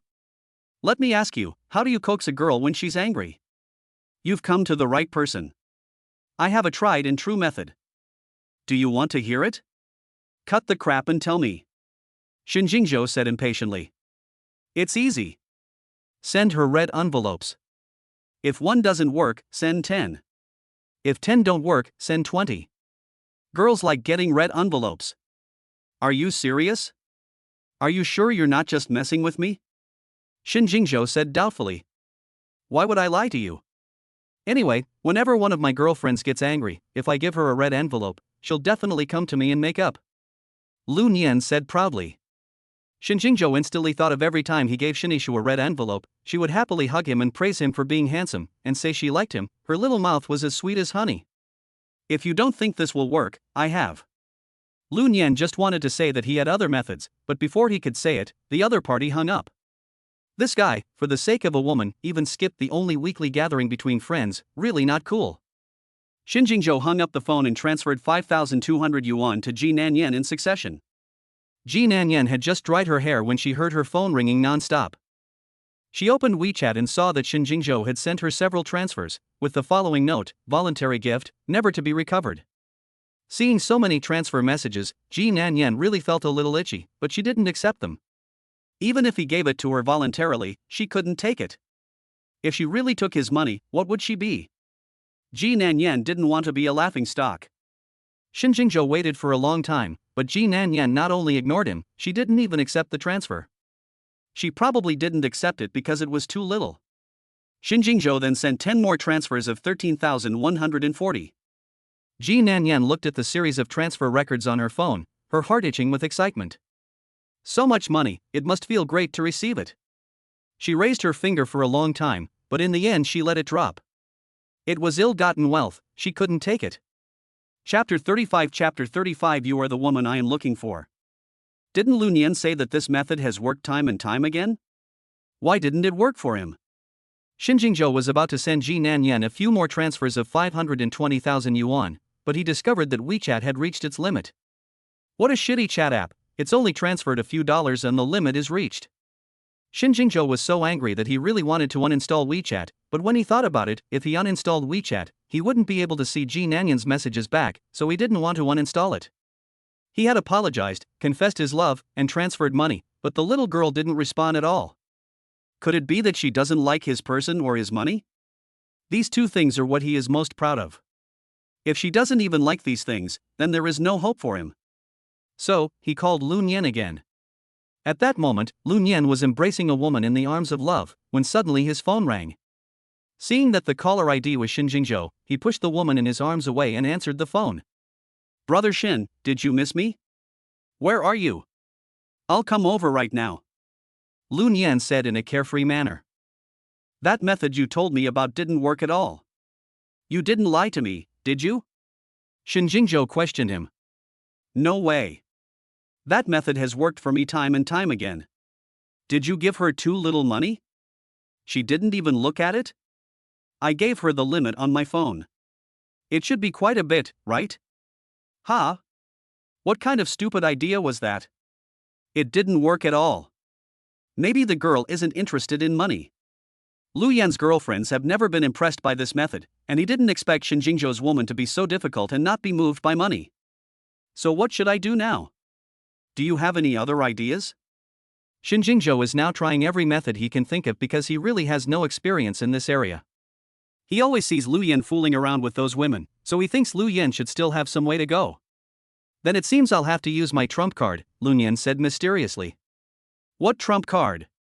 Since money can't satisfy her, then satisfy her in bed. Shin Jingzhou thought he really had a good method, but he didn't expect his ideas to be worse and worse. If he had known, he would not have asked him, which was equivalent to asking a lonely person. Get lost. Shin Jingzhou hung up the phone after saying that. What a waste of time. I knew he wasn't reliable, but I didn't think he would be this unreliable. Shin Jingzhou was spinning around in a panic here, while on the other side, Ji Nanyan simply ignored him.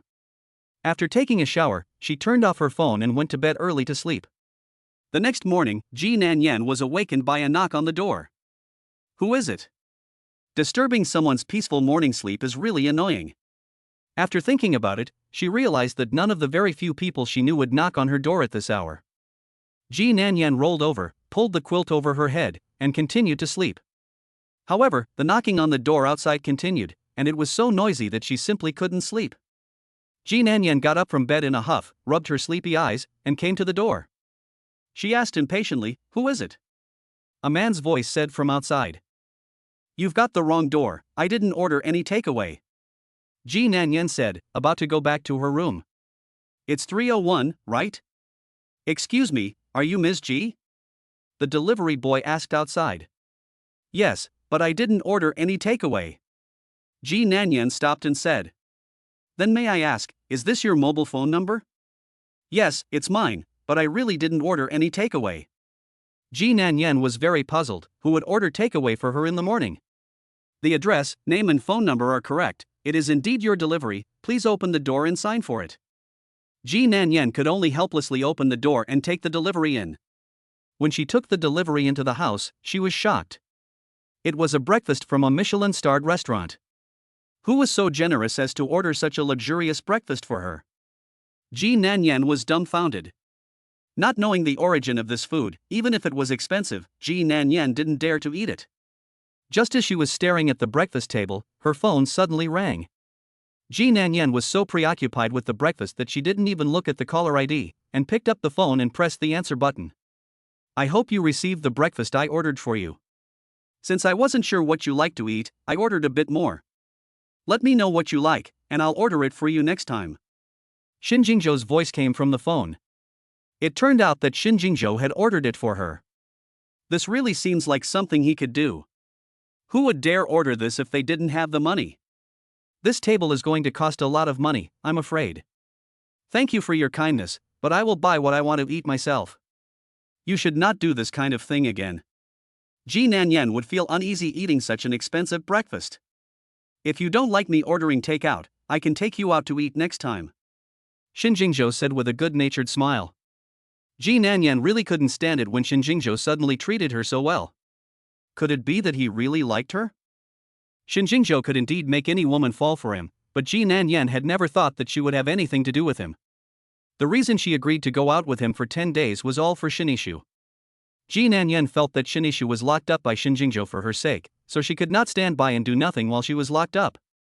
In fact, Ji Nanyan is a slow burner and she has always been very rational, so it is unlikely that she would fall in love with someone in such a short period of time. Besides, she has just ended a failed relationship and does not want to start a new one so soon. Therefore, even if Shin Jingzhou is very good, Ji Nanyan really doesn't have any other thoughts about him.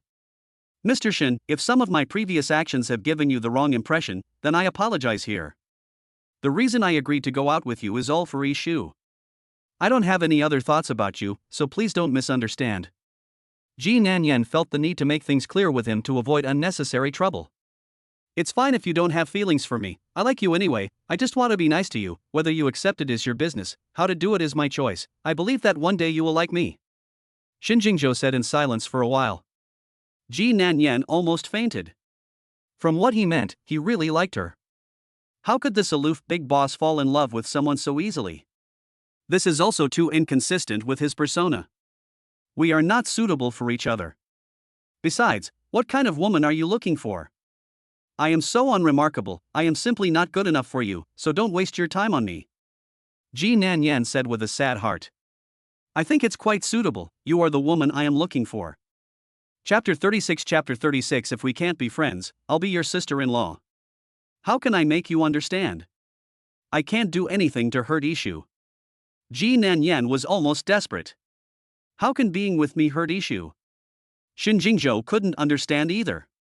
"I'm Yishu's friend, she's been so good to me, but I'm dating her brother, do you think she can still consider me a friend? If we can't be friends, I'll be your sister-in-law, what's so difficult about that?" After hearing her reasons, Shin Jingzhou almost laughed out loud. This little girl's way of thinking is really unique. "So you're worried about her?" "Don't worry, I'll talk to her, and I promise you that your relationship will remain as good as it was before." That's not what I meant. Why can't you understand? Ji Nanyan's face turned red with anger. I understand. You're just worried that being with me will affect your relationship. How about I send her abroad, so she won't find out? No, if you dare to send her abroad, I will never talk to you again. I cannot send her abroad, but you have to promise to be my girlfriend.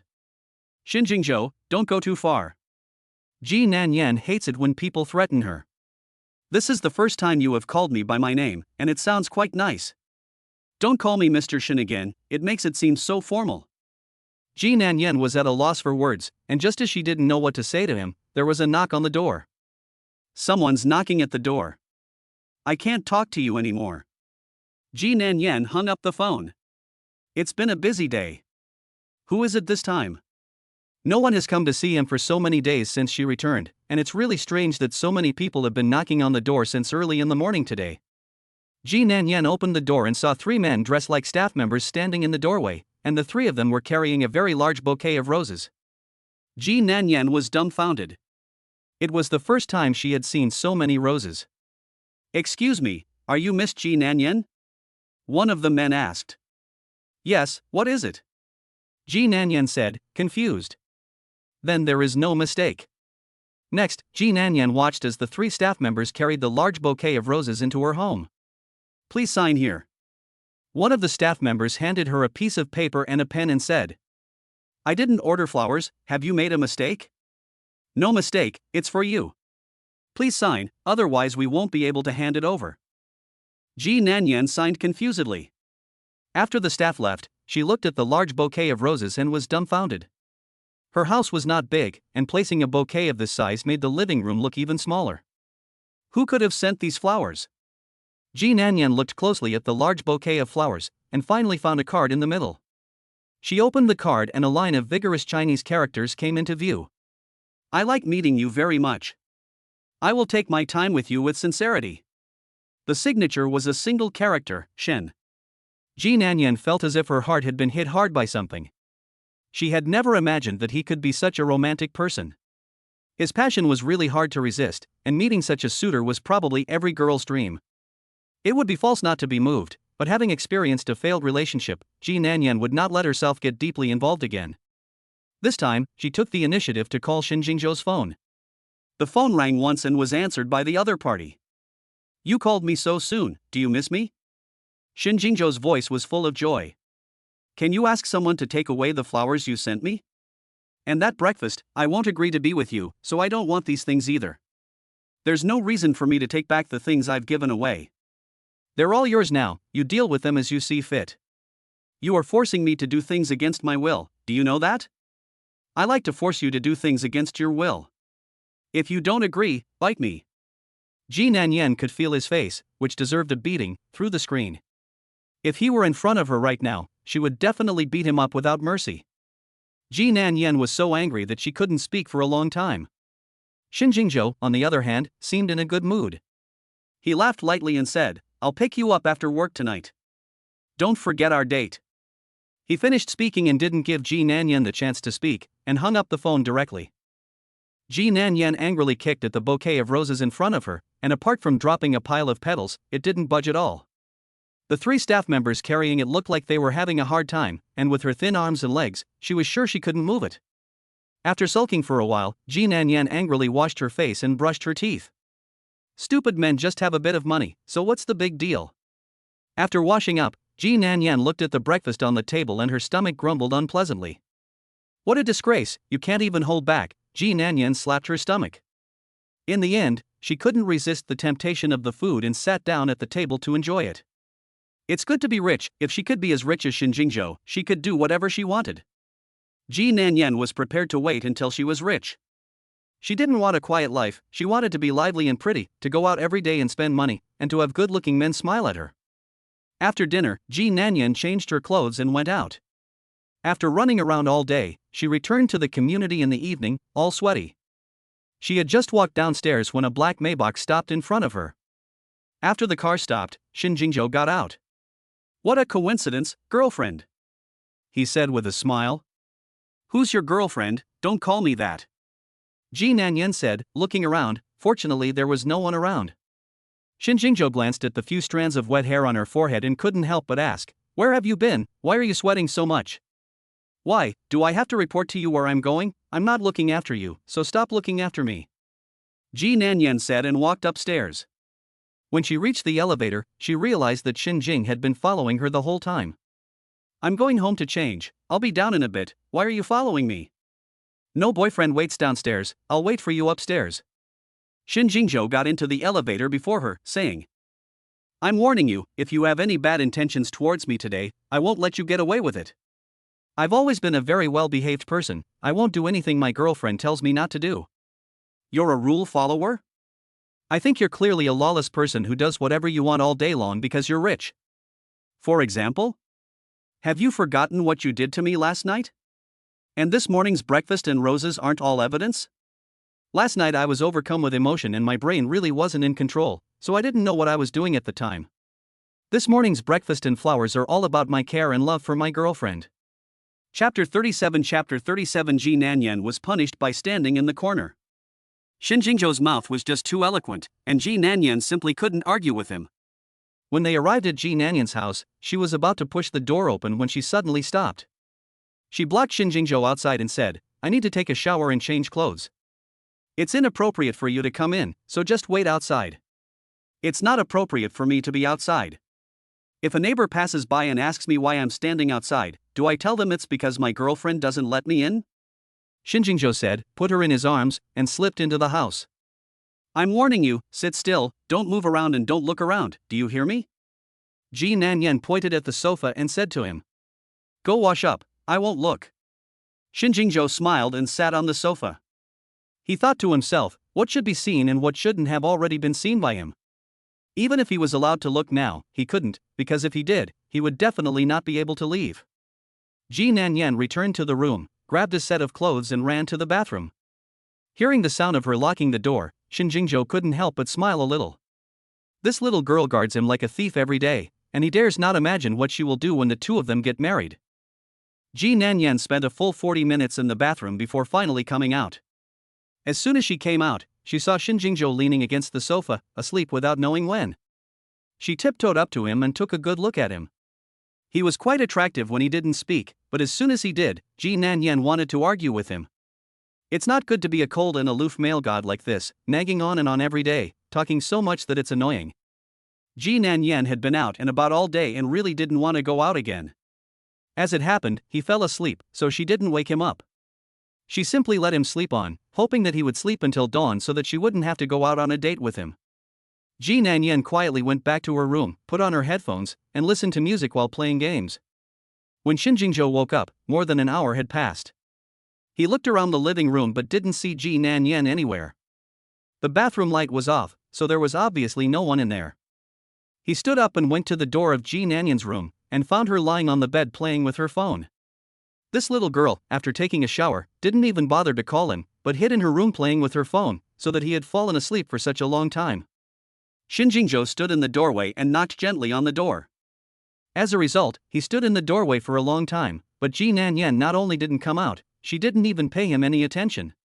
Hey, this little girl is increasingly taking him less seriously. Shinjingjo stepped in. But when he got closer, he realized that Ji Nanyan was wearing headphones, which was why she hadn't noticed him. He stuck his head in to see what she was playing so intently. When he saw what was on the screen of her phone, he instantly became unhappy. On the screen of her phone, a man in a white shirt and black ripped pants was dancing provocatively, as if he had no one around him. Ji Nanyan was watching it, and a flower-crazy smile appeared on her face. Isn't it great? Shinjingjo resisted the urge to take her phone away from her. Of course it's great. My Zhanzhan is the handsomest of all the stars, and he dances the best too. I just love him to death. Ji Nanyan couldn't help but say. Say that again. Who do you love? Shinjingjo yanked her up from the bed. Ji Nanyan realized something was wrong as soon as she finished speaking. Oh no, I've messed up. She had just pulled the headphones off her ears when Shinjingjo pulled her off the bed. Shinjingjo dragged her to the wall and put her on the ground, saying, stand properly and confess honestly, who do you love? At that moment, Ji Nanyan felt like a child who had made a mistake and was dragged to the wall by a parent to stand in punishment. Shinjingjo, on the other hand, felt like a parent, who moved a chair and sat across from Ji Nanyan, waiting for her to confess her mistake. He is my idol, I just like his acting, and I like watching the TV dramas he acts in, I don't really love him as a person. Ji Nanyan hurriedly explained. Zhanzhan, I'm sorry, I was forced by the devil, I won't love you for a while, you can't be angry, Ji Nanyan said to her idol in her heart. Zhanzhan is the only male celebrity she likes, she has been following him since he first debuted, and she has never given up on her love for him until now when he has become a top domestic celebrity. She watched the star grow up, and no one could stop her from liking Zhanzhan. But under the threat of Shinjingjo, she could only temporarily put her idol aside. What is an idol? Shinjingjo asked again. You ignorant bumpkin, you don't even know that. Ji Nanyan muttered. What did you say? Say it again. Shinjingjo frowned. I said that idol is an internet slang term that refers to an idol artist. You chase stars? Which girl doesn't chase stars? Don't you have a favorite female artist? No, I'm not interested in other women. Since you're not interested in women, why do you keep pestering me? You don't know how much business you could close and how much money you could make if you spent that time on something else. Just leave me alone. I mean, I'm not interested in other women, but that doesn't include you.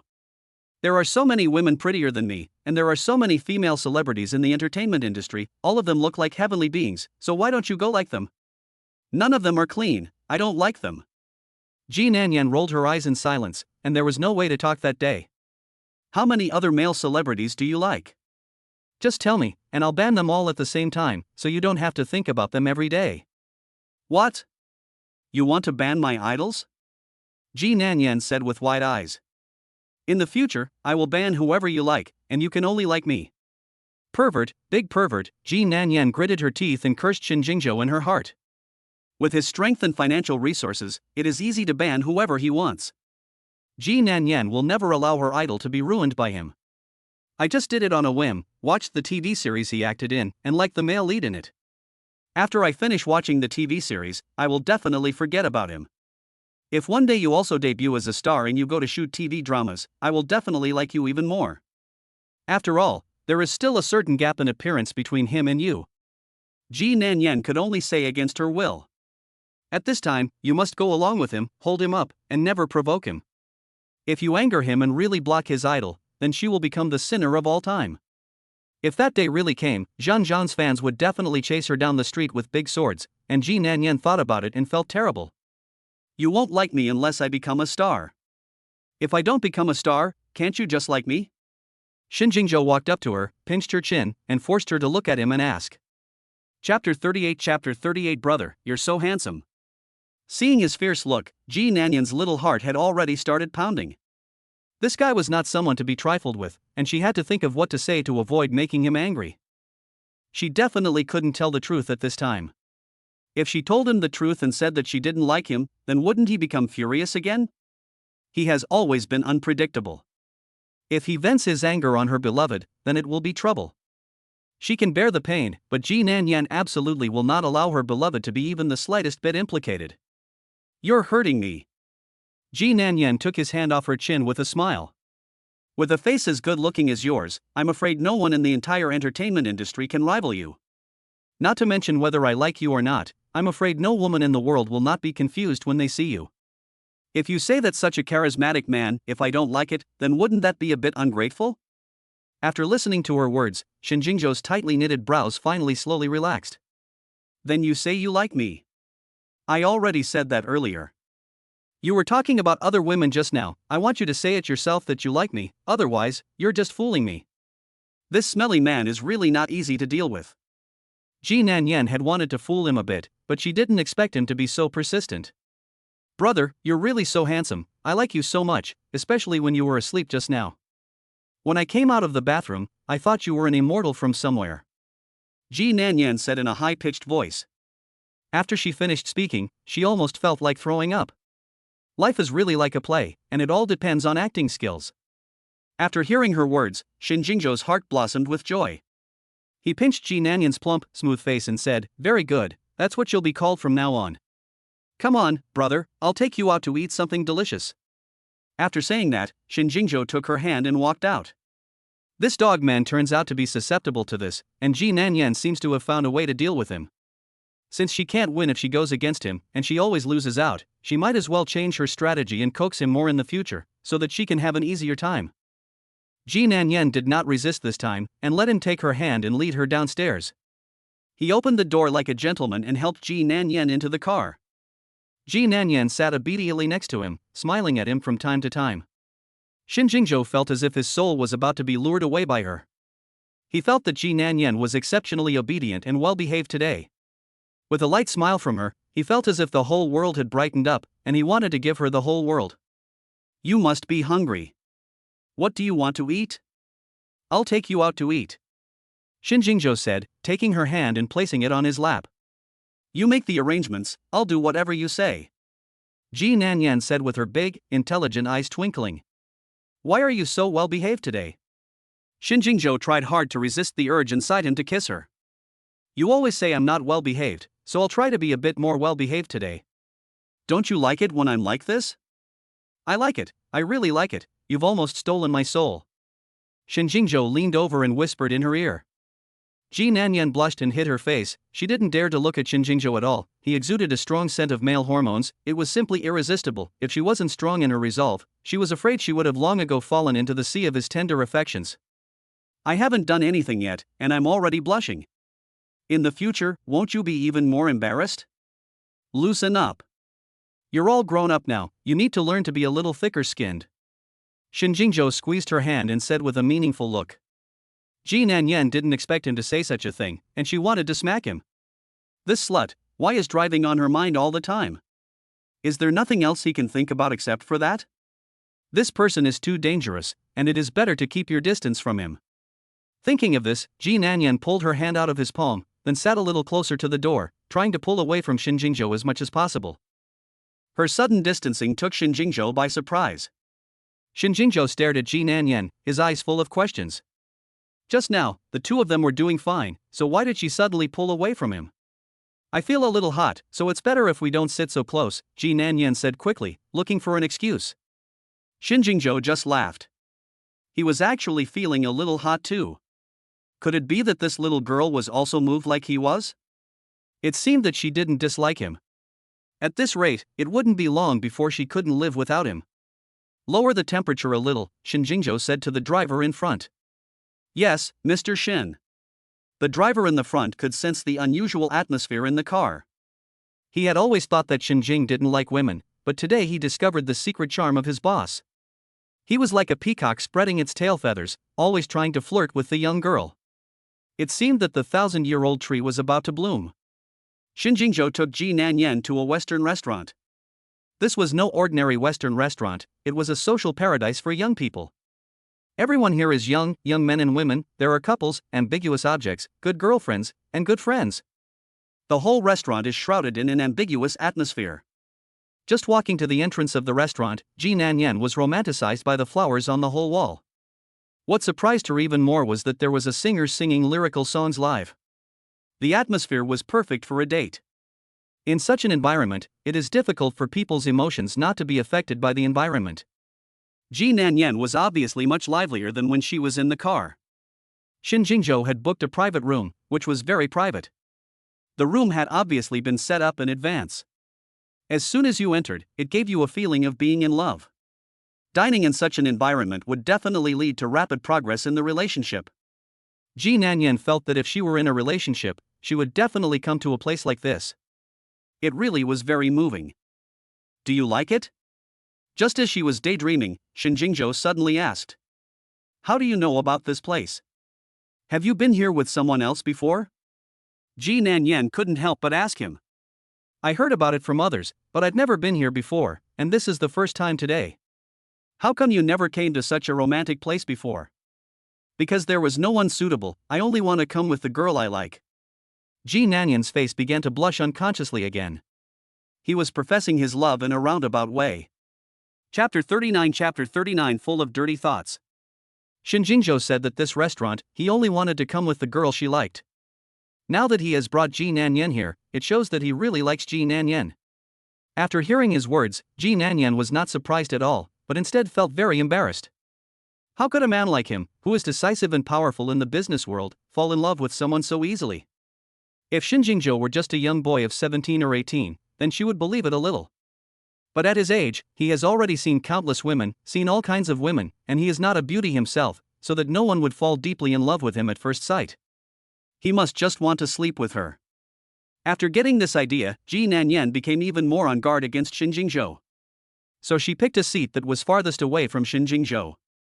Shin Jingzhou had just pulled the chair in front of him away, but when he saw Ji Nanyan sitting at the farthest place from him, he was directly unhappy. Just now at home, he was still called brother, praised for his handsome appearance, and said that he liked him. It's only been a short while, but it's too fast for him to change his face. Come over here and sit next to me. Shin Jingzhou patted the chair next to him and said. I think this position is pretty good, and I can also see the scenery outside the window. Ji Nanyan tactfully refused. Be good, come over here. There's only the two of us in this room. What's the point of you sitting so far away from me? No. Knowing his intentions, Ji Nanyan refused to get close to him. She had already suffered a few times and could not risk herself. You're not coming over, are you? Xin Jingzhou frowned. Ji Nanyan nodded firmly. Fine, if you're not coming over, I'll come over to you. Xin Jingzhou said, stood up and walked over to the seat next to her and sat down. Just now you called me brother, why are you suddenly so cold towards me? Xin Jingzhou felt that he hadn't done anything overly inappropriate to her today, so her reaction was obviously a bit off. You have feelings for me. Ji Nanyan didn't hide it, and said it directly. Little fool, if I didn't have feelings for you, why would I insist on hanging out with you? Do you know how much money I can earn for spending this time with you? Ji Nanyan didn't expect him to admit it so readily. She thought he would deny it no matter what. What kind of woman do you want to sleep with? It's just a matter of saying the word. Why waste time on me? Xin Jingzhou was silent for a few seconds, took a deep breath, and said, Do you think I'm just trying to sleep with you? Dare you say you don't have these thoughts? Ji Nanyan asked him in return. Do you want the truth or a lie? Of course I want the truth. If we don't clear this up today, I won't be able to sleep tonight. Ji Nanyan could never hold anything inside, and if she didn't make things clear with Xin Jingzhou, she really wouldn't be able to sleep at night. I can't sleep every night because of you, didn't you know? You can't sleep because of me? Ji Nanyan couldn't believe what she was hearing. Well. Ji Nanyan rolled her eyes and said, If you're in such a hurry, why don't you find another woman to solve it? Xin Jingzhou was so angry that he couldn't speak for a long time. If he could really find another woman, why would he have to wait until now? Who the hell would be willing to do it with him? In the past, when a woman had stripped naked and stood in front of him, he had looked at her like a monkey and had no reaction at all. At the time, he had thought that he wasn't interested in women. Later, there were also men who stripped naked to seduce him, and he felt sick to his stomach. He had suffered for a long time because of this. Until that night when he met Ji Nanyan, she was sure that she was not uninterested in women, because she had never met the one who could make him respond. I really want to sleep with you. Xin Jingzhou said honestly. You pervert, scoundrel.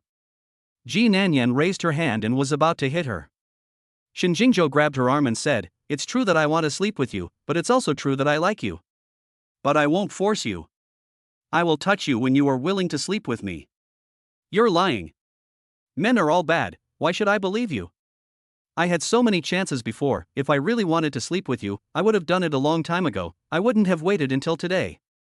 Ji Nanyan thought about it and agreed.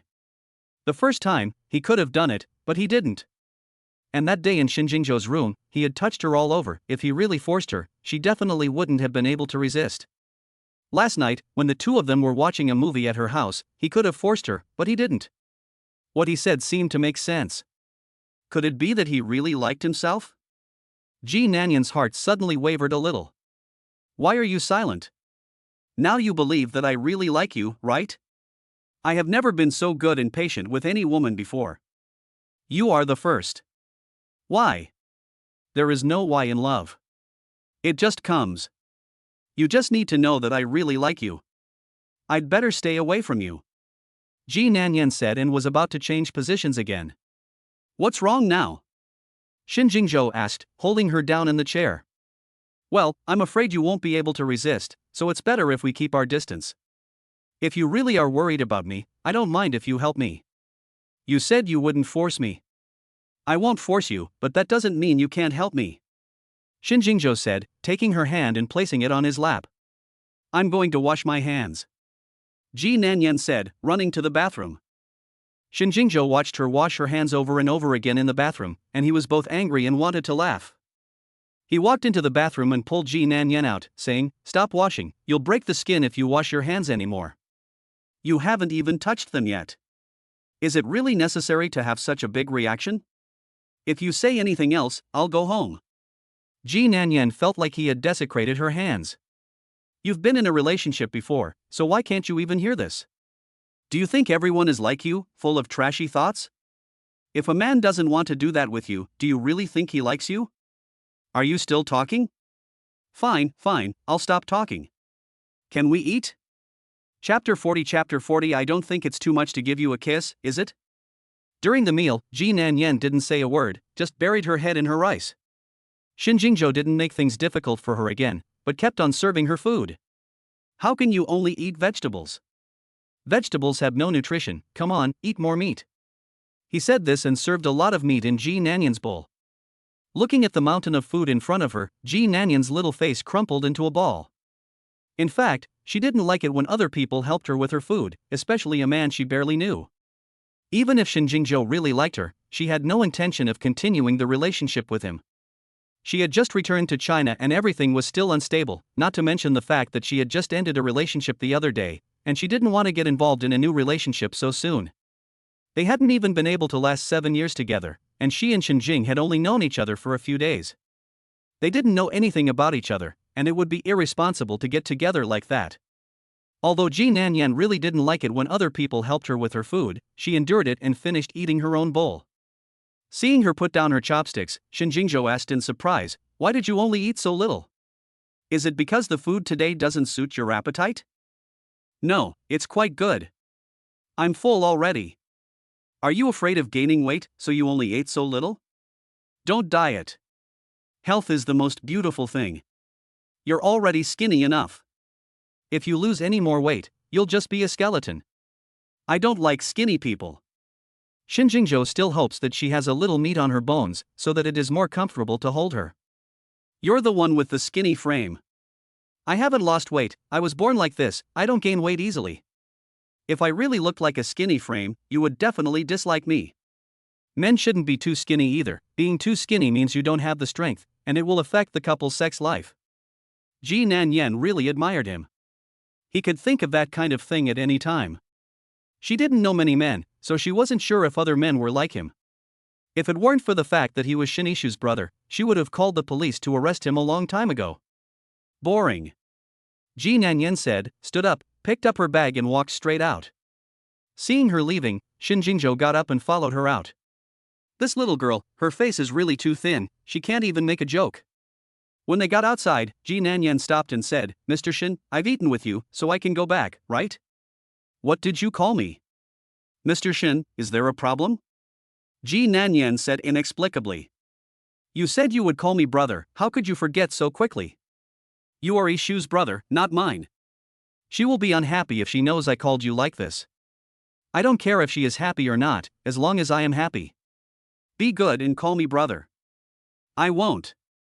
Ji Nanyan refused. "If you don't, I will kiss you here." Shin Jingzhou threatened her. Ji Nanyan looked at the passers-by around her, and if he kissed her here, wouldn't that be very embarrassing? She was scared and quickly backed away. This pervert would bully her. "You have 1 minute. If you don't scream, then I'll kiss you," Shin Jingzhou said as he slowly approached her. "Brother." Ji Nanyan was really afraid that he would kiss her. She didn't want to be surrounded by onlookers, so she forced herself to scream with anger. "That's a good girl. Remember, you're not allowed to call me Mr. Shin anymore." Shin Jingzhou walked up to her and took her hand, saying, "Come, let's go to the riverside and let the breeze blow on you."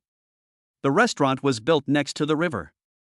Just now, in the private room of the restaurant, Ji Nanyan had seen the river outside and the pedestrians walking along the riverside through the full-length French windows. This man is quite observant, he knew that she wanted to go to the riverside.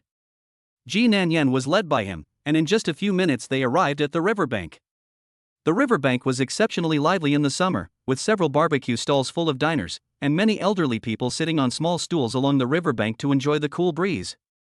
At night, the city finally stopped being as busy as it was during the day, and the few pedestrians strolling along were enjoying themselves. Shin Jingzhou led Ji Nanyan along the path along the riverbank. As they walked, the two of them arrived at the riverside park. As they passed through a grove of trees, Ji Nanyan distinctly felt that the light there was much dimmer than elsewhere.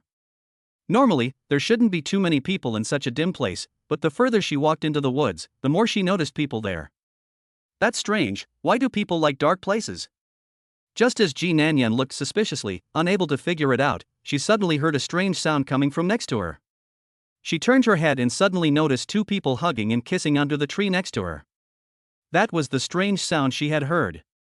Ji Nanyan looked around and saw that there were couples everywhere in the woods, and each couple was doing intimate things.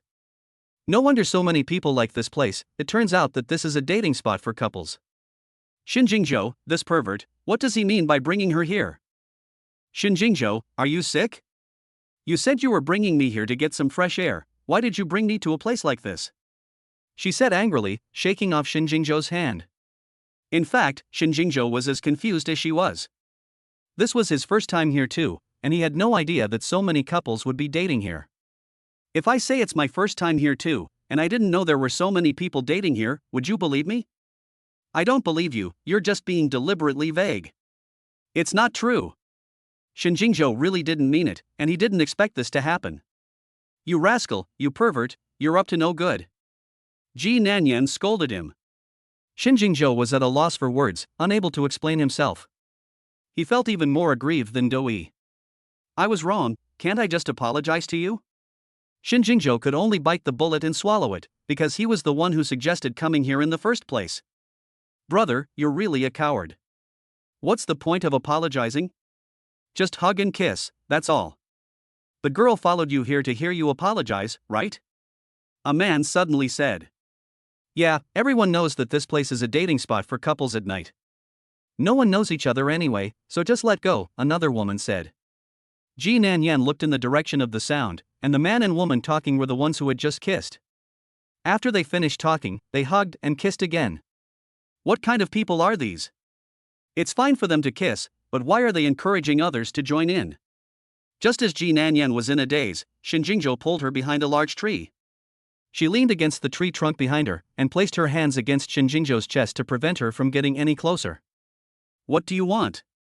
The usual things you do on a date, of course. I forgot, you're my girlfriend now, so I don't think it's too much to give you a kiss. Chapter 41 You're not in my dreams. Shinjingzhou had originally wanted to take her away, but after listening to what the two people just said, he felt that they were quite right.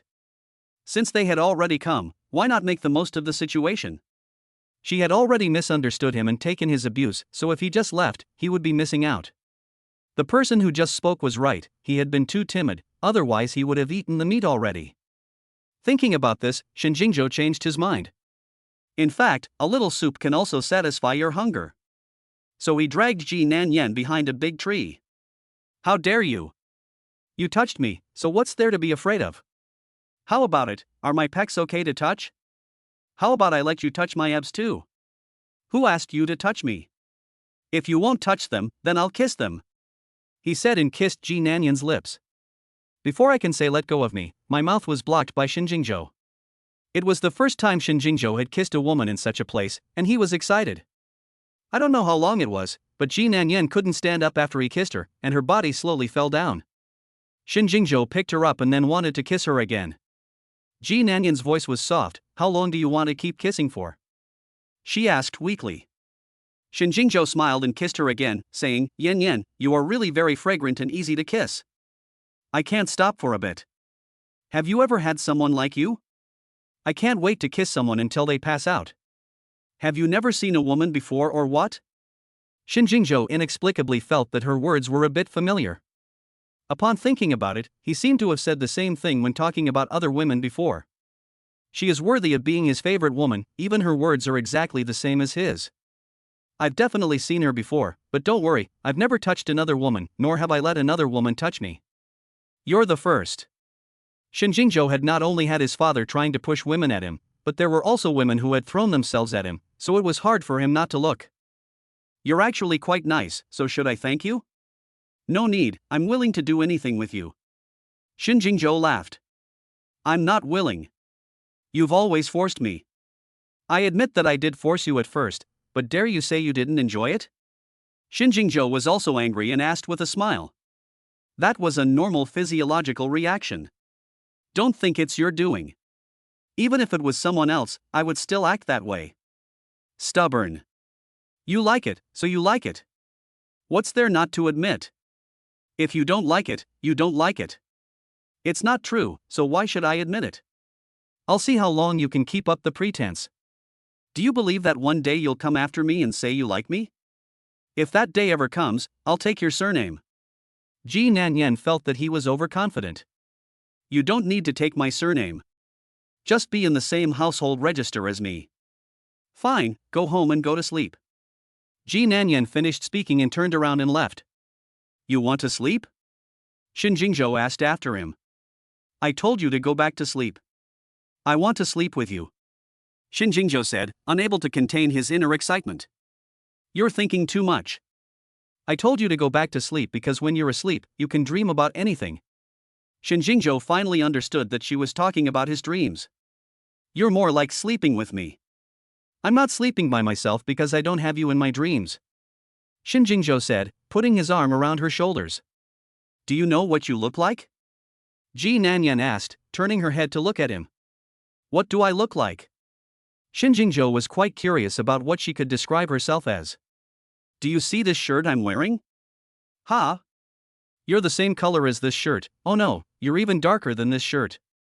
Ji Nanyan was wearing a yellow top today, and her meaning was self-evident. How come I didn't notice before that you have such a smart mouth? If that's the case, then talk more, I quite like listening to it. You don't pay me, why should I talk to you? When she mentioned wages, Shinjingzhou suddenly remembered that she had not yet received the money he had transferred to her yesterday. Let me use your phone. You don't need to use mine, you have your own phone. My phone is out of battery, and I suddenly remembered that I have an important call to make. Seeing that he looked serious, it didn't seem fake. Ji Nanyan took out her phone from her bag and handed it to her. Wait for me for a second, I'll be right back. Shinjingzhou said, and took the phone and went to the side. He quickly opened Ji Nanyan's WeChat, found his chat box, and collected all the transfers.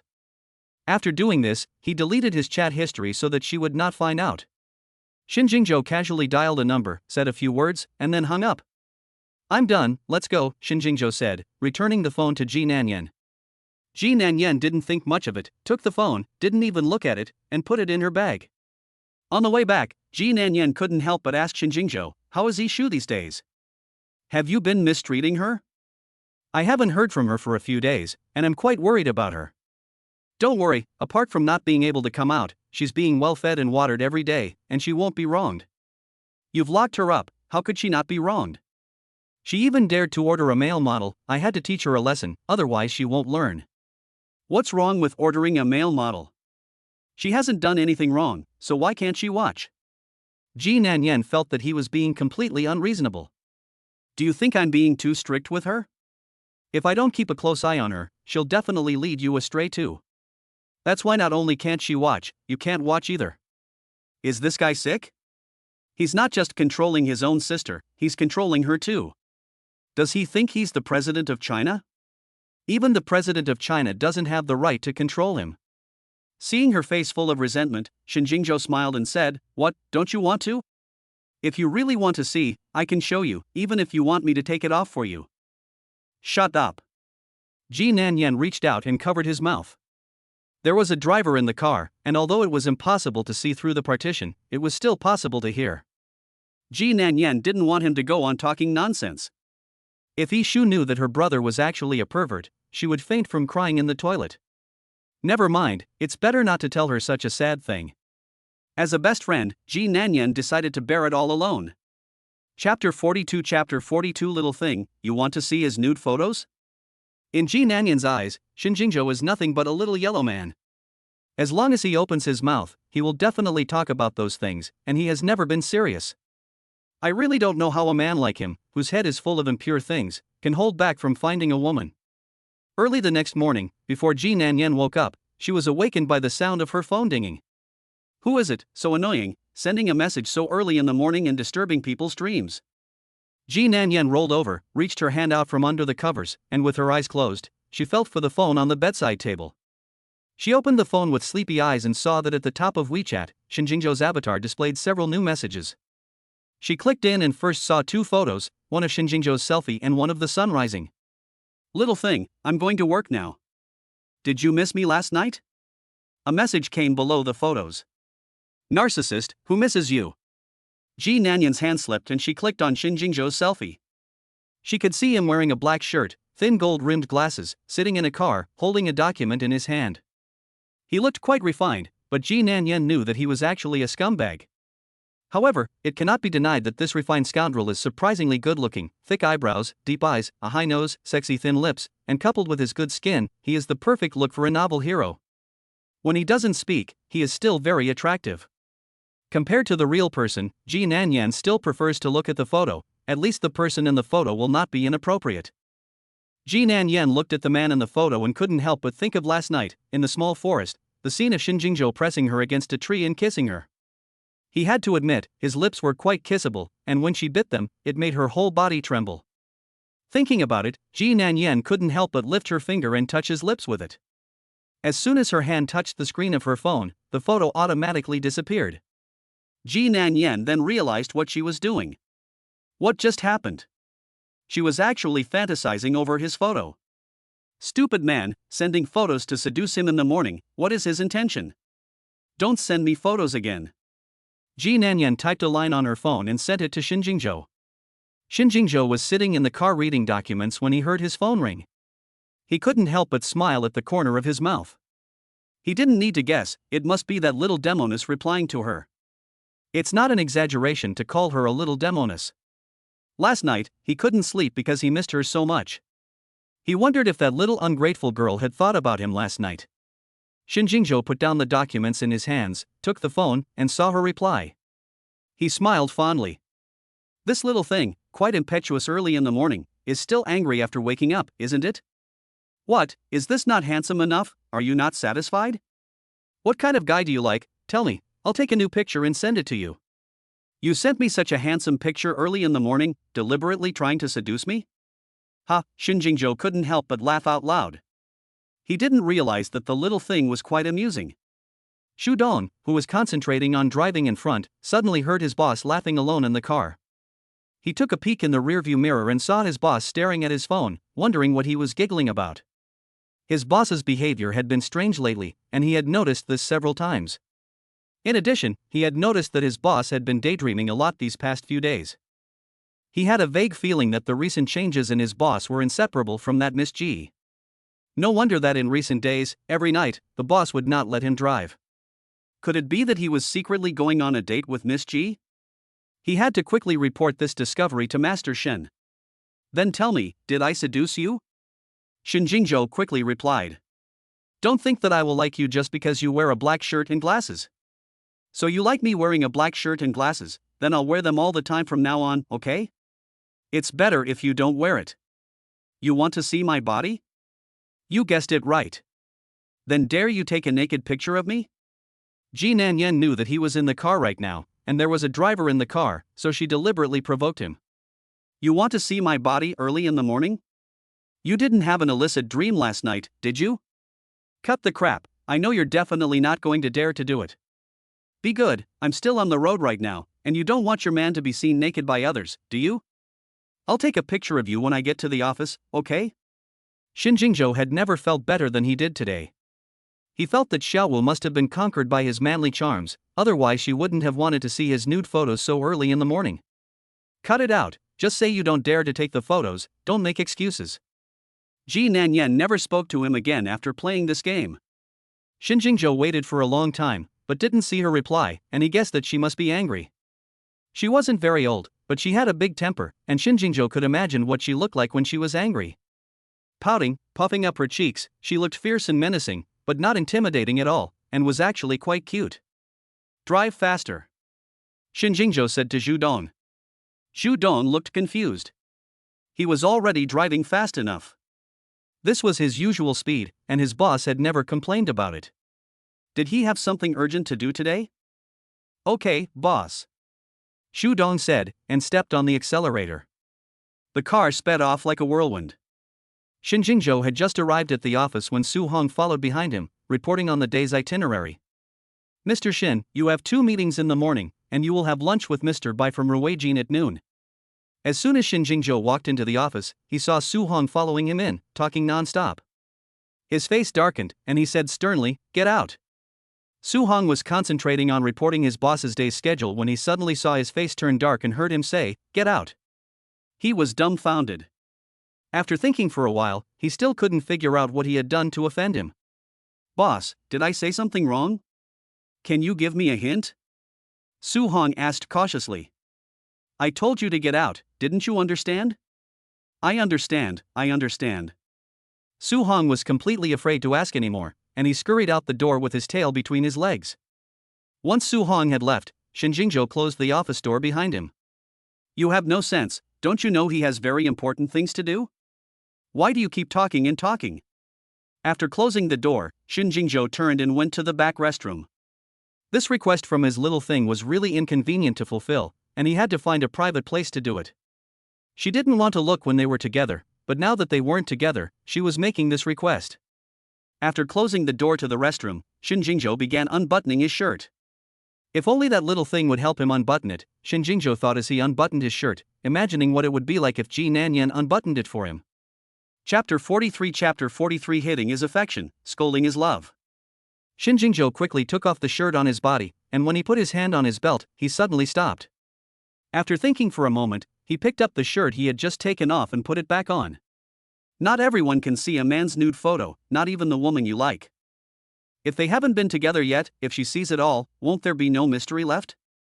Thinking about this, Shinjingjo buttoned up his shirt again, leaving only the top 2 buttons open. Little girl, she hasn't even agreed to be with him yet, and she's already tricking him into taking off his shirt. He's not going to fall for it. After finishing breakfast, Ji Nanyan was about to leave when her phone rang a few times at an inopportune moment. She opened WeChat and found that Shinjingjo had sent another message, and this time he had sent another selfie. Ji Nanyan was startled and thought he had really stripped off for the photo shoot. She was finally relieved to see that he was still wearing clothes. She had to admit that this dog man knew how to take photos. Every photo he took perfectly showcased his advantages. Ji Nanyan clicked on the picture to take a look and noticed that this time he wasn't wearing a tie. The collar button was loosely open 2 buttons. She knew that he was doing it on purpose, but it didn't look deliberate in the least. The photos were taken from different angles, and each one gave a different impression, but they all had one thing in common: they were full of hormones and sexual tension. It seemed that he knew how to take a good photo. This dog man is even flirtatious when taking a photo, and he really deserves to be called a little yellow man. Ji Nanyan turned off her phone and was about to put it away in her bag when it started ringing again. She glanced at the screen and saw that it was from Shinjingjo, but this time it wasn't a photo, it was text. My dear, I've thought about it, and it seems that our relationship hasn't reached that point yet, so I don't think it's appropriate to take a nude photo. You'll just have to make do with this for now. But don't worry, I won't keep you waiting too long, and I'll definitely stand in front of you then, so you can take a good look. This guy is shameless, making it sound like she's desperate for it. Who wants to test him? Gun. Ji Nanyan sent him a pinyin, closed her phone and threw it into her bag. I have important things to do, I don't have time to waste talking to you. Ji Nanyan left the house with her bag. Shinjingjo looked at her for a while before he understood what she meant. Okay, I'm going to the meeting. Shinjingjo replied without getting angry at all. As the saying goes, beating is affection, scolding is love. The fact that the little thing scolded herself is enough to show that she loves herself. The thought that the person he liked also liked him made Shinjingjo feel very good, and soon she appeared in the meeting room with a smile on her face. When the group of senior executives waiting in the meeting room saw Shinjingjo walking in from outside with a smile on his face, they were all flabbergasted. Their young president had never smiled before, and since he had taken charge of the company, no one had ever seen Shinjingjo smile. When the boss suddenly smiled, they all started to feel uneasy. Just as everyone looked at each other with a suspicious look, at a loss for what to do, a bold employee said, Mr. Shin, you seem so happy today, is something good going on? Our company successfully acquired the land in the south of the city, and everyone has worked hard during this time.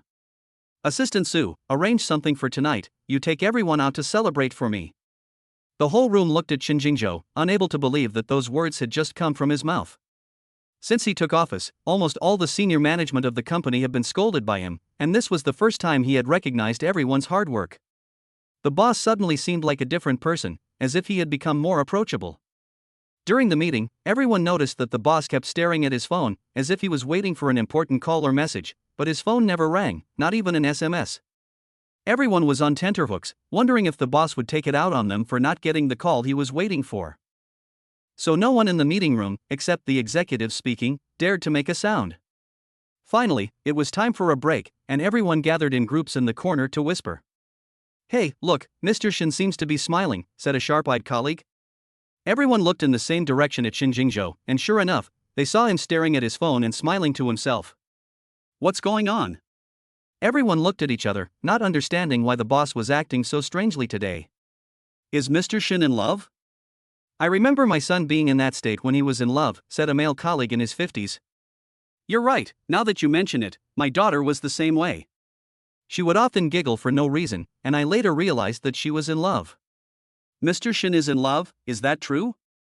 I think it's 80% true. I don't know which daughter of a rich family has captured the heart of our Mr. Shin, who has never been interested in women. The whispers of the employees occasionally reached Shin Jingzhou's ears, but he just laughed and said nothing, as if he hadn't heard.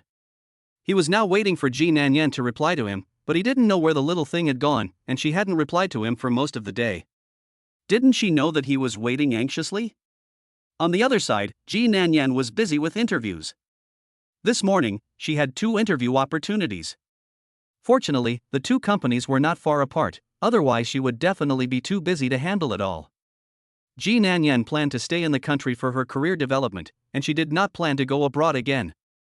Since her parents divorced 7 years ago, her mother had taken her abroad. Her mother had never remarried for fear of hurting Ji Nanyan. Ji Nanyan knows that there is an uncle who has always liked her mother, and her mother also likes that uncle. The reason her mother has never agreed to marry that uncle is because of her. Now that she has grown up and can take care of herself, she doesn't want to continue to delay her mother's happiness. Her mother is such a good person and deserves a better life. Ji Nanyan's mother is a very kind person who loves Ji Nanyan very much. For the sake of her daughter, even if she has someone she likes, she will not marry. She has never given Ji Nanyan a complete family, and she has always felt guilty towards her. Therefore, she chose not to marry, because she cannot guarantee that the person she marries again will love her daughter as much as she does.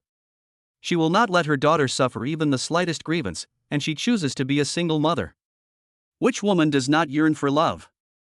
Ji Nanyan has seen her mother secretly cry in her room several times. So he made a bold decision, which was to return to China. In recent years, my mother has already done enough for her, so Ji Nanyan can no longer burden her. Only if she returns to China will my mother have a new life. Ji Nanyan still hopes that her mother can have a good home, and she hopes that she can face her heart and be with the person she loves. Chapter 44. Have you missed me these past few days? Ji Nanyan's priority now was to find a job and settle down, so that her mother could rest assured. In fact, Ji Nanyan had been looking for work for a few days, and she had interviewed with several companies, but none of them were quite ideal. The 2 companies she interviewed with today looked quite good online, but after going there, she found that they weren't actually that good, and the pay was also quite average, so in the end she gave up. After a busy morning, she was really tired and hungry. As soon as Ji Nanyan got home, she received a WeChat message from Shin Jingzhou. This time he finally didn't send his selfie, but he took a picture full of food. Judging from the background, it should have been taken inside a hotel. Ji Nanyan was starving, and seeing a table full of food made her feel even hungrier. This smelly man, he must have a grudge against her, sending her this kind of photo in the middle of the day. Does he think that his photos didn't seduce her, so now he wants to seduce her with food? She had to admit that this time he succeeded. Ji Nanyan is a foodie at heart, and she can't walk when she sees delicious food, let alone the fact that her stomach is rumbling with hunger. Mr. Shin, are you really that idle? You sent me a selfie in the morning, pictures of delicious food at noon, and are you planning to send me some more pictures of you with beautiful women tonight? I really don't understand how a big boss like you can be so idle all day long. You have to manage such a big company, so logically speaking, you should be busy all day long.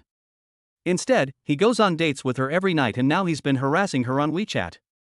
If I were to take a photo with someone, I would definitely only take a photo with you. I'm just updating my girlfriend on my schedule so that she doesn't worry if she can't see me. Be good, I'm having dinner with a client, I'll be with you tonight. Ji Nanyan finally understood why he had sent her a message so early in the morning.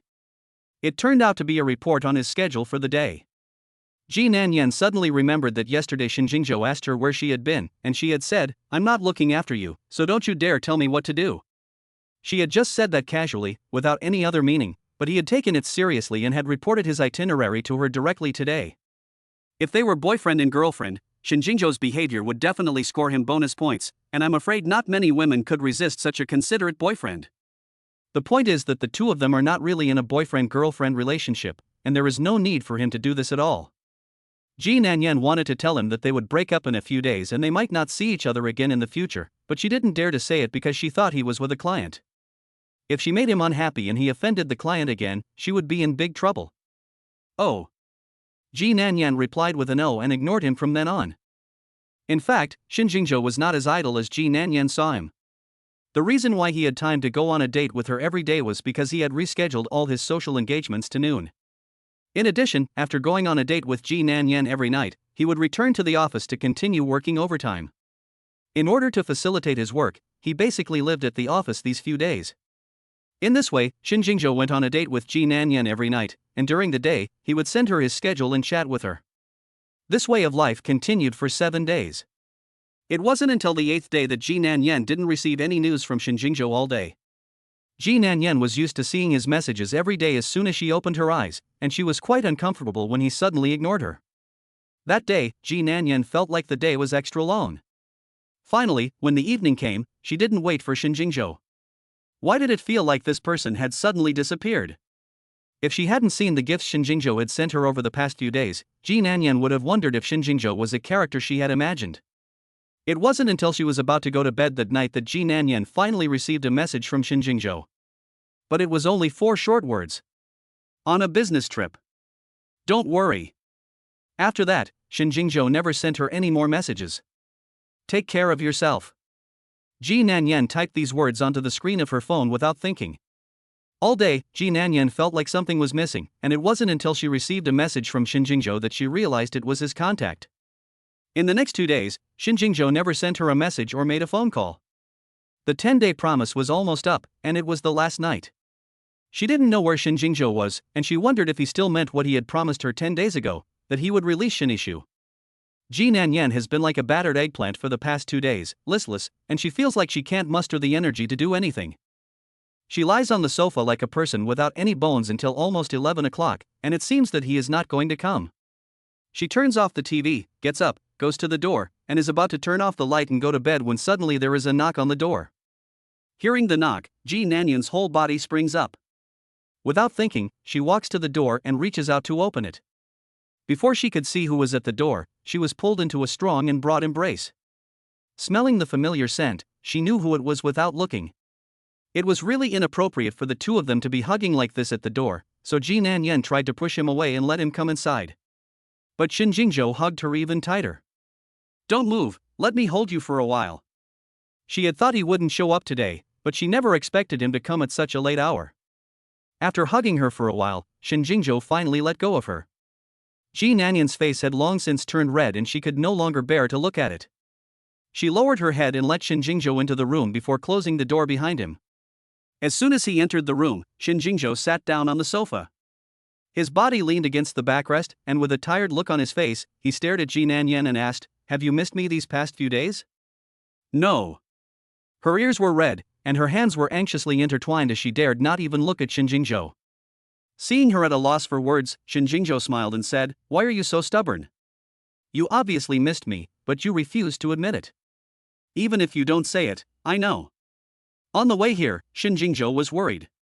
If she hadn't seen him for a few days, what if the ungrateful little girl had forgotten about him? But the moment he saw Ji Nanyan, he knew his worries were unnecessary. This little girl obviously likes him, but she just won't admit it. Who says I've been thinking about you? Then why are you still up so late, waiting for me? You opened the door as soon as I knocked. Did you wait all night behind the door for me to come to you? Chapter 45 No takeaway, I want you to cook for me. Don't flatter yourself, I was just turning off the lights and going to bed, I didn't expect you to come. The 10-day period is up. When are you going to release Yishu? You ungrateful little thing. I flew back overnight just to see you. I didn't even go home, I came straight here to see you. As soon as we met, instead of asking where I'd been all this time, you're concerned about Yishu. She's fine, you don't need to worry about her. Shin Jingzhou was furious. He was still sick, but he rushed to see her without even going to the hospital, and she didn't care about him at all. I didn't ask you to come. Besides, you said that if I stayed with you for 10 days, you would let Yishu go. These past few days have been caused by you, so don't try to back out. Shin Jingzhou's head was about to explode. He closed his eyes and massaged his temples, not speaking for a long time. This little girl doesn't care about him at all. She treats Yishu so well, but doesn't care about him at all. Shin Jingzhou was about to die of jealousy of his own sister. Shin Jingzhou was considering whether to keep Shin Yishu locked up for a while longer, otherwise how would he find a chance to get in touch with her in the future? You're not thinking of backing out, are you? I have the signed pledge here. Who says the 10-day agreement is over? There's still one night left, isn't there? Whether Yishu can come out tomorrow depends on how you behave tonight. Shun, don't go too far. Ji Nanyan said, clenching her fists. Where have I gone too far? Don't even think about it, I won't agree to it. Agree to what? Shin Jingzhou stood up, walked up to her, and pointed his finger at her chest and said, "What are you thinking? You don't think I want to sleep with you, do you? Even if you do, I won't agree to it. Then what do you want me to do?" Ji Nanyan thought he wanted to do that kind of thing with her, and if that was the case, she would definitely not agree. I'm hungry, go get me something to eat. What do you want to eat? I'll order takeout for you. Ji Nanyan said, picking up her phone. I don't want takeout, I want you to cook for me. I'm out of food at home, so let's order takeout, it'll be quick. It's late, Ji Nanyan didn't really want to do it. I don't care, either you cook for me, or you stay with me for the last word. Shin Jingzhou didn't make a sound, he just made a mouth shape. Ji Nanyan was scared and quickly hid back. I'll cook for you, is that okay? She finished and ran to the kitchen. Stupid man, he must be having a nervous breakdown. He came to see her in the middle of the night, it can't be just to ask her to cook for him.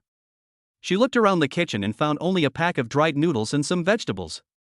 There's only noodles at home, is it okay if I cook you a bowl of noodles? Ji Nanyan asked him, sticking her head out of the kitchen. Well, you can arrange it. Shin Jingzhou said, sitting on the sofa and dozing off. He had been on a business trip for a few days and had not had much rest. He had planned to return the next day, but today was the last day of their two-person agreement, and they had already wasted 3 days, so Shin Jingzhou did not want to miss the last night. So he had someone change the flight ticket and rushed back overnight. The night before he returned, Shin Jingzhou was really tired. He had wanted to sit on the sofa for a while before going to sleep, but he fell asleep as soon as he sat down. Since he wasn't covered and the room was air-conditioned, he caught a cold and felt groggy all day. Shin Jingzhou dozed off outside while Ji Nanyan busied herself in the kitchen cooking noodles for him. Tomorrow was her first day at work, and it was almost 12 o'clock and she was still busy in the kitchen. It was hard to find a satisfactory job, and if she was late tomorrow because of him, Ji Nanyan definitely wouldn't let him off the hook. She cursed Shin Jingzhou in her heart while cooking the noodles. It was obvious that ordering takeaway would have solved the problem, but he had to make things difficult for her. Ji Nanyan looked out of the window surreptitiously and saw Shin Jingzhou leaning back on the sofa with his eyes closed, looking very relaxed. The more she thought about it, the angrier she became. Why should she run around when he could just say something? If you don't want to make me comfortable, then I won't make you comfortable either. Ji Nanyan picked up the jar of chili peppers next to her and scooped 2 spoonsful into the bowl. I'll let you eat it, and it'll kill you with its spiciness. After doing all this, she carried the noodles over to Shin Jingzhou with satisfaction. Wake up, it's time to eat. Ji Nanyan kicked Shin Jingzhou's foot and shouted. As soon as Shin Jingzhou opened his eyes, he saw a bowl of steaming hot noodles in front of him. He had just been confused for a moment, and she had already finished cooking the noodles, which was quite fast. Eat it quickly, it will get mushy if you don't. You're pretty fast, why don't we eat it together? I'm not going to eat it, I made it especially for you, you eat it. Ji Nanyan said with a smile on her face. Eat it, if you don't cry in a minute because it's spicy. What are you smiling at? Shin Jingzhou looked at him and said. I'm not smiling, you're wrong, eat the noodles quickly. Ji Nanyan said and walked over to the side. Okay, let me taste how the heartwarming noodles my girlfriend cooked taste. Shin Jingzhou said with a happy face. Ji Nanyan also didn't say anything, standing aside and secretly observing his next reaction. Shin Jingzhou just took a bite, and his face instantly changed. He put down his chopsticks and quickly spit the noodles in his mouth into the trash can. He felt like his mouth was on fire, burning painfully. How much chili did you put in? Are you trying to kill me with the heat? Shin Jingzhou poured himself a glass of water and gulped it down. I was afraid you wouldn't find it tasty, so I put in a bit more chili. Can't you take spicy food? Ji Nanyan said with a gloating smile. Seeing him coughing uncontrollably from the choking, Ji Nanyan felt more than satisfied. Without asking, Shin Jingzhou knew that she must have done it on purpose. You're playing with me, aren't you having fun? Then I should make you even happier, shouldn't I? Shin Jingzhou said as he pushed her against the wall behind him. What do you want? Of course I want to punish you. You've been so naughty, if I don't show you a little color, how will you listen to me in the future? Go away. Shin Jingzhou grabbed her neck with one hand and kissed her directly on the mouth. When Shin Jingzhou's hand touched her, Ji Nanyan was shocked. Why is this person so hot? He can't be having a fever. Thinking about this, Ji Nanyan didn't care about anything else and reached out to touch Shin Jingzhou's forehead. She was shocked when she felt it, and it really was a fever. It seemed like it wasn't light. Don't you know you have a fever? Ji Nanyan didn't know where she got the strength from, and suddenly pushed Shin Jingzhou away from her. She took Shin Jingzhou by the hand and told him to sit on the sofa, saying, "Wait here, I'll go get you some medicine." Ji Nanyan finished speaking and ran to get him some medicine. Shin Jingzhou sat stupidly on the sofa, unable to believe his eyes as he watched Ji Nanyan rush off to get medicine. Could it be that she was actually concerned about him? Chapter 46 Staying the Night. After a while, Ji Nanyan walked out of the room with a small medical kit. How can such a big person not even know if he is sick? Ji Nanyan sat down next to him. "Here, take your temperature first and see how high your fever is." Ji Nanyan took out a thermometer from the medical kit and handed it to Shin Jingzhou. "Are you concerned about me?" Shin Jingzhou asked, taking the thermometer with a happy expression. "I'm not concerned about you. I'm afraid that if you get so sick that you become stupid, you'll blame me for it and refuse to leave." "Forget it, I'll just wait to get stupid, so you can take care of me," Shin Jingzhou said, putting the thermometer on the table. "Are you going to take my temperature or not? If you're not going to, I will." Ji Nanyan grabbed the thermometer on the table and said. "Fine, then you help me," Shin Jingzhou said, unbuttoning the top 2 buttons of his shirt, leaning forward, waiting for Ji Nanyan to help him take his temperature. "You have hands, take the thermometer yourself." "I'm dizzy and my hands are shaking, I'm afraid I'll drop the thermometer, so you help me." Shin Jingzhou was about to lean against her. "You. I feel so bad." Shin Jingzhou put his hand on his forehead, making a pitiful face. His face was really devastating, and coupled with his sickly, pitiful appearance, Ji Nanyan suddenly felt a little sorry for him. What a demon. If Shin Jingzhou were a bit more fickle, I wonder how many girls he would have victimized. With his looks and domineering temperament, I'm afraid there would be a long line of girls waiting for him to victimize. Sick and still tempting people here, he really deserves to be the real minions. "Lift your arm up," Ji Nanyan said helplessly. "You're so nice to me," Shin Jingzhou said with a smirk, lifting his arm. "Narcissist, who wants to be nice to you," she was clearly forced by him. Ji Nanyan quickly stuck her hand inside his shirt and put the thermometer under his arm, saying, "Hold it tight, don't drop it." "Hold what?" Shin Jingzhou pretended not to understand. "Hold what?" "Of course I'll hold your head." Ji Nanyan was so angry that she really wanted to give him a big slap, but she was sure to have done so already if she hadn't been considering that he was sick. "Just teasing you, are you angry?" Shin Jingzhou said happily. "I think you're still not that sick, wait 5 minutes and then take out the thermometer, do you hear me?" "I hear you, baby." Ji Nanyan asked Shin Jingzhou while checking the medicine in the medicine chest. "Apart from the fever, are there any other symptoms?" "Yes, I'm cold." "Can you hug me?" Shin Jingzhou said, raising one arm in preparation for a hug. "Don't move, or you'll drop the thermometer," Ji Nanyan said, stopping him. "Okay," Shin Jingzhou said, feeling aggrieved. "I'm asking if you have a sore throat, a runny nose, or anything like that." "No, just a headache and a little cold." "That's normal, it's caused by the fever, just take some fever-reducing medicine in a while." Ji Nanyan finished speaking and went next to him to throw a blanket at him. Shin Jingzhou felt warm in his heart. Although she didn't admit it, she still cared about him quite a bit, getting him medicine and a blanket. If she didn't care about him, she definitely wouldn't have treated him this way. 5 minutes later, Shin Jingzhou took the thermometer out of his clothes and said, "I've taken my temperature." "Put it on the table for now, I'll take a look at it later," Ji Nanyan said from the kitchen. Shin Jingzhou had just put the thermometer on the table when he saw Ji Nanyan walk out of the kitchen with a bowl. "Eat this bowl of noodles first, and then take your medicine afterwards," Ji Nanyan said as she placed the bowl in front of him. "It's too spicy, I can't eat it." Shin Jingzhou was scared when he thought about the bowl of noodles he had just had. He could actually eat a little spicy food, but the bowl of noodles Ji Nanyan had just given him was the spiciest thing he had ever eaten in his life, and not many people could handle that level of spiciness. "Don't worry, there are no chili peppers in this bowl," Ji Nanyan said, picking up the thermometer he had left on the table. "If there are no chili peppers, then I can eat some." Shin Jingzhou picked up the chopsticks and stirred the bowl a little. He really didn't find any chili peppers, so he ate it with peace of mind. Shin Jingzhou actually drank all the soup in the bowl, and only took a few bites of the noodles before putting down his chopsticks. Why aren't you eating? Is it because I didn't cook it well enough? Ji Nanyan asked with a frown. It's delicious, of course it's delicious, it's just that I don't have an appetite and can't eat anymore. With a fever of 38.5, it's strange that my appetite has improved. Then you sit down for a while, I'll wash the bowl first, and then I'll give you your medicine. When Ji Nanyan finished tidying up and came out of the kitchen, Shin Jingzhou was sitting upright on the sofa waiting for her like a good boy. Ji Nanyan poured a glass of warm water and handed it to Shin Jingzhou together with the medicine, saying, "It's getting late, so you should hurry up and take your medicine and go back." Ah, you want me to go back? It's the middle of the night, and I'm sick. If you tell me to go back, aren't you afraid that something will happen to me on the way? Don't you have bodyguards? Do you think they would let anything happen to you? I've already told them to go home, and the driver has gone home too. If you kick me out now, I'll have to go home again. Are you willing to do that? Why wouldn't I? You're not my wife. I'm your boyfriend.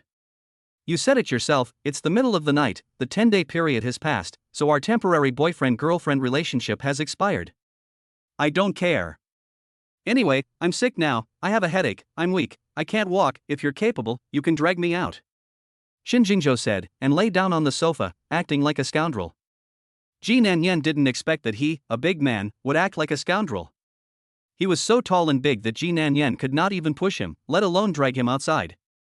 If he really refused to leave, she really would not be able to do anything about him. Why don't you call your bodyguards and driver to come pick you up? As you can see, there is only one bed in my house, and there is simply no place for you to sleep. I don't mind sleeping on the sofa, which is quite comfortable, so I will just make do for one night. This is inappropriate. You are a big boss, and you are afraid of being teased if you sleep on the sofa? Besides, you are so tall, and my sofa is not long enough, how can you sleep? What should we do? Why don't we squeeze together and sleep together? Shin Jingzhou said with a meaningful look. You wish. He really wanted to, but she wouldn't agree, so even if he wanted to again, it was useless. You can't bear to let me sleep on the sofa, and you don't want me to sleep with you, so what do you say? I'll do whatever you say. Ji Nanyan really wanted to throw a quilt at him and let him sleep on the floor, but when she thought about the fact that he still had a fever, she felt a little bad about it. She was still too soft-hearted to do nothing about him. Chapter 47 It's not like we haven't slept together before, who's afraid of whom? You take your medicine first, we'll talk about it later. Ji Nanyan finished speaking and went straight back to her room. After Shin Jingzhou finished taking his medicine, Ji Nanyan came out of her room with a quilt in her arms. This little girl really wants him to sleep on the sofa.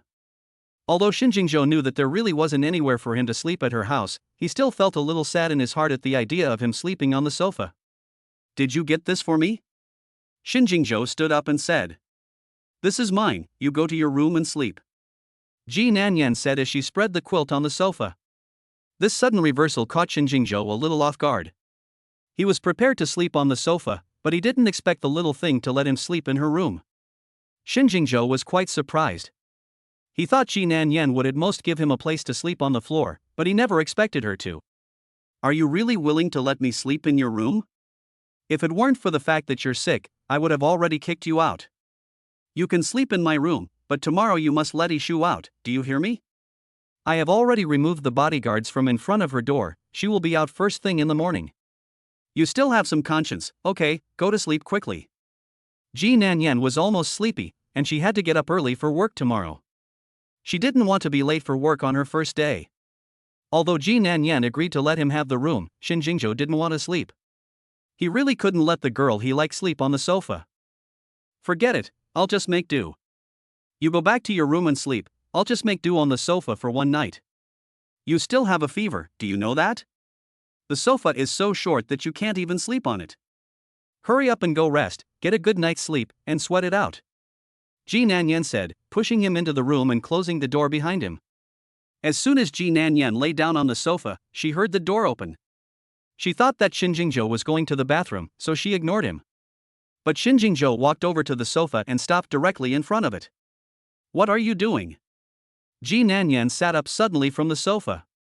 Well, I want to take a shower. I can't sleep without a shower. Shin Jingzhou must shower every night before going to bed. If he doesn't shower, he can't sleep.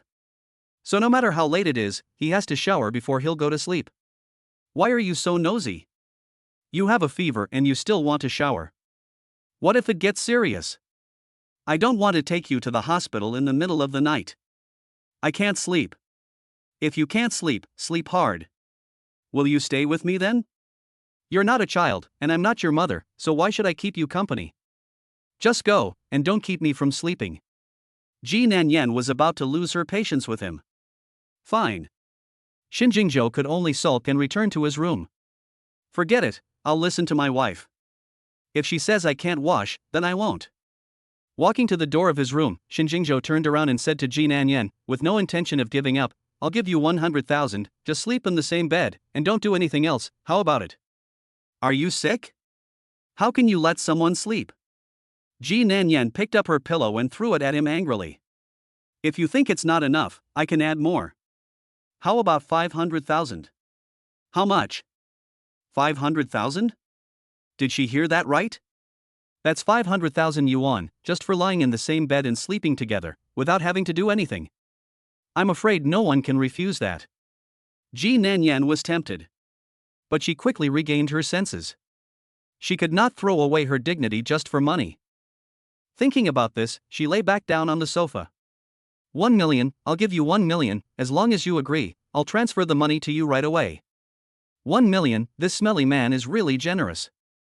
1 million, how long will it take her to earn that?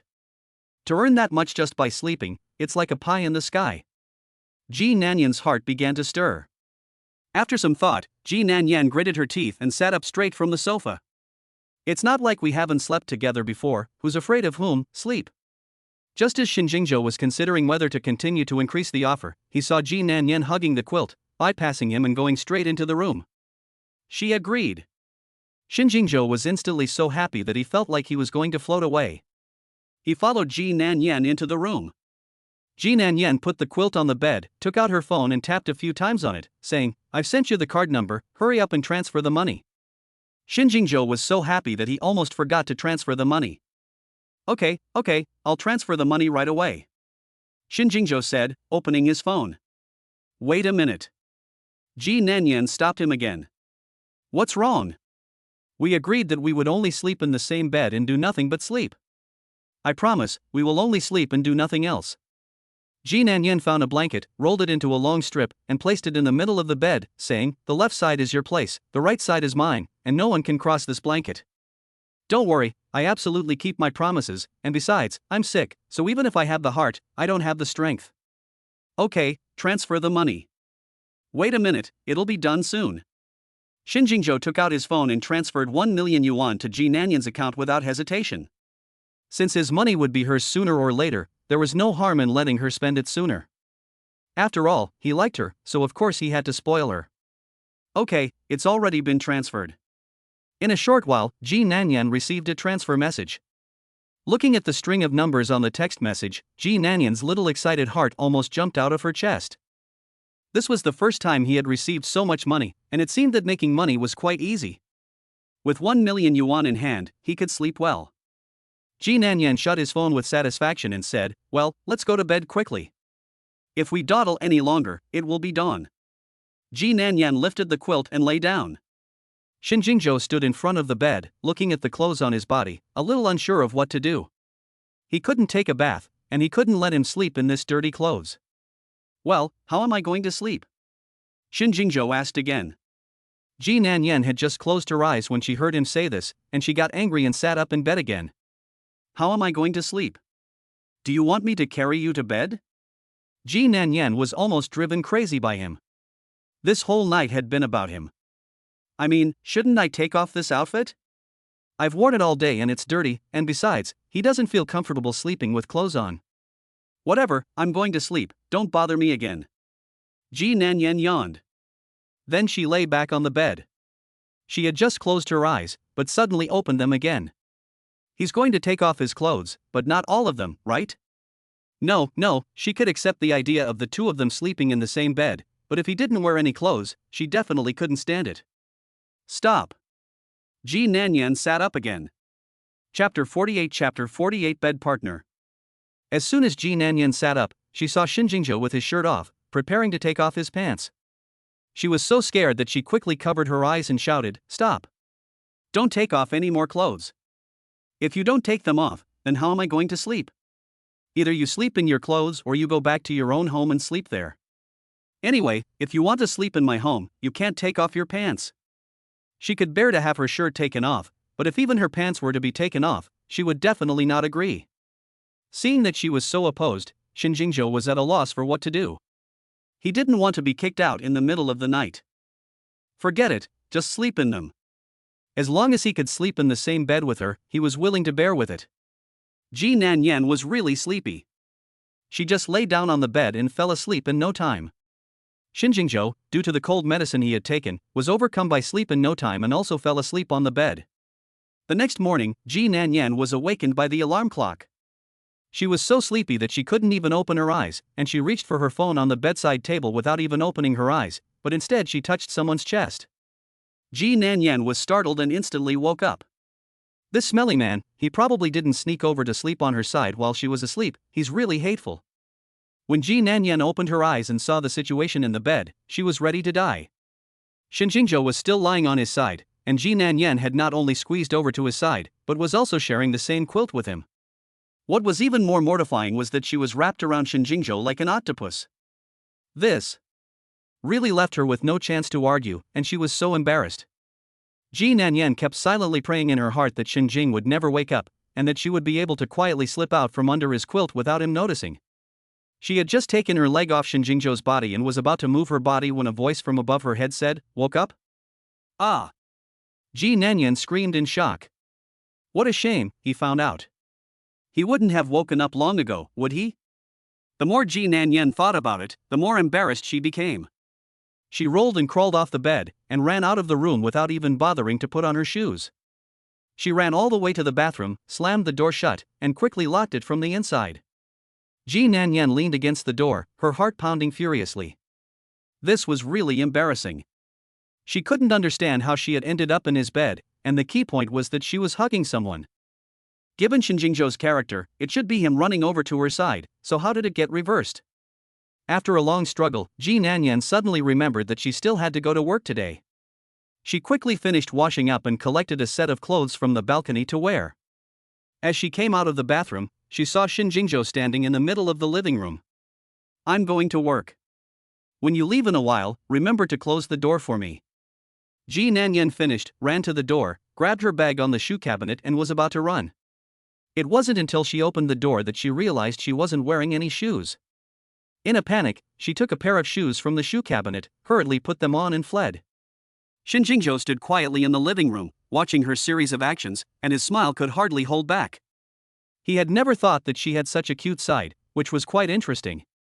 Due to the medication and the long journey, Shinjingjo slept a little heavily, and he actually didn't know how Ji Nanyan had run into his bed last night. When Ji Nanyan's mobile phone alarm went off, he was already awake. As soon as he woke up, he found the little thing lying in his arms. At that moment, he was so happy that he wanted to freeze time. He reluctantly opened his eyes, so he pretended to be asleep. It wasn't until Ji Nanyan tried to get out of his arms that he finally couldn't help but make a sound. Unexpectedly, as soon as he spoke, he scared Ji Nanyan away. She likes to hug people when she sleeps, so when they get married, will she hug him to sleep every night? Shinjingjo felt happy just thinking about it. He was very satisfied with this bed partner, who was soft and fragrant.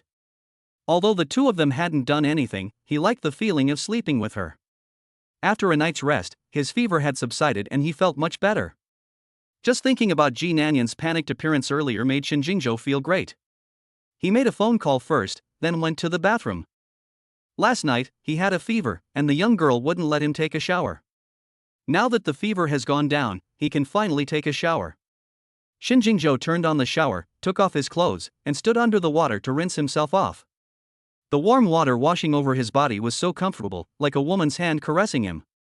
Su Hong had just arrived downstairs when he received a call from his boss, asking him to deliver a suit to him. Su Hong was very puzzled. Hadn't his boss gone home yesterday? Why did he need him to deliver the suit so early in the morning? And why did he need to deliver it from the company when he had so many suits at home? As he pondered, he walked towards the company when his phone suddenly rang. When he opened the phone and read the address Shin Jingzhou had sent him, he was dumbfounded. This is impossible. Isn't this the address that the boss asked him to check last time? How could the boss be at the home of the young lady's friend? This is simply shocking news. No wonder as soon as he got off the plane last night, the boss hurriedly left. He was actually looking for a woman. It's only been a few days, but the boss's speed is really amazing. It's developed to the point of an overnight stay. Does that mean the boss has already had sex with Miss G? This melon seems a bit too big for him to eat alone, but there is no one to share it with, so Su Hong feels like he is about to burst. He really wants to drag someone to go eat melon with him. But at the thought of Shin Jingzhou's angry face, he is scared and quickly gives up on the idea. That would be fatal, and he doesn't want to die. Su Hong quickly went to Shin Jingzhou's restroom, helped him get a suit, and when he walked to the door, he suddenly went back again. The boss had an accident, so he definitely couldn't wear his underwear anymore, and he had to get him a new pair. He took a pair of underwear out of the drawer and put them in his handbag. When he arrived at Ji Nanyan's place, Su Hong knocked on the door excitedly, and then stuck his ear to the door to listen to the sounds inside. As a result, as soon as he put his ear to the door was opened from the inside, and Su Hong, not being careful, almost fell onto Shin Jingzhou's body. When he saw the expression on Shin Jingzhou's face, he was scared and quickly backed away. President Shun, your clothes.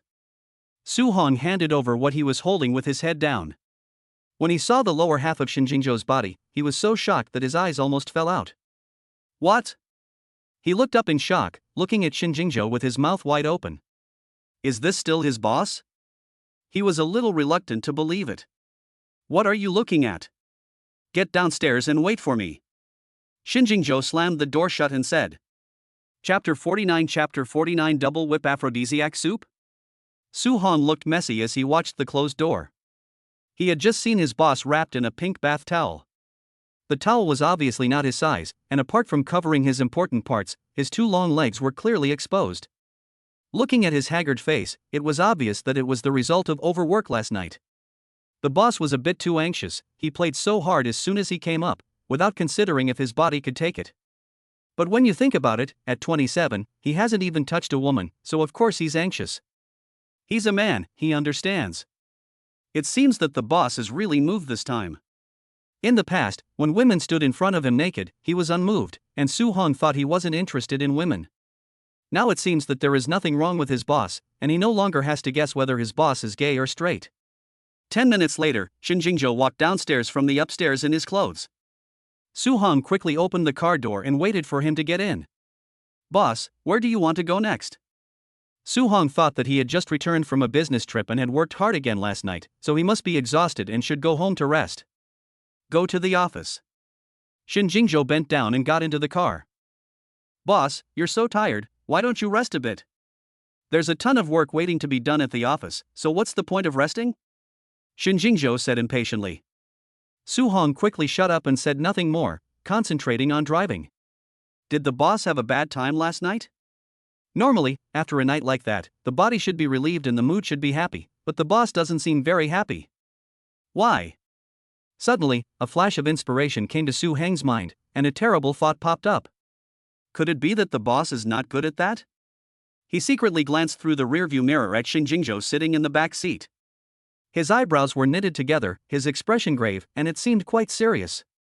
He is well developed and physically fit, so it doesn't seem like he's impotent. Su Hong has been by his side for several years and has a certain understanding of his body. He doesn't believe that his boss is impotent. After pondering for a long time, he finally concluded that his boss must have been too tired from his business trip and therefore didn't perform well. A few days of rest should be enough to reinvigorate him. It seems that the boss needs to be properly nourished during this period of time. He works during the day and stays up all night working. It would be bad if his health were to collapse.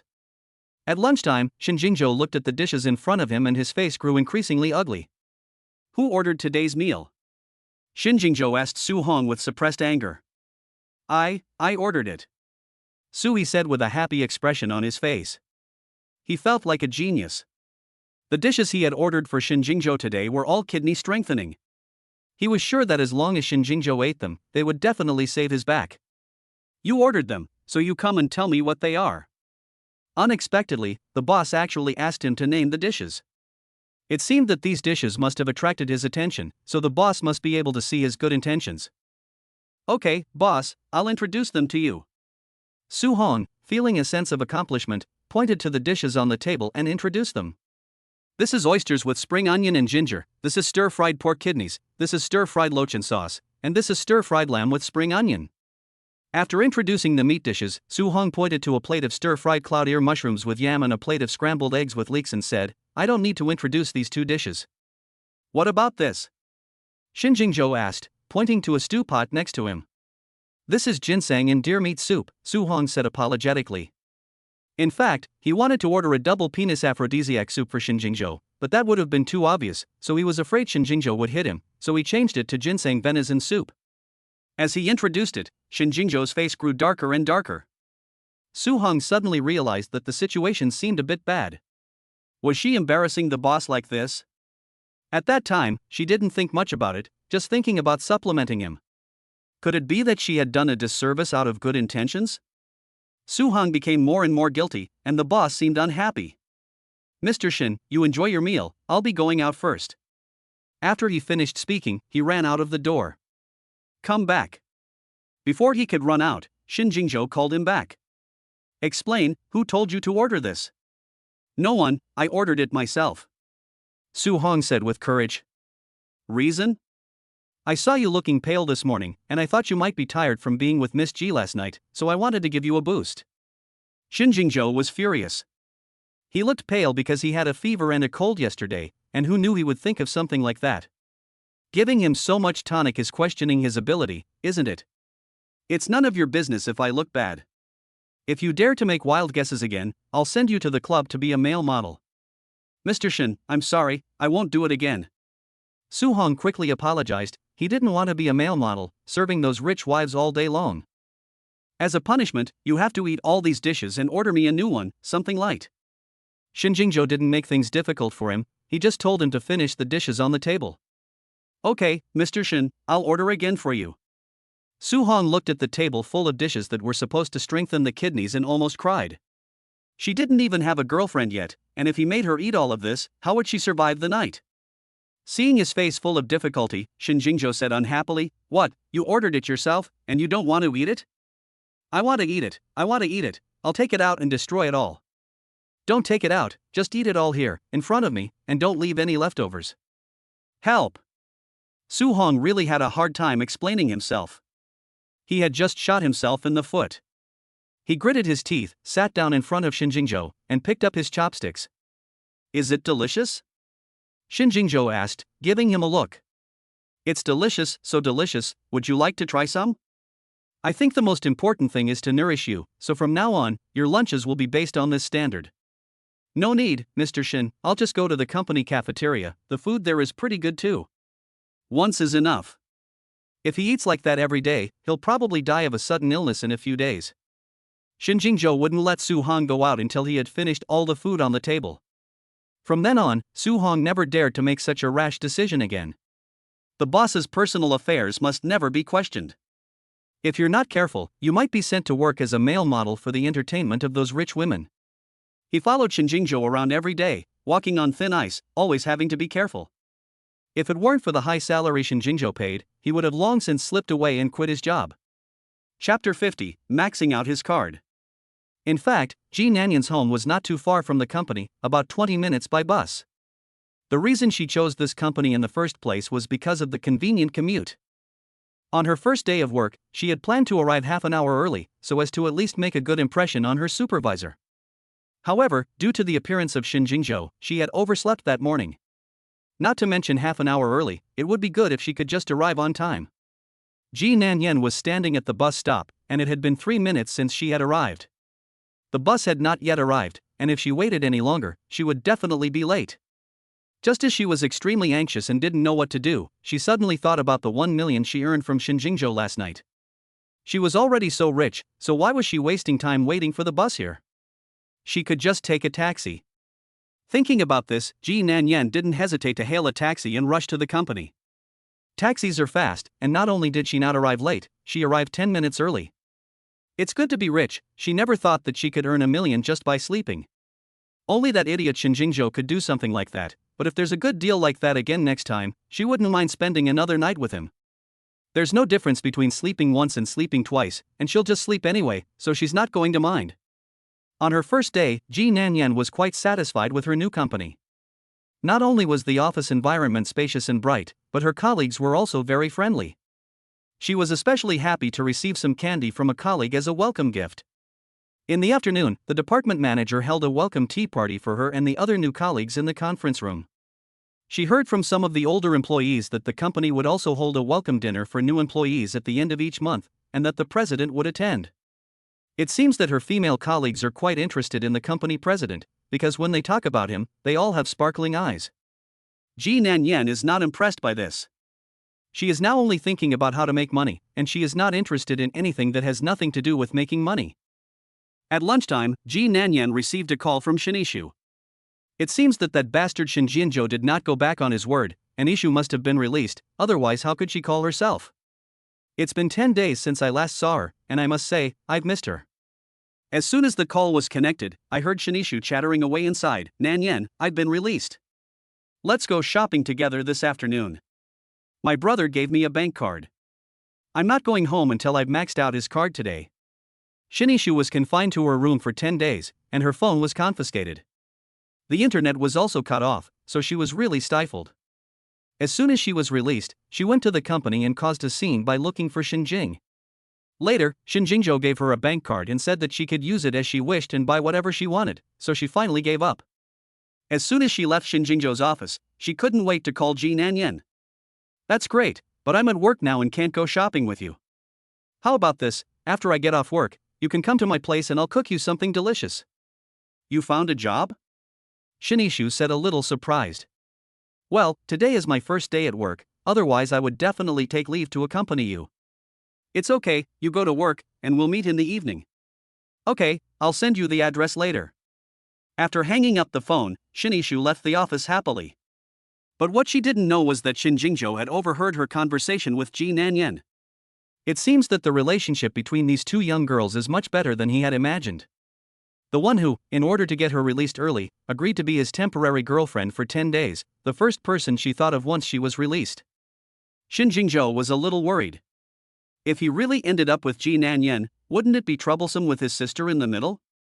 He didn't want to end up marrying a wife and spending all his time with her. How can I separate these two people? As soon as Ji Nanyan finished work, she went to the supermarket and bought a big bag of food. She could buy the best of everything now that she had money, and since Yishu had been locked up for so many days, she must be starving. She wanted to make something delicious for her to help her recover. Ji Nanyan returned home and had just put the groceries down when she received a call from Yishu, who said she had arrived at Ji Nanyan's building. Ji Nanyan was about to say that she would go downstairs to pick her up when she suddenly glanced at the clothes on the sofa, which scared her almost to death. Shinjingjo, that son of a bitch, actually left his clothes here with her. Did he walk around naked? No, she had to quickly hide his clothes. If Yishu saw them, it would be trouble. Ji Nanyan could only let Yishu come up by herself. She hung up the phone, picked up the clothes on the sofa, and hurriedly ran back to the room. As soon as she had hidden Shinjingjo's clothes, she heard a knock on the door. It's here. Ji Nanyan ran all the way to open the door for Yishu. As soon as they met, Yishu handed Ji Nanyan an exquisitely packaged box. What is it, so tightly wrapped? You'll know when you open it. Yishu said mysteriously. When Ji Nanyan opened the layers of packaging, she found that it was actually a bag. She had seen the price of that bag online and it was tens of thousands of dollars. Although she quite liked it, she had never been able to afford it. She never expected Yishu to give her such an expensive bag. How did you know I like this bag? I saw it in your shopping cart. On the way here, I went shopping and happened to see that this bag was in stock, so I bought it for you. This bag is too expensive, I can't take it. Ji Nanyan thought about the fact that she had just earned $1 million from Shinjingjo yesterday, and now she was receiving such an expensive bag from him. She really felt guilty and didn't dare to take it. What's there not to take? This is all my brother's money. Look, I just bought this bag too, isn't it nice? Yishu showed her his bag and said, It looks good and goes well with your outfit. You should take the bag back. You've given me enough things in the past, even if it is your brother's money, I can't take it. Ji Nanyan said and started to pack the bag again. If you want to be my friend, then you should take the bag. If you don't, I'll leave right now. Yishu said angrily. Of course I consider you my friend, but the bag is really expensive. If you give me a cheaper one, I won't be polite at all. That day I said I would take you out and have fun, but before we could have enough fun, my brother caught me and took me back. This bag is a compensation to you, so don't say no anymore. Forget it, in order not to affect the relationship between sisters, just take it, it's Shinjingjo's money anyway, so why not spend it? Just buy Yishu a better birthday present when her birthday comes. Chapter 51 almost a slip up. Okay, I'll take it. Come in, don't just stand there in the doorway. Ji Nanyan had just walked over to the sofa when she suddenly felt like she had stepped on something. When she looked at what was under her foot, she was so shocked that she could hardly speak. It was a pair of black men's underwear. She was the only person at home, so there was definitely no men's stuff. No need to think about it, it was definitely that smelly man Shinjingjo's. Ji Nanyan didn't even think twice, and kicked the underwear directly under the coffee table. Fortunately, she reacted quickly. If Yishu saw it, she would definitely ask questions again. She was so nosy that she would never stop until she knew everything. If Yishu knew that those were her brother's underwear, I'm afraid their relationship would end there. Fortunately, Yishu was too busy looking around her new home to notice the underwear, otherwise she really wouldn't know how to explain it to her. Oh, don't look, my home is small and run down, I'm embarrassed to have you here. After Ji Nanyan finished speaking, she took Yishu and sat her down on the sofa. It's quite nice, a bit small, but clean and cozy. It should be quite comfortable living alone, right? It's okay, you go ahead, I'll go wash the fruit for you. Ji Nanyan prepared a large pile of snacks and fruit for Yishu, all of which were her favorites. You must be hungry, so eat something to tide you over while I go cook. Ji Nanyan said as she fastened her apron. I'll go help you. Yishu felt a little embarrassed about sitting there eating while Ji Nanyan was busy in the kitchen alone. A lady like you, who has never done any housework, can you do it? Ji Nanyan said with a smile. Indeed, since her birth, Yishu has had a house full of nannies and servants, so how could she possibly let her do this? Apart from eating, I don't seem to know anything else. Yishu said apologetically. You were born to be a young lady, destined to enjoy life, so just wait and see. Ji Nanyan said, pushing her out of the kitchen again. Yishu, go wash your hands and eat. Ji Nanyan said as she served the last dish on the table. At that moment, there was a sudden knock on the door. Upon hearing the knock, Ji Nanyan's heart skipped a beat. She had only just returned to the country not long ago, and her relatives didn't know about it yet, and she didn't have many friends either, so who would be knocking on her door at this time? It couldn't be that persistent guy Shinjingjo again. Seeing Ji Nanyan frozen in place, Yishu reminded her, it sounds like someone's knocking on the door. Go wash your hands, I'll go check it out. Ji Nanyan said, and nervously walked towards the door. She opened the door a crack and looked out. Sure enough, it was Shingo, just as she thought.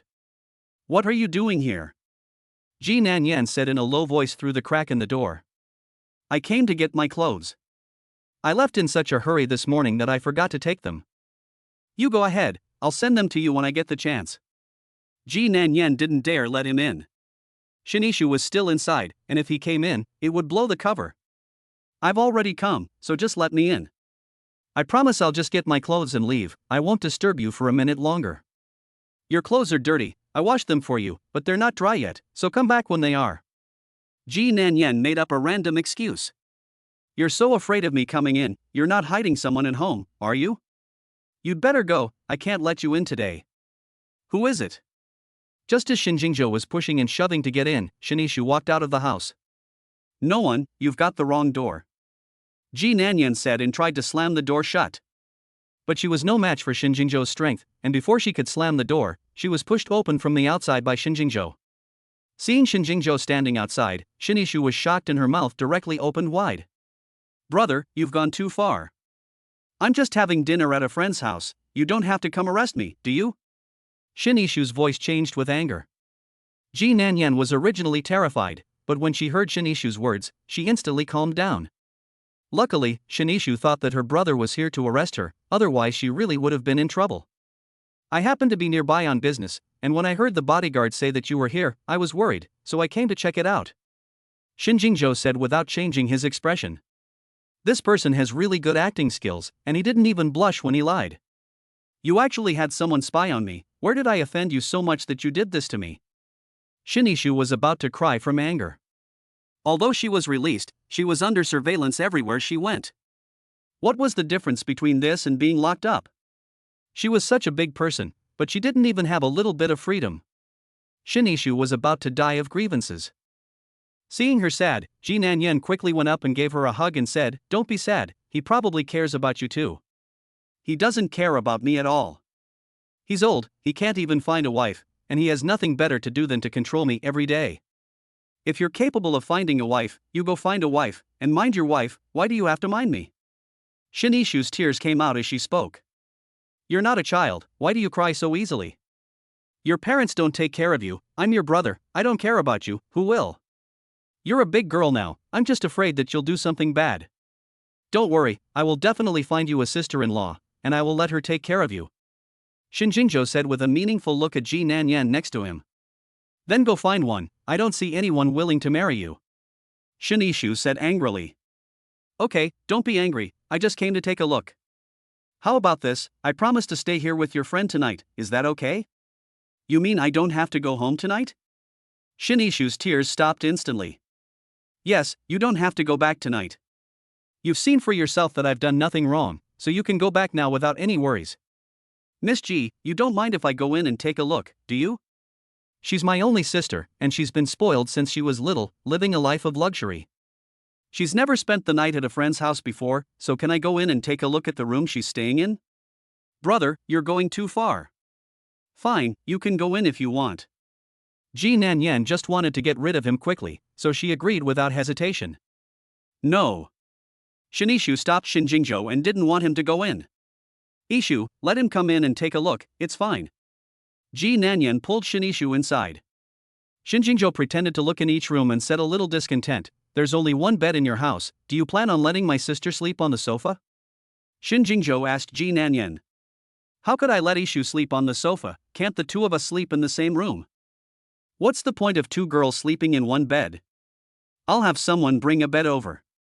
Shin Jingzhou heard that the two of them wanted to sleep in one bed, and he felt so bad about it that he couldn't mention it. Her bed could only be slept in by him, even if it was Shin Yishu. Chapter 52 Just let him eat grass. We are both girls, so why can't we sleep in the same bed? Besides, it's late, and it'll probably be dawn by the time you get the bed delivered. People who sell furniture have to take advance orders, so don't bother, just go home. Shin Yishu urged Shin Jingzhou. Don't worry about it, I'll have the bed delivered before you go to sleep. Shin Jingzhou took out his phone from his pocket, made a phone call, and then sat down on the sofa in the living room and said, "It's already been arranged. I'll go back after they deliver the bed. You two should go about your business and don't worry about me."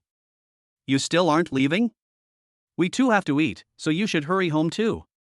Shin Yishu didn't want him to stay here for even a moment longer. Shin Yishu was embarrassed. This was her first time at Ji Nanyan's house, and she didn't expect her brother to be so well-mannered. Although he had agreed to Shin Yishu spending the night at Ji Nanyan's house, he wanted her to bring a bed and stay there, making her feel like she was intruding on someone else's home. In fact, she was not that kind of person at all, and she had never looked down on Ji Nanyan. He was really afraid that his brother's unreasonable behavior would affect the friendship between her and Ji Nanyan.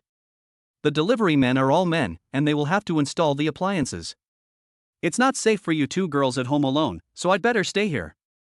You two need to eat, and I haven't eaten yet. Miss G, do you mind if I eat with you? Shin Yishu was speechless. She didn't know when her brother had become so brazen. Brother, how can you do this? It's a girls' get-together, what's the point of you meddling? Just go home. Shin Yishu said, and started pushing her out the door. Forget it, let him stay if he wants. I've made a lot of food, and you and I can't eat it all, so don't chase him away. Watching the brother and sister push and shove, Ji Nanyan had to agree. A scoundrel like Shin Jingzhou, if he wants to stay, I'm afraid no one can chase him away. She had wanted to invite Shin Yishu over for dinner happily, but she didn't expect Shin Jingzhou to come. This person must have done it on purpose. Ji Nanyan didn't know what his purpose was today, and she didn't want to have an unpleasant time with him in front of Shin Yishu. Look, your friend has already agreed, so what are you embarrassed about? If you really feel bad about it, next time I'll invite the two of you to dinner together, how about it? Yishu pouted, looking very unhappy. Obviously, he had insisted on staying, and she had no choice but to agree to let him stay. Wasn't she happy about that? Jingzhou was also unceremonious, and walked directly to the dining table and sat down. Looking at the 3 meat dishes, 2 vegetable dishes, and 1 soup on the table, his heart instantly felt unbalanced. It was clear that he had treated her so well, but why was his treatment not as good as that of this girl, Yishu? When Ji Nanyan had cooked 4 dishes for him at the beginning, although they were all the simplest vegetarian dishes, he had still been happy for several days. Now, when he saw the table of dishes that she had made for Yishu, the difference was immediately apparent. These dishes were her true level, and the dishes she had cooked for him before were simply perfunctory. Looking at the 2 sets of chopsticks on the table, Jingzhou said to Yishu, "Yishu, go to the kitchen and get me a set of chopsticks." "I'll go," Ji Nanyan said hastily. "Let her go, she's old enough, can't she even get something?" Jingzhou stopped her. "Okay, I'll get it." Yishu went to the kitchen reluctantly. After Yishu had gone to the kitchen, Jingzhou whispered to Ji Nanyan, "It's quite a feast. As soon as Yishu arrived, you made her so much delicious food, but for me, you only let me eat grass. I'm very angry. To make up for my wounded heart, tomorrow night you make me 8 dishes and 1 soup, and I'll forgive you. It's good to have grass to eat, I don't need your forgiveness, our deal is over, please don't come back to bother me. It can only be over when I say so, not when you say so." "You're a scoundrel. What were you two talking about?" Yishu asked as she walked out of the kitchen with a bowl in her hand. "I was talking about your friend's cooking. Look at her cooking. They're both girls, but there's such a big difference between them. You and your friend should learn from each other. How will you manage when you get married if you don't even know how to cook? Who says you have to know how to cook if you get married? You can always get a maid to do it for you." Yishu angrily placed the bowl in front of him and said, "You don't have to cook, but you must know how. When is Miss Ji free? Come to our house and teach Yishu properly. She has been spoiled since she was little and is too old to know how to do anything. Yishu is a spoiled brat, she doesn't need to learn any of this." "If I were born into a family with those conditions, I wouldn't do anything either. Who doesn't want to enjoy the good life? If conditions permit, Ji Nanyan wouldn't want to do this. Going to work is exhausting enough, and when I get home, I still have to cook and do the housework. Where do I find the energy for that?" "When she has money, she will hire a few maids to serve her." Jingzhou was delighted. He had thought that she liked doing these things, but since she didn't, it was a good thing. If Yishu wasn't there, Jingzhou would definitely say, "That's easy. Come be our little missus. Even if you don't want to eat, I'll find someone who will feed you. That's easy. Just find a rich man to marry. With a face and figure like Miss G's, I'm afraid no man would say no." "Mr. Shin, don't joke. Not all girls want to marry into a wealthy family. It's better to rely on yourself than to rely on others. Yes, we Nanyan are not shallow people. What's so good about marrying into a wealthy family? You have to marry someone you like. It's a lot better to be rich." Yishu chimed in from the side. Jingzhou gave her a fierce glare. That little brat, she just knows how to go against him and never helps him. "Fine, I'll find you a poor guy to marry then, and you can't come crying back to me." "So what if he's poor?" "No one can stay poor forever. As long as you have hands and feet, you can still live a good life." Jingzhou gave a wry smile. His sister was a bit too naive, wasn't she? Some people don't just stay poor forever, they're poor for generations. In this world, there is only a small minority of the rich, and the majority are the poor. You're right, young lady, hurry up and eat. Jingzhou tried every means to stay, but he didn't come here to argue with her. Ji Nanyan was eating with her head tilted, when suddenly she felt a foot hooked towards her leg. She was so scared that she let go of her chopsticks and they fell to the ground. Chapter 53 Boss, did you collapse Miss G's bed? Ji Nanyan was concentrating on her meal when she suddenly felt someone touch her foot under the table. She thought it was Yishu who had accidentally touched her, so she didn't pay it any mind. But after a while, the foot became more and more aggressive, and it started to hook her leg directly. Ji Nanyan then realized that something was wrong. Yishu definitely would not do such a thing. That left one possibility, and it must have been done by Jingzhou. This slut, she's got a lot of nerve. Yishu is still here, and he's not afraid of her finding out. Hearing the sound of chopsticks falling, Shinishu's hand, which was picking up food, stopped. What's wrong? She asked Ji Nanyan with a puzzled look on her face. It's nothing, it's just a slip of the hand. You hurry up and eat, don't worry about me. I'll go to the kitchen and get another pair. Ji Nanyan stood up and walked towards the kitchen. She had just taken a few steps when Shinjingzhou also stood up. He picked up his own soup bowl and said, I suddenly feel a bit jealous. I'll go add some vinegar. You sit down first, I'll bring it to you. Shinishu glanced back at him and said, How can I keep troubling you? I'll do it myself. Shinishu couldn't help rolling her eyes at him. Just now, he was reluctant to leave, but now he's all grown up. Shinjingzhou pretended not to see, and went to the kitchen with his own bowl. As soon as he entered the kitchen, he whispered to Ji Nanyan and asked, Why did you only help Yishu to pick food, but never helped me once? Yishu is my good friend, of course I have to help her pick food. You are a big man, you have hands, aren't you ashamed? Ji Nanyan thought he was really jealous, but she didn't expect him to be jealous of this. I also want to eat the food you pick. Ji Nanyan reached over the counter and picked up the vinegar bottle. Mr. Shin, you want some vinegar, right? Here, let me pour it for you. Ji Nanyan deliberately spoke loudly. She took the vinegar bottle and poured it into his bowl without asking. Just as Ji Nanyan was busy pouring vinegar into her bowl, Shinjingzhou took advantage of her inattention and kissed her on the cheek. Ji Nanyan was so scared that she almost dropped the vinegar bottle in her hand. Don't you care about your life? Yishu is still outside, isn't she? She glared at Shinjingzhou angrily. Don't worry, she won't find out. Shinjingzhou was so bold because Yishu was sitting with her back to the kitchen. If you dare to mess around again, I'll kick you out right now, believe it or not. Don't worry, I know what I'm doing. When Shinjingzhou was leaving, he deliberately bumped into her. Ji Nanyan wanted to throw the bottle of vinegar in her hand at him. If Yishu knew that her brother was such a person behind her back, what would she think? Ji Nanyan also wanted to simply confess to Shinishu, because she always felt sorry for keeping it from her. But when she thought about how sinister Shinjingzhou was, what if he turned the tables and said that she had seduced him first? Ji Nanyan rarely has a close friend, and she really doesn't want to lose this friendship with Shinishu. After much hesitation, she finally decided not to say anything, and she would just ignore Shinjingzhou in the future. When Ji Nanyan came out of the kitchen, Shinishu looked at her and asked, Why are your cheeks so red? It's probably from the heat while cooking. It's fine, it'll go away in a while, Ji Nanyan said sheepishly. I just looked around and noticed that your kitchen doesn't have air conditioning, and it is indeed quite hot, Shinjingzhou said from the side. I remember that one of our branches is not specialized in producing air conditioners, so why don't you ask someone to deliver one and install it for Nanyan? Okay, I'll arrange for someone to deliver one later. No need, my kitchen is too small to install an air conditioner, and besides, I don't cook often, so it's better not to bother. What's the trouble?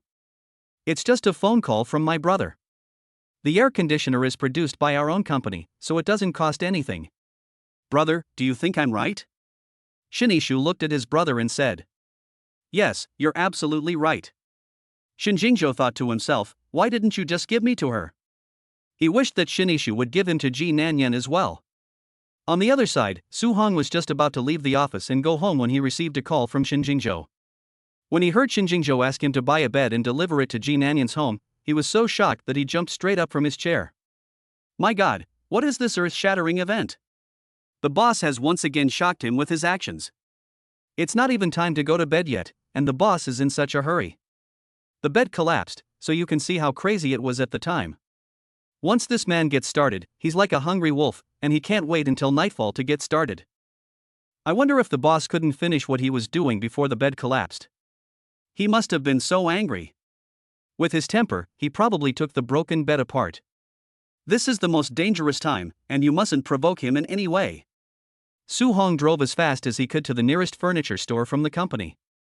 Once inside the furniture store, he asked the clerk which bed was the strongest, and he wanted to buy the strongest bed. When the clerk was introducing it to him, he deliberately climbed onto the bed and bounced a few times to make sure it was really as strong as the clerk said. His series of actions confused the clerk. The clerk had seen all kinds of customers, but this kind of customer who rubbed against the bed was the first she had seen. Su Hong tried more than 10 beds in a row and finally found one that he was relatively satisfied with. However, the clerk told him that the bed was not in stock and would need to be ordered, and it would take at least half a month to arrive. How dare he make his boss wait half a month, not to mention half a day. He was afraid that if he waited even half a day, he would lose his job.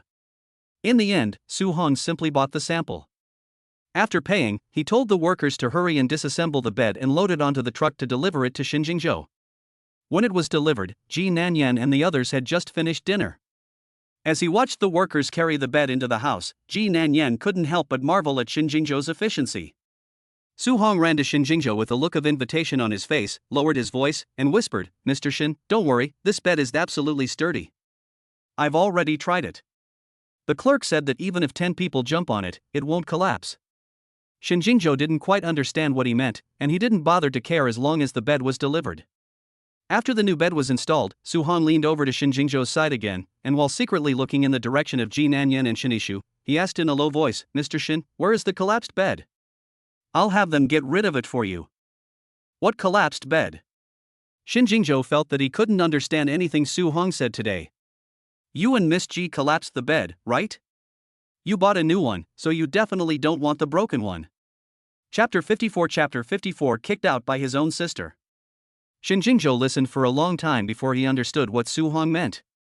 He just told him to buy a bed, but he never imagined that he would come up with so many things. "Since you have such a vivid imagination, you should stop going to work from tomorrow and go home and write a novel." Xinjingzhou stared at him speechlessly and said, "If he is not allowed to go to work, doesn't that mean he has been fired?" "No, boss, I have parents in their 60s and grandparents in their 90s at home waiting to be supported, so please don't fire me. I promise that I will definitely keep my mouth shut in the future and never speak carelessly again." Su-hong said and made a motion of pulling his mouth shut. "That's the only reason every day. You think I'm stupid? Get out of here quickly, don't upset me here." "Okay, Mr. Xin, I'll leave right away," Su-hong said, fleeing like he was running away, and left Ji Nanyan's house.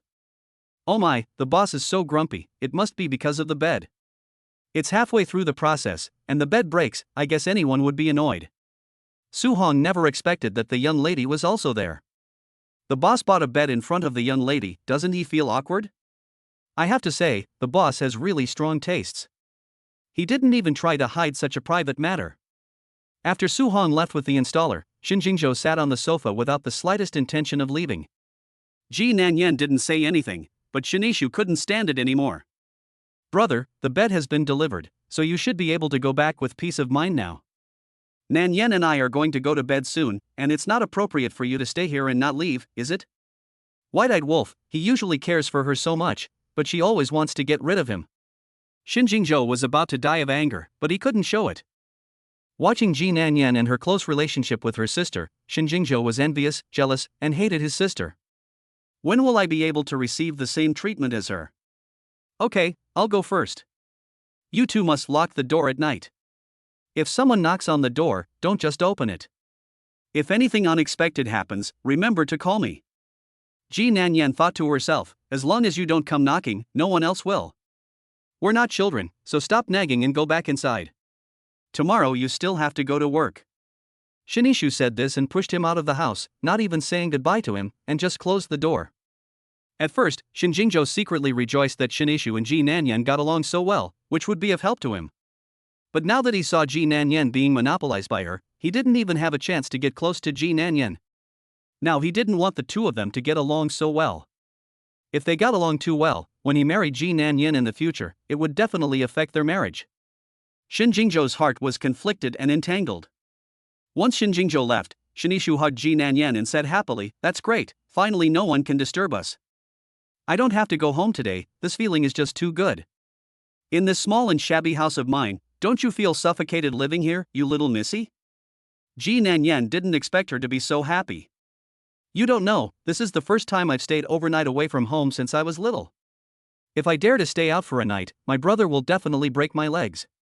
I don't know if he had a change of heart or what, but he actually agreed to let me stay at your place. Your home is small but very cozy, unlike my home, which is big but always empty and lonely." "Where are your parents? I've never heard you mention them." "Forget it. Even though I have parents, I'm no different from an orphan. Ever since I can remember, my brother and I have been with my grandfather. My parents are university professors. Everyone says that they don't care about fame and fortune, and are devoted to education, cultivating useful talent for the country. I don't think that's true at all. They just want to enjoy their time together, and are afraid that my brother and I will disturb them, so they use teaching and educating as an excuse to leave my brother and me with my grandfather. They are clearly selfish people who can't even care for their own children. Yishu is full of resentment when she talks about her parents. Although Grandpa loved her and her brother very much, he was busy running the company and could only entrust them to the care of a nanny. It can be said that Yishu and Shinjingjo were brought up by the nanny, so they were not close to their own parents. Don't be sad. At least you still have your brother to keep you company, and your grandfather loves you both so much. In fact, I wasn't much better off either. You lived with your mother all the time, didn't you? From what I saw of your relationship with her, you have no idea how much I envied you. It was only after I went abroad that my mother kept me by her side. In fact, I grew up with my grandmother. It turned out that when Ji Nanyan was young, her grandmother always resented the fact that she was a girl, so she didn't like her at all. Her mother was busy at work, so she had to leave her in her grandmother's care. One time, Ji Nanyan's mother returned from a business trip and found that Ji Nanyan was so hungry that she could hardly walk. Only then did she realize that her daughter had been abused by her mother-in-law. At that time, she was so heartbroken when she held Ji Nanyan in her arms. Later, she sent Ji Nanyan back to her maternal home, and since then, Ji Nanyan has been living with her grandmother. Ji Nanyan's grandmother was a teacher who loved her granddaughter very much. She taught her to read and write every day, so Ji Nanyan's academic performance was always very good from elementary school onwards. The years she spent with her grandmother were Ji Nanyan's happiest childhood memories. It wasn't until she was 15 that her mother discovered that her father had another woman on the side, and that the woman had given birth to a bastard child. Ji Nanyan's grandmother, who already favored sons over daughters, saw that the mistress had given birth to a son and forced Ji Nanyan's father to divorce her mother. Unable to accept her father's betrayal and the fact that he had fathered a child with someone else, her mother initiated the divorce. Ji Nanyan's grandmother, in order to prevent her mother from taking the family assets, gave her two choices.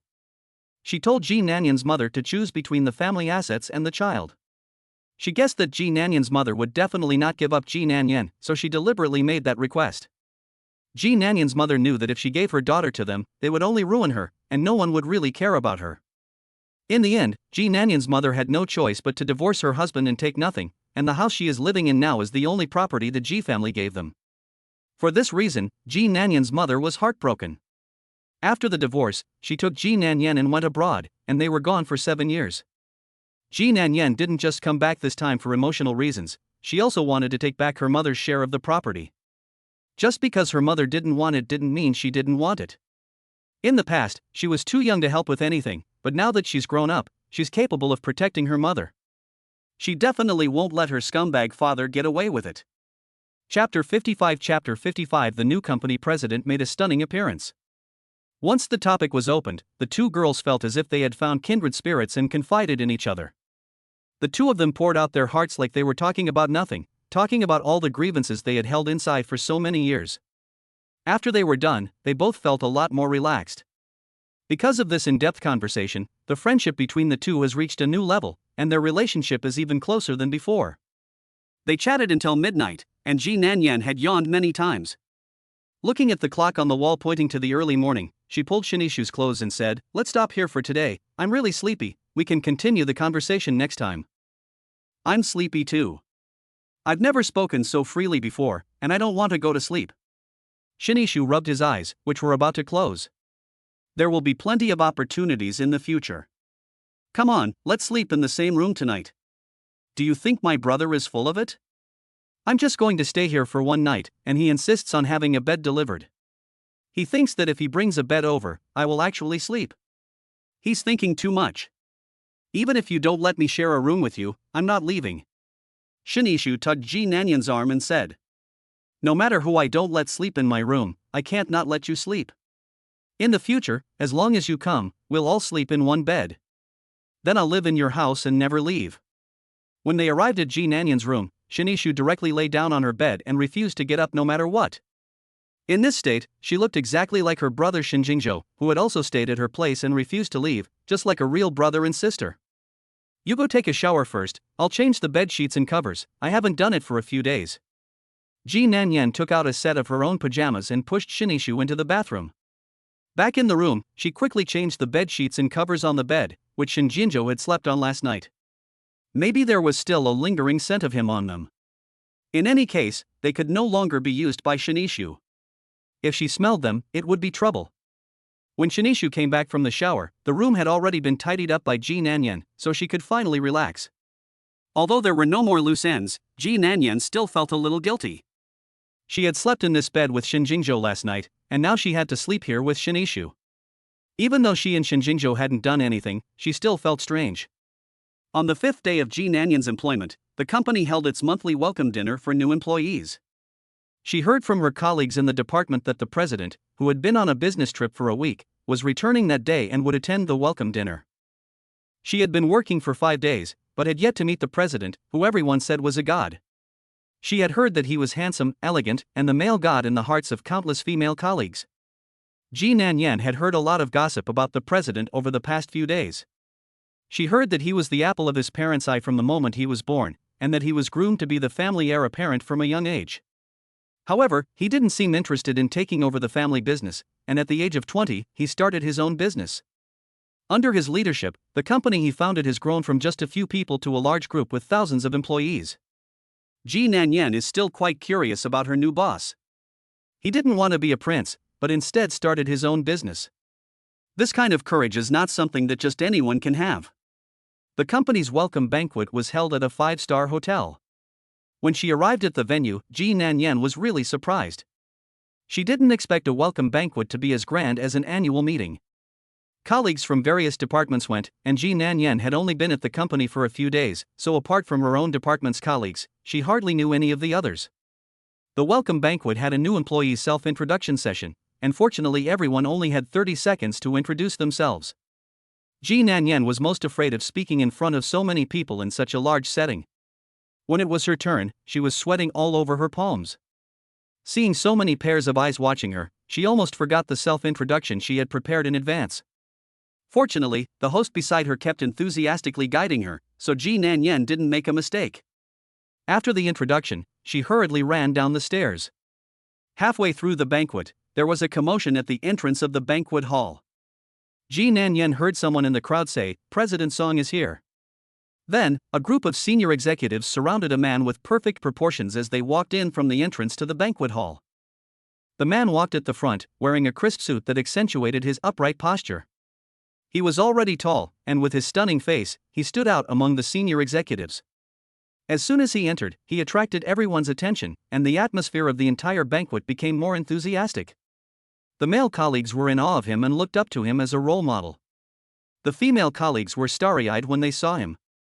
How has Song become even more handsome in just a few days? No wonder they say that height is the most powerful weapon for attracting men. I really love Song's height. I can't take it anymore, I just love his type of face. What should I do? I really want to confess my love to him. Just as everyone was whispering, the host's voice came from the stage. Next, please welcome our Huaxin Group CEO, Mr. Song Chang, to give a speech. As soon as the host's words fell, there was a thunderous applause from the audience. Then, even Song Chan walked onto the stage with a composed stride. At his signal, everyone finally stopped their enthusiastic applause. After Song Chang went on stage, he gave a brief speech, mostly welcoming the new employees and briefly explaining the company's future development direction, before leaving. Soon it was time for the last part of the banquet, the presentation of gifts to the new employees. The company always presents gifts to new employees at welcome banquets, but this time was different from the past, because this time the president would personally present the gifts to the new employees. I heard from my older colleagues that everyone's welcome gift is different and that they are handed out at random. Since they are all wrapped in boxes, no one knows what is inside, so it's a bit like opening a mystery box. The welcome gifts are handed out department by department. A few staff members carry a large box behind Song Chang, and every time they arrive at a department, Song Chang will randomly take a gift out of the box and distribute it to the new employees. Soon it was Ji Nanyan's department's turn. Several other new colleagues had already received their gifts, leaving Ji Nanyan as the only one left. Seeing that she was still standing there, a few female colleagues nudged her and said, "Are you stupid? Song is giving you a gift, so hurry up and go get it." Ji Nanyan was caught off guard and, without warning, was pushed by them, and she fell sideways. Just as she thought she was going to make a fool of herself, a strong hand caught her. After Ji Nanyan stood up, she realized that the one who had helped her was none other than Song Chang. Thank you, Mr. Song. She blushed and said. That was really embarrassing just now, and she really doesn't like it when her colleagues do that. You're welcome. What's your name? Song Chang looked at the girl in front of him and felt an inexplicable sense of familiarity, as if he had seen her somewhere before. Chapter 56. Chapter 56. Could there be some hidden secret? Hello, Mr. Song, I'm Ji Nanyan, the new employee in the translation department. Ji Nanyan briefly introduced herself. Ji Nanyan, what a strange name. With Song Chang's ability to never forget a face, even if it was only a fleeting encounter, he recalled it, but after searching his mind for a long time, he had no impression of Ji Nanyan. Since she was a stranger, Song Chang couldn't figure out why he felt such a strong sense of familiarity when he saw her. How long have you been working at the company? In the end, Song Chang thought, since they were both working at the same company, maybe he had seen her before. After all, he had recognized her face in the crowd at first glance. He had seen countless women, and had never found any of them attractive, but Ji Nanyan was the only girl he could describe as beautiful. Today is the 5th day I have been working at the company. Although I don't understand why Song Chang asked her this question, Ji Nanyan still answered truthfully. 5 days, that means you only came to the company this week? Song Chang originally thought that it might be because he had seen her at the company before, so he felt a sense of familiarity. Unexpectedly, she only came to the company this week, and he went on a business trip last week, so it is impossible for him to have seen Ji Nanyan. Well, I just came on Monday. Song Chang nodded and asked again, just arrived in a new environment, but are you still adapting? How are you getting along with your colleagues? They are all very nice. Ji Nanyan didn't expect the company president to be so easygoing and quite concerned about a new employee like her. That's good, work hard, there are still many opportunities for promotion and pay rises in the company. Song Zong, you can rest assured, I will work hard. Song Chang was sure that he had really never seen her before, and he was afraid that if he asked again, he would not be able to find out anything, so he did not ask any further. In fact, not only Song Chang felt a sense of familiarity with Ji Nanyan, the moment Ji Nanyan saw his appearance, she felt that his eyebrows and eyes looked a lot like someone she knew, but she just couldn't think of who it was. After Song Chang left, several female colleagues from the department immediately surrounded Ji Nanyan. Good for you, Ji, you've hidden it well. So you and Mr. Song have known each other for a long time. What exactly is your relationship with Mr. Song? Come clean quickly. Ji Nanyan was surrounded by her colleagues, who kept asking questions one after the other. Ji Nanyan didn't know who to answer. I don't even know Mr. Song. If I say this is the first time I've seen him, would you believe me? Ji Nanyan really didn't know Song Chang, and she didn't know why he suddenly asked her so many questions. Who are you trying to fool? Do you think we're 3-year-olds? Exactly, what's there to be afraid of admitting? If I knew Mr. Song, I'd be the first to let everyone in the company know. Yes, it's an honor to know Mr. Song, why are you afraid to admit it? I really don't know him, how can I admit that? Ji Nanyan's face turned red with anxiety. How could she explain to convince them that she actually didn't know Song Chang? If you don't know him, then why did he ask you so many questions? I've been working here for 3 years, and I've never spoken to Mr. Song before. That's right, none of us have been here as long as you, so why haven't we ever been approached by Mr. Song? You're so reluctant to admit it, so you must have some kind of secret with Mr. Song, don't you? Don't be ridiculous, I really don't know Mr. Song. If you don't believe me, you can go and ask him. After questioning her for a long time, her colleagues still couldn't get any valuable information out of Ji Nanyan. Everyone still felt that Ji Nanyan must have some kind of relationship with Song Chang. Since the company's welcome party ended, Ji Nanyan has noticed a subtle change in the attitude of her colleagues around her. Colleagues who didn't like her before have taken the initiative to talk to her, and those who thought she was a newcomer and deliberately made things difficult for her have not only apologized to her, but are now treating her more and more politely. No one dares to pass her the buck anymore, like buying coffee, printing documents, and other chores. Even the department manager is now polite to her when they meet. Needless to say, all of this must be because Song Chang spoke to her a little more at the welcome party. Ji Nanyan has tried to explain to them several times, but when she thinks about the looks from her colleagues at the welcome party, she knows that even if she wears out her mouth, they will never believe her. Forget it, I didn't say I knew Song Chang, they misunderstood, it's got nothing to do with me. It makes a difference when it's got to do with you. Now no one dares to mess with Ji Nanyan, and many colleagues are trying to be nice to her. Ji Nanyan receives small gifts almost every day. To be honest, she really doesn't dare to accept them. She's afraid that if everyone finds out one day that she actually doesn't know Song Chang, will they want the things they gave her back? So, no matter who gave her the gifts, she refused them all, but everyone was so enthusiastic that some just left the gifts at her workstation without leaving their names. Ji Nanyan didn't like it when people gave her gifts, but she liked everything else. The office environment was comfortable, she got along well with her colleagues, and she was happy every day. She loved going to work now, and even if she had to work overtime, she was happy to do it. That day, Ji Nanyan returned to the residential community after working overtime. It was already past 10 o'clock, but she didn't feel tired at all. She felt like she was invincible, and even working an all-night shift would be no problem. In a good mood, she walked with a spring in her step, humming a song as she walked lightly towards her building. When she reached the entrance to her unit and was about to go in, she suddenly noticed that a car parked next to it looked a bit familiar. She stared at the license plate number and took a closer look. She was shocked when she saw that it was Shin Jingzhou's car. Ji Nanyan was so scared that she ran inside. When she reached the elevator, she quickly pressed the elevator button. What's going on? The elevator kept stopping at the 9th floor and didn't even move. Ji Nanyan was impatiently waiting. She was so scared that Shin Jingzhou would suddenly catch up to her. Forget it, I'd better take the stairs. Ji Nanyan turned around and ran towards the stairwell next to her.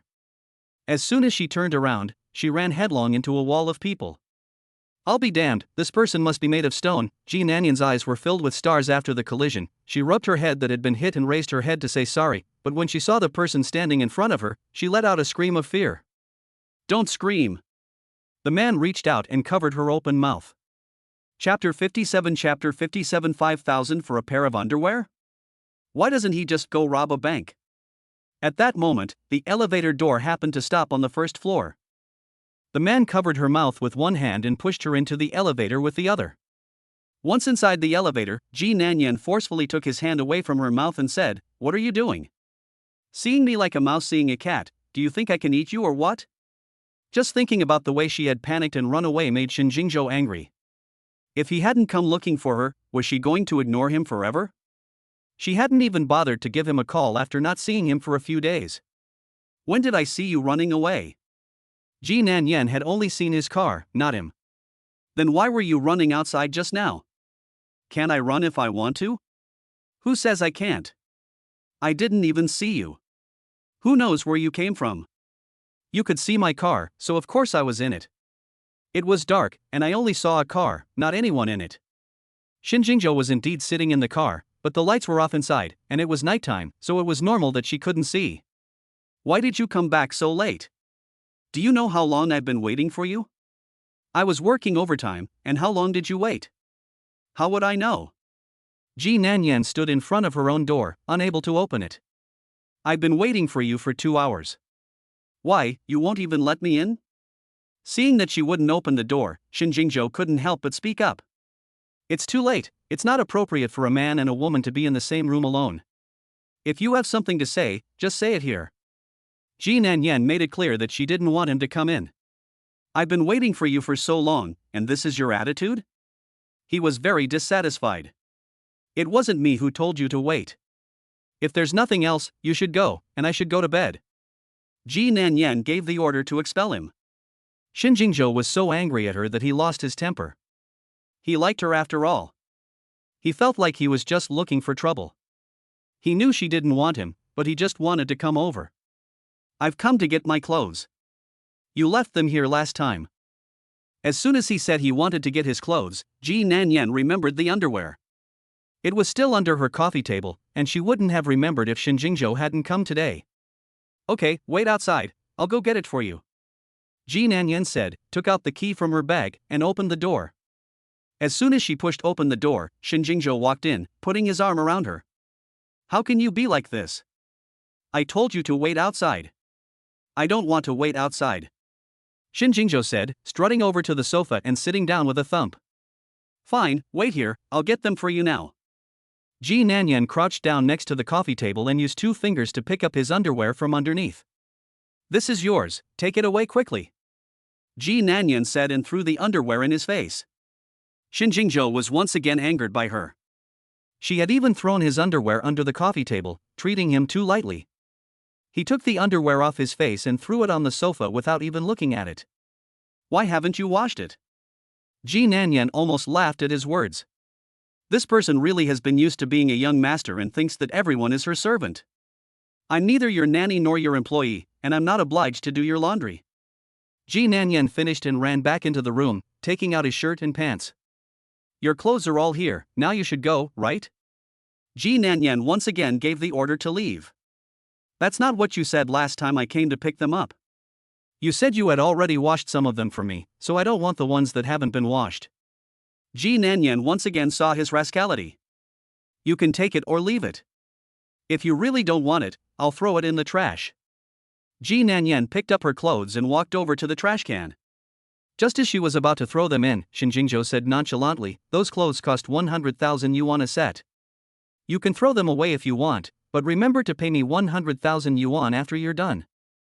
Upon hearing that his clothes cost 100,000 yuan a set, Ji Nanyan quickly stopped what she was doing. Not to mention paying him 100,000 yuan, she wouldn't even pay him 10 yuan. Ji Nanyan had always been very thrifty. She never wasted a penny.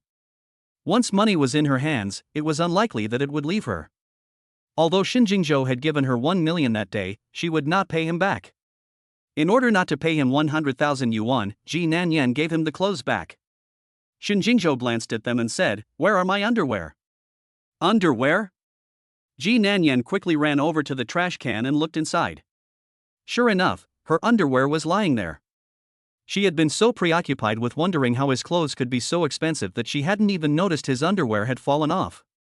Ji Nanyan bent down and took the underwear out of the trash can. Here. It's in the trash can, do you think I'll wear it? What's wrong with wearing it? It'll be as good as new after a wash. That's if you think so, I'll never want anything dirty again. You're such a sissy for a grown man. What do you want to do about it? Pay compensation. Fine, just pay compensation. It's just a pair of underwear, and Ji Nanyan reckoned that it couldn't be worth much. In order to get rid of his harassment, he was prepared to spend a few dollars to get rid of the problem. How much? I'll scan it for you. Ji Nanyan took out his phone. 5,000. How much? Ji Nanyan couldn't believe what he was hearing and looked at him in disbelief. 5,000 yuan, scan it. Shinjingzhou opened WeChat payment and said, 5,000 yuan for a pair of underwear? Why don't you go rob someone? She thought that a pair of underwear would cost at most 180 yuan at most, but she didn't expect him to ask for 5,000 yuan as soon as he opened his mouth. It's exactly 5,000 yuan. If you don't believe me, you can search online for the price of this brand. Ji Nanyan searched online and found that it was true. The underwear of this brand is priced at 4,999 yuan a pair. I never thought that rich people could be so extravagant, that a pair of underwear could cost as much as 5,000 yuan. She was willing to pay him back at most 100 yuan, but now she was being asked to pay 5,000 yuan, which she refused to do. Thinking about this, Ji Nanyan put away her phone. What, you don't want to pay? Shinjingzhou asked with a frown. No one is stopping you from being a fool, but you can't expect me to be one too. You want to renege on the debt. Yes, it's too expensive, I can't accept it. You can afford it. I gave you 1 million before, and you can't even afford 5,000? That million was earned through hard work, and you're not getting it back. You call sleeping and doing nothing hard work? Yes, all work is hard. Rich people like you definitely don't know the hardships of the common people. How would I not know? You think I got all this money just by flipping through the wind? Not everyone can do what I do. Chapter 58 The God of Wealth. Shinjingzhou told Ji Nanyan about his daily work. Ji Nanyan sat next to him and listened carefully for half an hour before realizing that he seemed to have strayed from the topic. He was clearly talking about underwear, but it had turned into a summary of his work. This man can really talk. As soon as he mentions his work, he goes on and on without stopping. Even if he wears out the tip of his tongue today, she won't pay for his underwear. What if they fell in the trash can? The trash bag was just replaced by her, and there was no trash in it at all. It wasn't dirty at all, he was just looking for trouble on purpose. Ji Nanyan put her underwear next to him and said, I put it here for you, whether you want it or not is your business, and you want me to pay for it, no way. Seeing her look like she would rather die than pay, Shinjingjo couldn't help but smile. It turned out that this girl was a money lover, which was easy to deal with, because he had a lot of money. She liked money, so he would give it to her. One day, he would use money to stun her.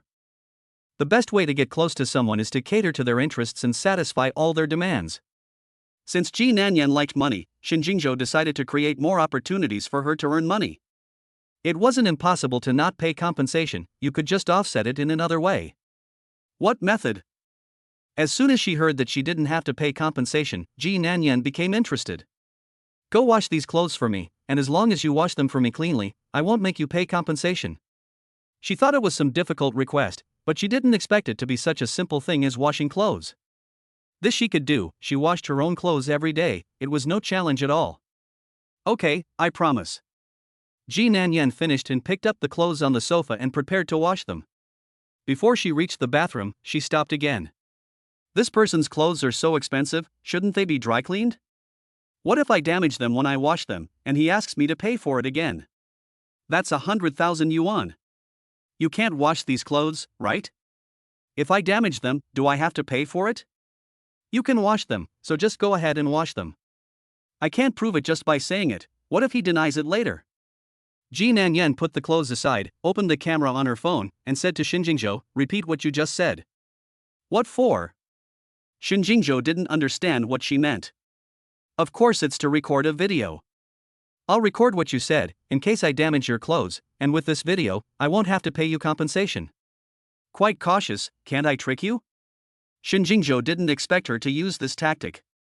There's nothing I can do.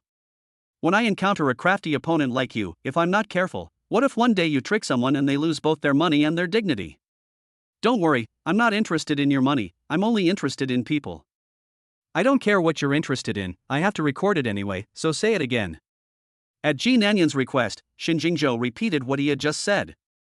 After recording the video, Ji Nanyan was satisfied and picked up the clothes to go to the bathroom. They need to be hand-washed, my clothes cannot be machine-washed. Just as Ji Nanyan stuffed his clothes into the washing machine and was about to stir them inside, Shinjingjo said outside that his clothes could only be hand-washed, not machine-washed. Ji Nanyan could only take his clothes out of the washing machine. It was okay to hand-wash his shirt and trousers, but it didn't seem right for her to hand-wash their underwear. She was a girl who had never married, and it was not appropriate for her to wash men's underwear. Ji Nanyan found a stick in the bathroom and used it to pick up Shinjingjo's underwear and take them outside directly. Do you see clearly? These are underwear. Do you think it's appropriate for me to hand-wash them for you? I can wash those too, but I don't care about this one. Shinjingjo thought to himself, if I don't wash them now, I'll have to wash them later, so I might as well get some practice in now. 5,000, he said to Ji Nanyan. What do you mean, you want me to pay again? Ji Nanyan didn't understand what he meant by 5,000. If you wash my underwear for me, I'll give you 5,000 yuan. Shinjingjo said calmly, sitting on the sofa. How much? Ji Nanyan couldn't believe her ears.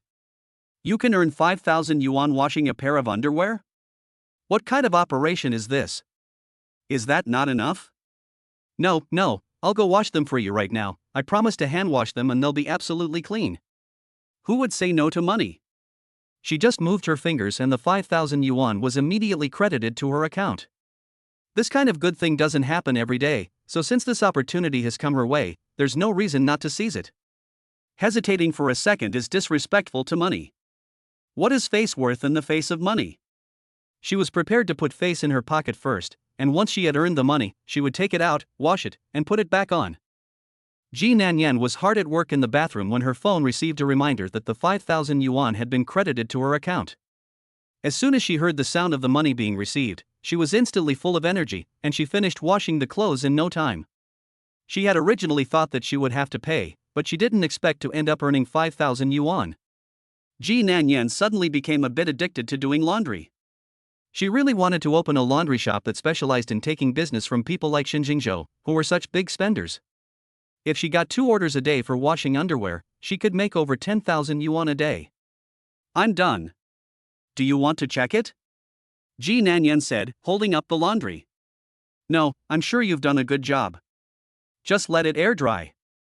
If you have any more laundry like this in the future, you're welcome to come to me. I'm always accepting orders. Ji Nanyan said to Shin Jingzhou while hanging up the laundry. You're not making enough money, are you? Shin Jingzhou had already figured it out. She wasn't interested in doing the laundry at all, she was addicted to making money. Heh, you figured it out. A big boss like you definitely doesn't do the laundry yourself. It's a perfect match, you get clean clothes, and I get to realize my self-worth. The laundry is temporarily out of work, but I have other ways to make money here. What are they? Tell me. Ji Nanyan felt invincible. As long as she could earn money, she could work for 5, 6, 7 or 8 hours without any problem. I've been working all day, and I'm tired and sore. If you can give me a massage. Tell me, how much? I'll take the job. $100 a minute, and there's a bonus for a good massage. 100 per minute, 10 minutes is 1,000, an hour is 6,000, Ji Nanyan counted on his fingers. This is a business that can be done, an hourly wage of 6,000, I'm afraid you won't find a second job like this in the whole country. Wait for me a minute, I'll go wash my hands, and we'll start as soon as I get back. Ji Nanyan said and ran to the bathroom. This guy is practically the god of wealth. Ji Nanyan wanted to worship him. Before massaging the god of wealth, it's best to wash your hands first, at least out of respect. Chapter 59 Getting Married at 30? Ji Nanyan discovered that although Shin Jingzhou was a little annoying, he was generous and paid as soon as there was an argument. For someone like him who couldn't be driven away and couldn't be beaten, there was no choice but to compromise. Since he won't leave, he can't stay here for free. Not only does he use up electricity, but he also takes up my time.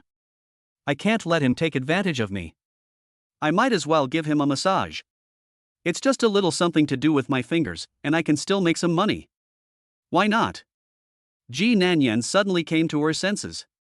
Since she couldn't get rid of him, she might as well find joy in the suffering and make a side business out of it. While she's still young, making money is the bottom line.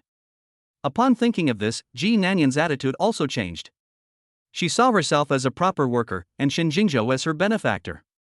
Ji Nanyan poured a glass of water and respectfully brought it to Shin Jingzhou's face, saying, "Boss, drink some water to moisten your throat, and I'll give you a massage." Shin Jingzhou was quite surprised by her change in attitude. From the time they met until now, she had never seemed so enthusiastic towards him. Shin Jingzhou quite enjoyed this mode of getting along with each other. He liked it when this little woman revolved around him. Shin Jingzhou drank water while enjoying Ji Nanyan's massage service. It was so comfortable. How was it? Was the strength just right? Ji Nanyan asked while asking how he felt. Well, it's good. The strength is just right. My hands are a little stiff. Can you help me massage them? Of course I can. Ji Nanyan said she would pick up his hands and massage them for him. Now he is God, and God has a request, so of course it must be fulfilled. Ji Nanyan said while helping him massage his hands, "Your palms are rosy and fleshy, and they are so shiny. At a glance, you are full of energy and in good health. You can tell that from this? I really am full of energy. Your hands have the patterns of ingots and triangles, which means you are destined to have a house full of gold and silver and a life of wealth and prosperity. You can read palmistry?" Hearing what she said sounded quite plausible, so Shin couldn't help but ask. A little bit, I guess. Ji Nanyan is quite interested in palmistry, and she usually pays attention to books on the subject, so she knows a little about it. In that case, can you tell me when I will get married? I only know the basics, and I can't tell anything about marriage, which is so profound. It's okay, just help me out, as a practice. Your palm reading shows that you will be very wealthy and blessed, but you may marry late. Shin Jingzhou felt that she was quite right. After all, he was already 27 years old, and not only had he not married yet, he didn't even have a girlfriend, so it was indeed a late marriage.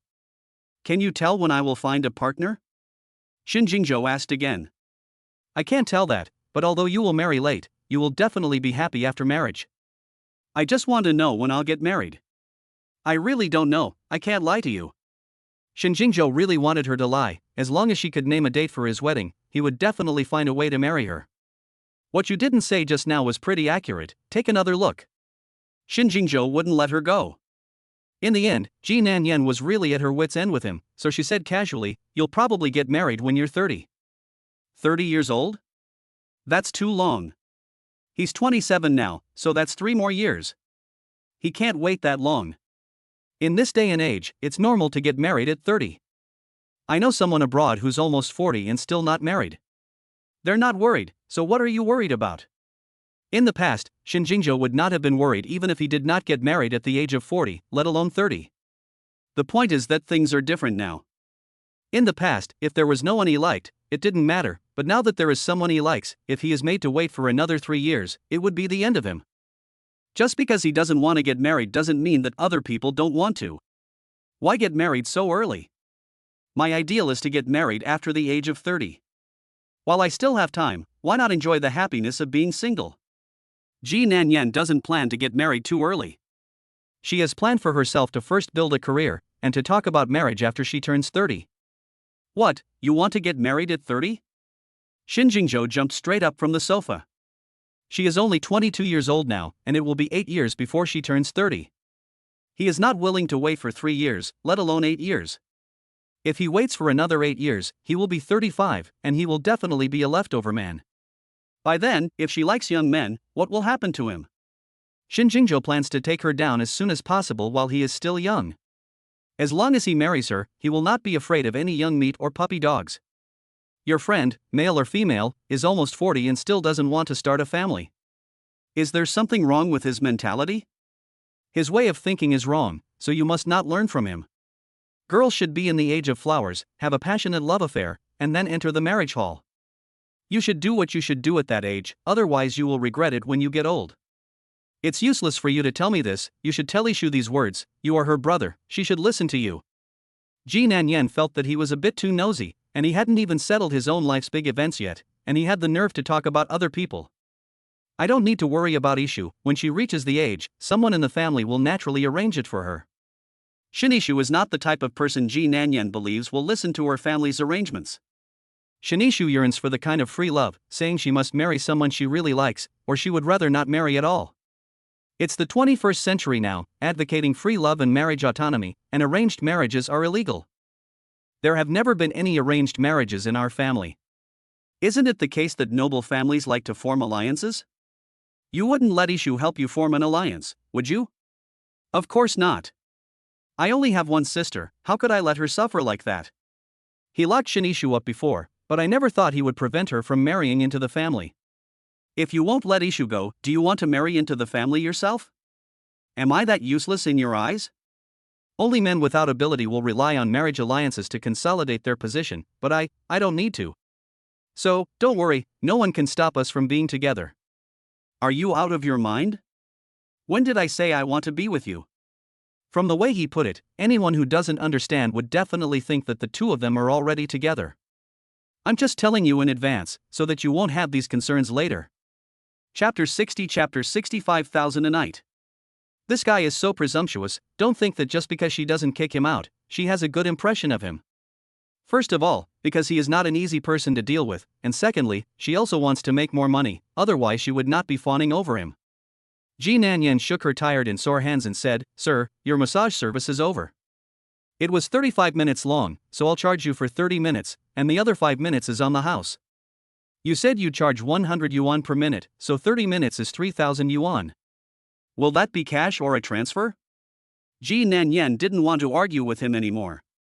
It was a good thing she was tired, too, and had earned almost enough to end the service and send the customer away. You really think I'm a customer? Looking at her serious expression, she looked quite like someone running a business. You're not a customer, you're a god. God, please pay the bill. Ji Nanyan smiled slightly. She had to keep smiling at all times, try to give the god a good experience, and strive to have this kind of money-making opportunity again next time. Shin Jingzhou stared at her for a while, picked up the phone on the table, and opened WeChat. Ji Nanyan felt a surge of joy when she saw him open the transfer page. In half an hour, she had easily earned 3,000 yuan, plus the money she had previously earned washing his underwear. Her net income for the evening was 8,000 yuan, which was more than she could earn at work. If Shin Jingzhou didn't keep pestering her to go out with him, she would be happy to hang out with him. After all, it wasn't easy to find a boss like him, who was stupid and had a lot of money. It's done, Shin Jingzhou said as he turned off his phone. As soon as he finished speaking, Ji Nanyan received a transfer message. Ha ha ha, I'm so happy, I can collect money again. Ji Nanyan excitedly opened WeChat, and when she saw the transfer amount, her eyes instantly widened. Could it be that there is something wrong with her eyes? Didn't he say 3,000? Why did he transfer 5,000? Ji Nanyan looked at Shinjingzhou with a puzzled expression. He gave her 2,000 more. Could it be that this person has other requests? The extra 2,000 is a reward for you. Although the technique was not very professional, I am quite satisfied with your attitude. Keep up the good work next time. She was actually forced to take the job, and she could never compare to a professional masseuse. She could not just study in a massage class just to earn a few $1,000s from him. You are right, I am not a masseuse, so I am definitely not professional. In the future, if you want a massage, I suggest you go to a professional massage parlor, where you will definitely be able to enjoy the service you want. I've never been to a massage parlor, I like the unprofessional ones like you. Shinjingzhou said with disgust. He used to resent it when customers went to places like massage parlors, so whenever a customer suggested going to a massage parlor, he would arrange for Su Hong to go instead. Now that he has a girl he likes, he can't go anymore. In case his girlfriend misunderstands, then there will be big trouble. Are you sick? You dislike me for being unprofessional and yet you like to get a massage from me. Ji Nanyan thought this in her heart, but she definitely wouldn't say it out loud. This is a big client, and maybe I'll become a rich woman thanks to him. At this rate, Ji Nanyan believes it won't be long before she can achieve a comfortable life. Then you're welcome to come again next time. It's getting late, so you should probably go home. After a long day at work, she came home and helped him do the laundry and gave him a massage. It was quite tiring, and Ji Nanyan just wanted to go to bed and wash up. Indeed, it's getting late, it's time to go to bed. Shinjingzhou raised his wrist and glanced at the time. Then I won't see you out. Ji Nanyan said, coming to the door and opening it to make an inviting gesture. She's asking him to leave. He's already spent so much money, can't he stay a little longer? Shinjingzhou didn't expect her to turn her face faster than turning a page. Not to mention, it's quite comfortable, I was about to fall asleep, what if I don't want to move because I'm so lazy? Shinjingzhou said, and directly laid down on the sofa. Ji Nanyan did not expect him to pull this stunt. What, do you want to sleep with her again like last time? Although that did come in pretty fast, Ji Nanyan felt that there was still something wrong. She wasn't worried about what Shinjingzhou would do to her. He had had so many opportunities to get his way before, but he had never done it, which showed that this person still had a bottom line. Ji Nanyan still believed in his character. She was sure that Shinjingzhou would not do anything to her, but she was not sure that she would not do anything to him.